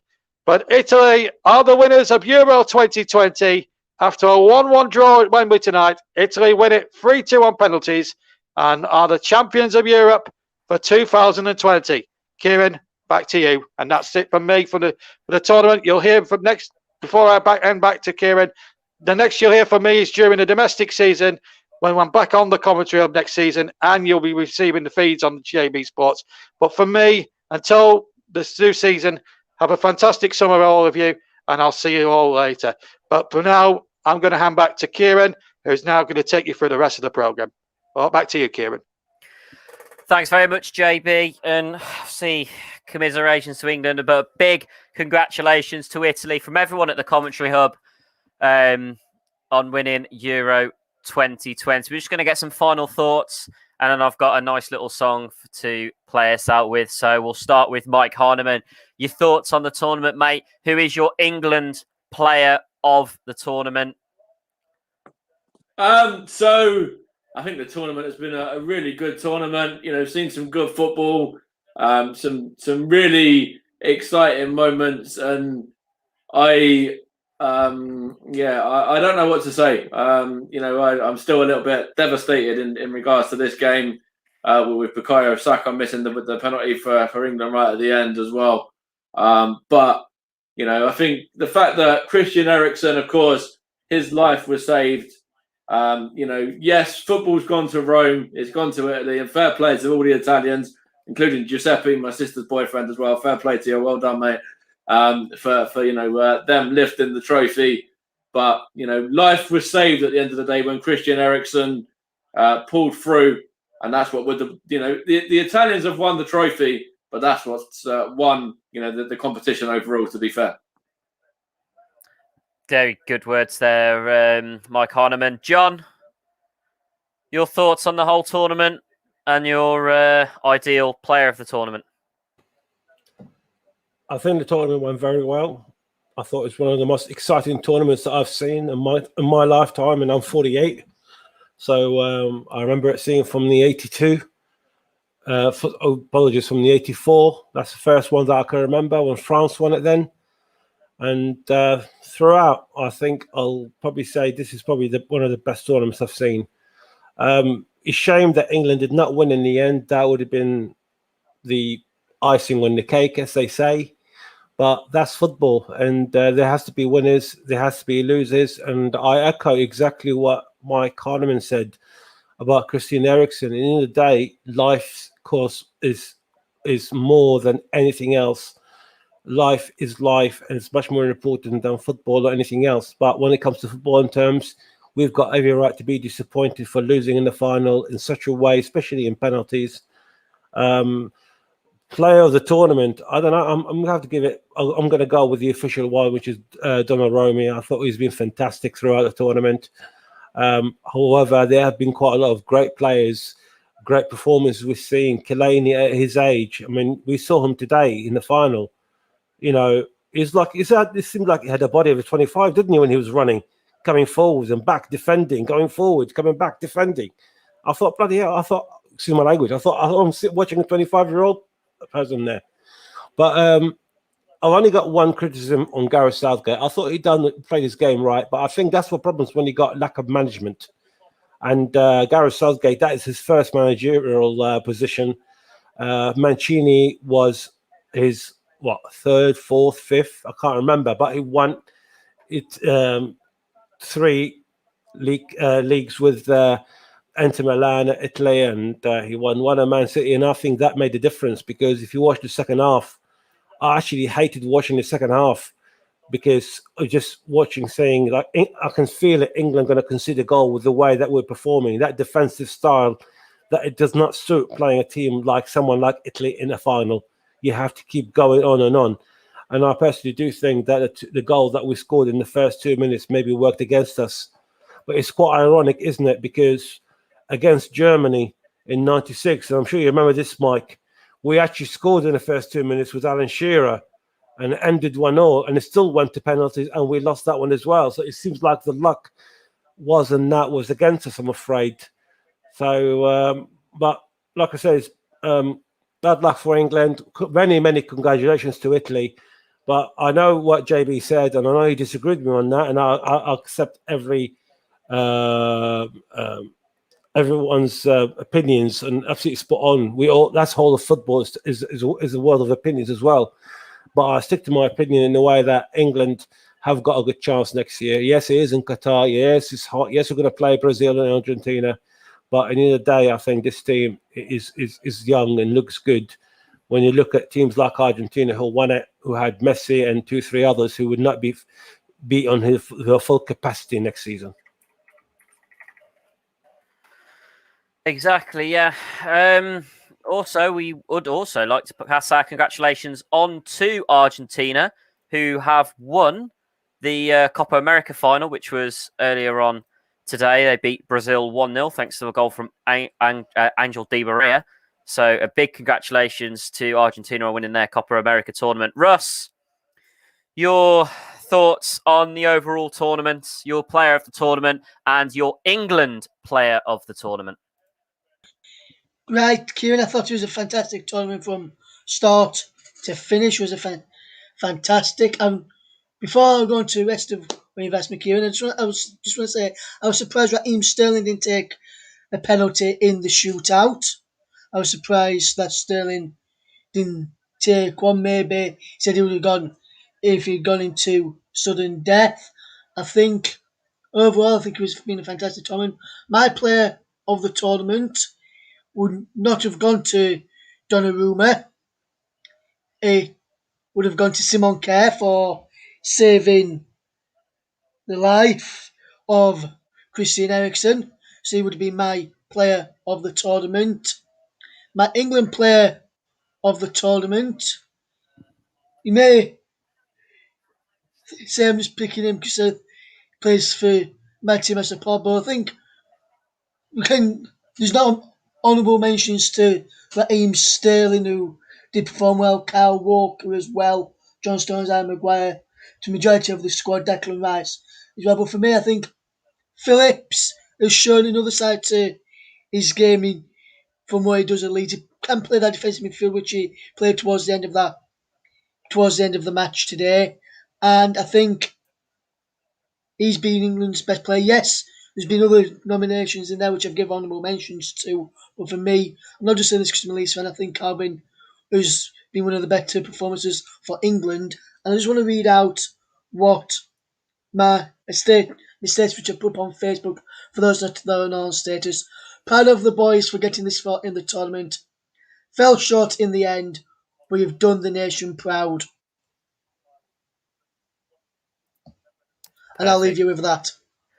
Thank you very much, Russ. Mike, you forgot to give us your England player of the tournament. You put it in chat, but I'll let you read it out. So who's your England player of the tournament? So I'll go with my England one and also give you my overall one as well. My England one, Raheem Sterling. I think he's been fantastic for the Three Lions, and started off in the group stages, got England's 2 goals to send England through, and of course scored against the Germans as well. Was a nuisance against Denmark, played a part against the Ukraine, and then of course even today he played a part. I agree with Russ. I think he probably should have taken a penalty. Of course, Bukayo Saka's only a young kid. Remember, he's only 19. He's not even turned 20 yet. So when you look at Raheem Sterling, I do believe he should have probably been the man to take the 5th and final penalty kick. But Raheem Sterling for me will be my England player of the tournament, and I think I have to agree with Russ on Simon Kerr as well. I think that, what I mentioned before, of course, the life was saved. Christian Eriksen was able to pull through after his cardiac arrest, and that was largely down to Simon Kerr. So, of course, he played a part in the semi-final, and it was unfortunate to see his own goal equalise for England on that day. But there's a lot bigger things in terms of life rather than football. So Simon Kerr gets it for me. Although Donnarumma, in terms of a playing capacity, has been really, really good. Perfect. Thank you very much, Mike. John, you also missed off your England player of the tournament. So who's your overall England player of the tournament? I think it's very hard to choose, isn't it? Because so many players, they actually play their best in this tournament. And it is so hard to, like you said, Calvin Phillips had a fantastic tournament. Raheem Sterling, I thought he done very, very well. And so many other players. But I'm actually going to give it to Jordan Pickford, the man who actually won the Golden Glove in the end. He only conceded 2 goals, in fact, the whole tournament. And also, at the end of the day, he done his bit, didn't he, for today's game? He done his bit for the penalties. I mean, when I saw Jorginho coming in, I thought, that's it, we're all over. And then, he done his bit. He actually definitely done his bit for England today. So I'm glad that Jordan Pickford actually got the Golden Glove as well in the end. So I'm going to give it to Jordan Pickford. Perfect. Thank you very much, John. So mine, well, obviously, overall player of the tournament is definitely, as Mike and Russ said, the Danish boys for saving Christian Eriksen's life, but also the medical team that worked flawlessly on the pitch to get him back before he was taken into hospital. Obviously, Eriksen's now home, but we wish him a speedy recovery from that tragic accident that obviously happened in the very first week of the tournament as well, I might add. My England player of the tournament, I think I'll go with you, John. I'd say Jordan Pickford. He's definitely saved our asses quite pardon the language there, but he's definitely saved us quite a few times. And keeping a clean sheet for 5 out of the 7 games we've played is 5 out of the 6 games, apologies, that we've played. Has been absolutely amazing. It's a good achievement. But honourable mention, he hasn't played a single minute of this. I know you're all going to shout at me for being biased, but he hasn't played a single minute of this tournament. But an honourable mention goes to, the Wolves captain, Conor Cody. He has, from what I've seen from training and what I've heard from the assistant manager, he has worked his absolute socks off on the training ground. So an honourable mention goes to Wolves captain Conor Cody, only the 6th Wolves player to represent his country and the 5th to represent them at a major tournament. And it is a big, big shout. If I may, Kieran, quickly. Certainly, mate. On that point, I think you're absolutely spot on, because from what I've heard, that Conor Cody is one of the leaders in the background, wasn't he? And it seems like he's the one who's actually leading them on quickly. And I think the beauty of this England squad, if you look at how many leaders we got Kane, we got Maguire, we got Cody, we got Declan Rice, they're all, and Raheem Sterling, they're all been captains in the last year or so, if they was for their clubs or for England. And we need that sort of personality in the team. And for the very first time in a long time, we have got leaders who are actually working together. Unfortunately, before, even in the golden generation, we didn't. We used to have Lampard, Gerrard and all that, but it just did not work. But I think it's working this time around, and I think the future's bright for England, personally. It certainly is. I've just seen an absolutely disgusting tweet from an England fan, which I'm not going to repeat on air. I will tell you boys after post-show, though, once we've gone off the air, what it says, because that is absolutely disgraceful. Anyways, Russ, you had something to say just before we wrap out the show, and it's been a very long one, over 4 hours. I think it's the longest stream we've ever done on the TCH. So, Russ, what have you got to say before I wrap up? Yes, I just want to say thank you to everyone that's tuned in throughout the tournament, whether you've commented or just listened in the background or listened back to our coverage. And I just want to say that this will be the final time that you'll hear me on the commentary for until August, until the new season starts. But from all of us, the commentary of myself, Mike, Kieran, John Kane, JB, Barry, and to everyone behind the scenes as well, who's Nicholas as well. Thank you very much for tuning in, and thank you to Braddix who's tuned in as well, who's said to be choosing us to listen to the coverage tonight. Thank you very much, Brad, for that you've enjoyed our coverage of the tournament where you've got of it as well, my friend. But this is the final time you'll hear me on the channel until the new season. So everyone, have a great summer, and we'll see you, and I'll see you in August for more great coverage on the Commentary Hub. Thanks very much. Mike Harneman, you've got any closing words to wrap up, mate? I just want to say a big thank you to everyone as well that's tuned in. I echo Russ's sentiments there. Big thank you to everyone that's joined us throughout the tournament. Commentators, co-commentators, Justin Hoyt as well, exceptional. Fantastic bloke. A really top draw co-commentator as well. And we're pleased to say that he'll be working alongside us throughout next season as well, alongside hopefully a couple more. But for Justin's work throughout this tournament, really, really pleased of how that's gone. Being in partnership with JB Sports as well, really enjoyed having JB a part of the channel, and we're glad to be continuing on with that. For every single commentator, Nicholas Jones, what a job he did to bounce back after covering the Denmark game.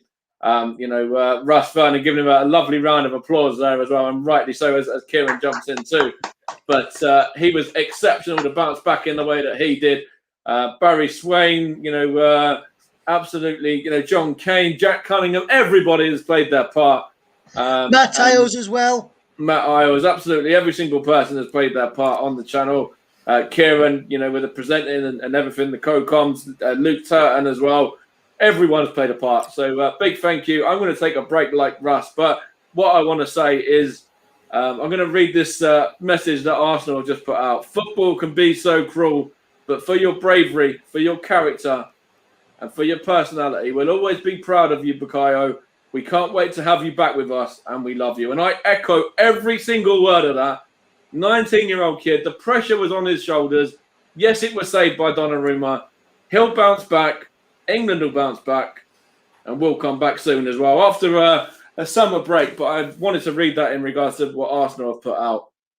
So that's going to wrap it up there. Kieran, over to you to round it out, and you'll hear me again in time for the new season. But I wanted to read that message from Arsenal. Bukayo Saka, 19-year-old kid. The pressure was on.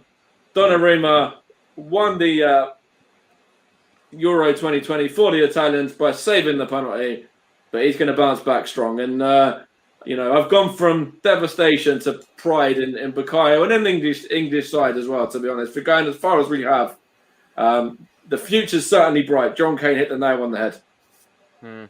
Thank you very much, Mike Hardeman. I'm actually going to echo the tweet you've said, because I've just had a quick look. Our Wolves have also put a tweet out for our main man, Conor Cody. These are their exact words. We couldn't wish for a better representative of our club and country on the international stage. The whole of Wolves and Wolverhampton are proud of your achievements, Conor. So he's only, like I said before, he's only the 6th Wolves player to represent his country, and only the 5th on an international stage, and only the 2nd to represent England in a cup final. The last one being in 1966 when it was Mr. Ron Flowers in that England starting lineup. So that's a big, big achievement for Conor Cody. He may not have kicked a ball, but he's represented our club at England, something that's very difficult for a Wolves player to get on there, as the last one was Matt Jarvis in a friendly. But fantastic work from Conor Cody. But that's it from me and talking about Wolves for a bit. Kieran, I've just got one thing from Leeds, which Leeds put regarding Calvin Phillips, the issue Mike have read about Wolves and Arsenal players. Go for it. Leeds United have tweeted out and put on Facebook as well. Hold your head up high, Calvin. You've done the nation proud, and you've also done Granny Val proud as well, mate. Well done. John, anything from Spurs? I was going to say anything from Spurs. No, nothing from. I haven't looked at the Spurs thing, but I just want to remind everyone and all our viewers that we love football, and football is a beautiful game. And the joy that we had to get to the final is absolutely beautiful. It's a fantastic run. But let's not ruin that name and ruin our English name. Sadly, I've seen a couple of racist tweets on Bukayo Saka, which is disgusting. And I've also seen a couple of videos of Italian fans being beaten up outside the ground, which is being filmed. And it's on social media, sadly. And I really hope we don't crucify the Italian fans for being Italian and they won the title, and not to crucify our players for missing penalties, regardless of who they are or anything like that. Let's just keep it. Let's just be nice to everyone. You know, as we've known in the last year, the pandemic have put a lot over us. So let's be together in this and not start sending racist comments to Saka or anyone else to that matter. Yeah, 100% agree with that as well, John. Of course, football is a beautiful sport. It's a beautiful game. So let's keep it that way. Let's keep the violence out. You know, yes, there's going to be emotion. Yes, there's going to be frustration. There's going to be disappointment. But that's what, you know, Gareth Southgate's job is now, to get them right for the World Cup. And, you know, you hit the nail on the head in regards to the pandemic as well. You know, the lives were lost, and we've gone through a horrible 18 months, almost 2 years, coming up the end of that as well now. You know, it would have been nice to come out on a high, but remember, you know, England have certainly still given people a lot to cheer nonetheless. Yes, football's going to Rome and not coming home, but Gareth Southgate and his men, we're all proud of you. Every single one of you. Yes, and I just want to echo what Brad Dix has put in the chat as well.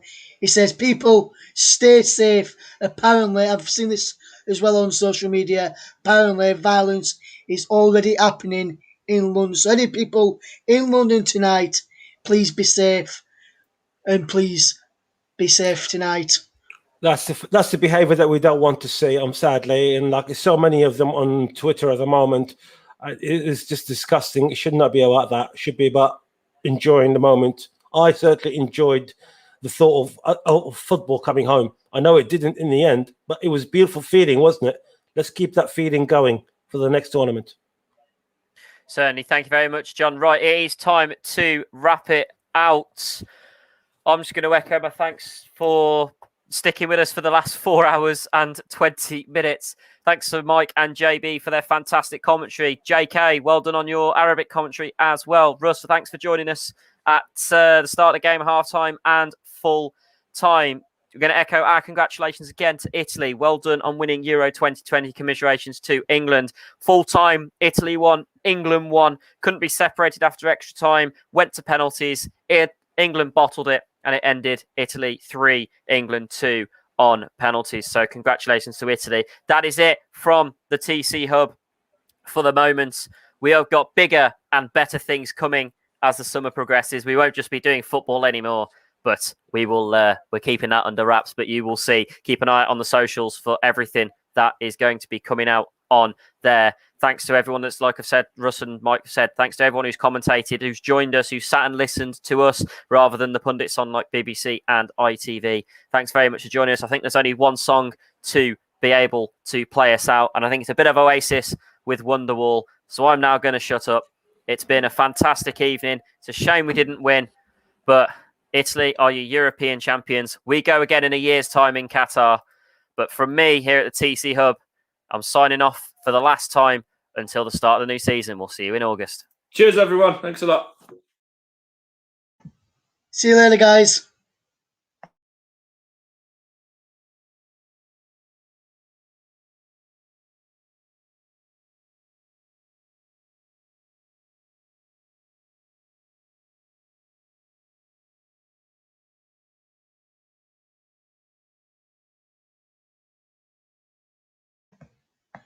We're having a few technical issues, guys. We'll fix you that song in a second.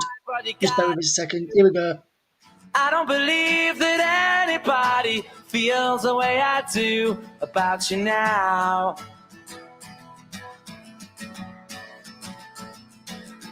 Backbeat, the word is on the street that the fire in your heart is out. I'm sure you've heard it all before, but you never really had a doubt. I don't believe that anybody feels the way I do about you now.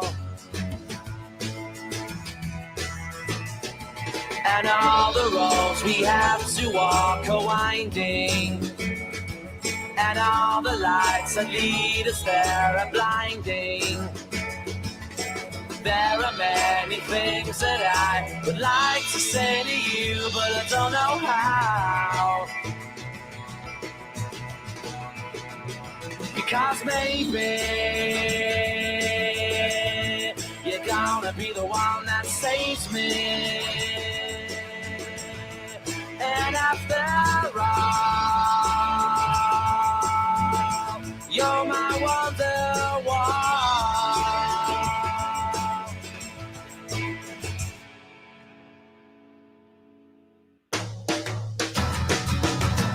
Today was gonna be the day, but they'll never throw it back to you. By now, you should have somehow realized what you're not to do. I don't believe that anybody feels the way I do about you now. And all the roads that lead you there were winding, and all the lights that light the way are blinding. There are many things that I would like to say to you, but I don't know how. I said maybe you're gonna be the one that saves me. And after all, you're my wonderwall.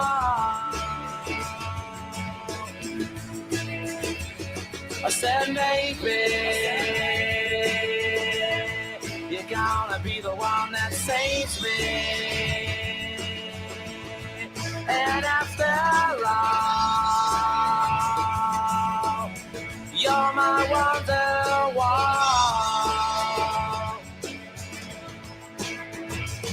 I said maybe you're gonna be the one that saves me. You're gonna be the one that saves me. You're gonna be the one that saves me.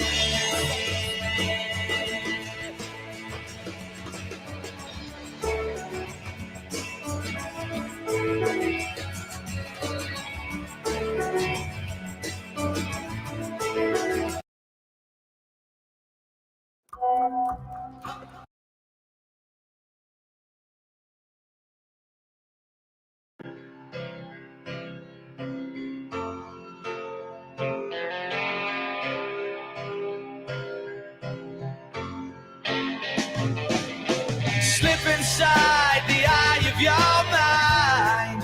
Don't you know you might find a better place to play? Bit of Oasis to play us out, guys. You said Thanks for following the that you'd coverage. never be We will see you in August for the start of the new season. This song sums it up perfectly. Don't look back in anger. Bigger and better things are to come. Remember, John Cain summed it up. Qatar next year, only a short while away. Will it be England's year, or will it go to Brazil, Argentina, Italy, France, Portugal, or somebody else? But as for tonight, don't look back in anger. Look back with pride.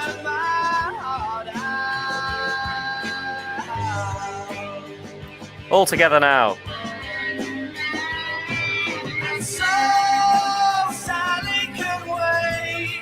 She knows it's too late as we're walking on by. So sides away. But don't look back in anger. I heard you say. The England team, we are so proud of each and every one of you out there tonight. You put your heart and soul into that game. Well done tonight. Unfortunately, it came down to penalties, and it's a lottery at the end of the day. Did the nation proud, and well done once again for getting this close. Calvin Phillips, Glenavale will be looking down and applauding you throughout the tournament, my friend. Well done again. Well done, Calvin. Well done, England. The nation is with you. 100%. Well done, Bukayo, as well. Yes, you've missed the penalty at the end, but we're proud of you. Every Gooner is proud of you.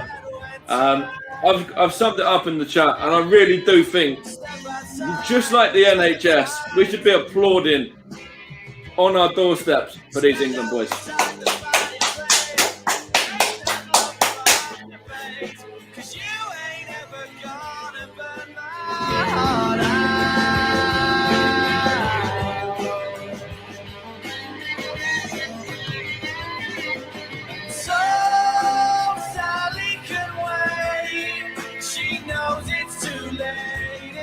Walking on by, my soul slides away, but don't look back in anger. I heard you say.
I heard you say